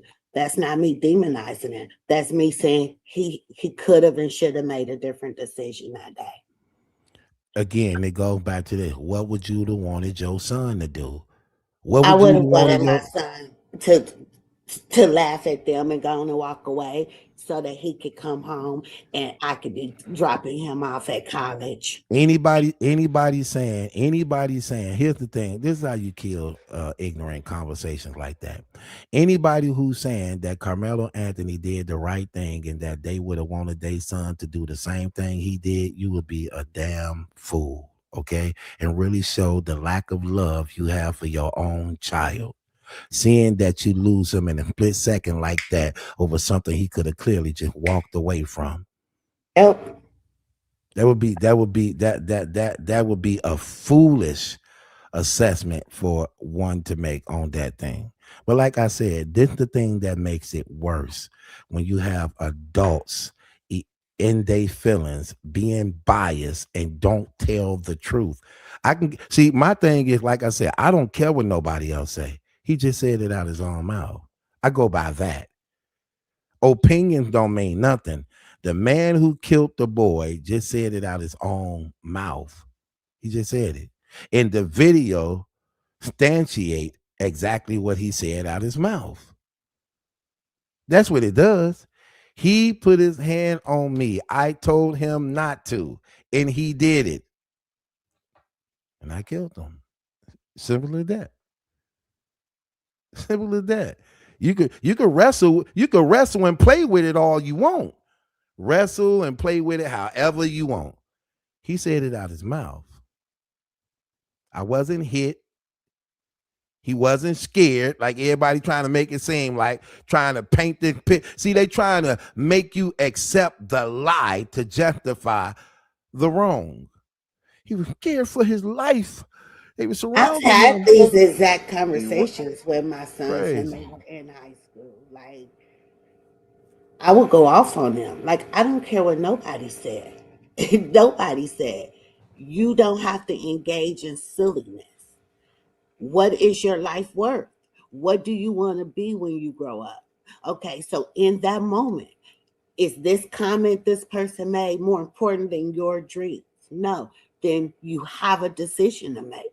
Walk away and let them have that. I've had Right. these exact conversations with both my sons when they were in high school. Right. If you allow yourself to be easily sent off like that, you might as well roll over and die, because the devil ain't gonna stop sending people to you. You know how many things I had to walk away from?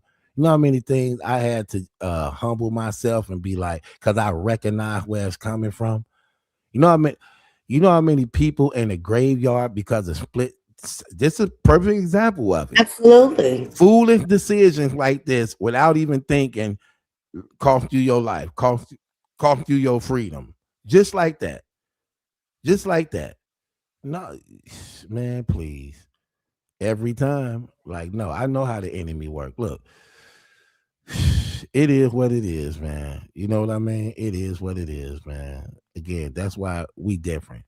If that's how you feel, you got to live your life, go ahead. Good luck. Good luck with that. I just know the results. You're not going to like the results of it. I know that. So I don't know. You know. Anyway, no, and then these things cause divisions and strife and contention amongst each other.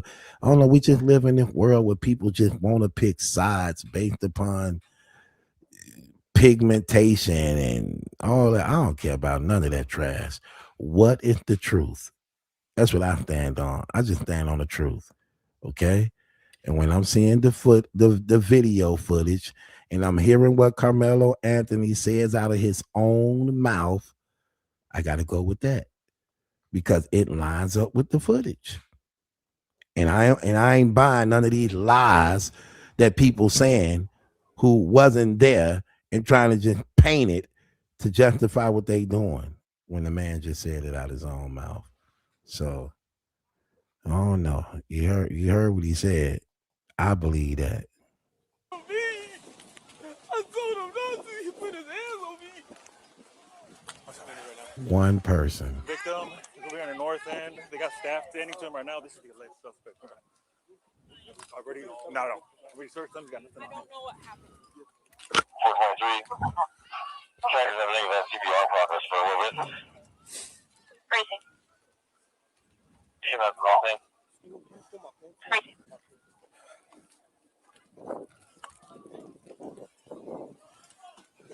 Sorry, over here. Up to you. It's up to you. That's fine. This is closer. Let me do one more little check of you, okay? Yes, You know, Look, this what I be meaning. Like, I don't know. I don't know if this Eric is a troll page or not. Erica says out of his own mouth. Listen at this. This what I be meaning by the examples of adults, right? He reacted to someone putting their hands on him. Common sense, it wasn't a tap. More ignorance. In the court of law, you must show and prove that was the last resort by which that was the method necessary to justify the homicide. You can't do that with the push. When the person don't have no weapon. You can't do that. Sorry. That don't help. And it goes right back to the question right here. What would you have wanted your son to do in that situation? Would you have wanted your son to stab him? See, this what I be liking. I like questions like that. Would you have wanted your son to stab him? Or would you have rather your son lead the situation? Which one would you have rather done? Lead the situation. Yeah, in that situation. What would you have rather your son done? Get what I mean? Because when people just be talking and saying this crazy stuff, it actually really tells on them. It tells on them. Let's say Carmelo Anthony is your son. Don't paint no other picture.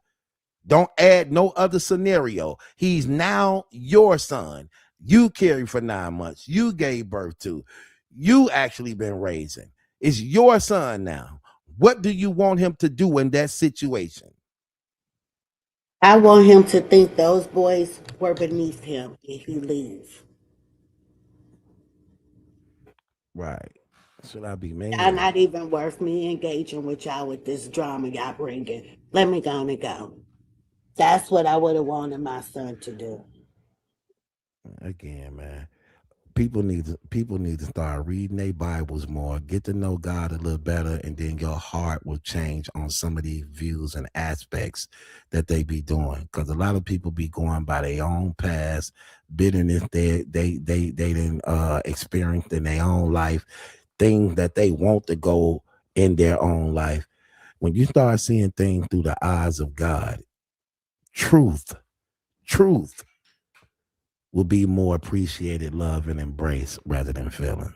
Put me in the den with the lines. We in the line of fire for the Messiah. Put me in the den with the lines. We in the line of fire for the Messiah. Put me in the den with the lines. We in the line of fire for the Messiah. Tryna be no hero, but I take a million way where I go. Be in it to win it and do it to the finish. The murder, prison, the life of a Christian. Then true religion, we hated it, jaded, forbidden to witness it like crucifixion. United, defiant, they can't keep us fired. Our blood causes fire. I ain't tryna be no hero, but I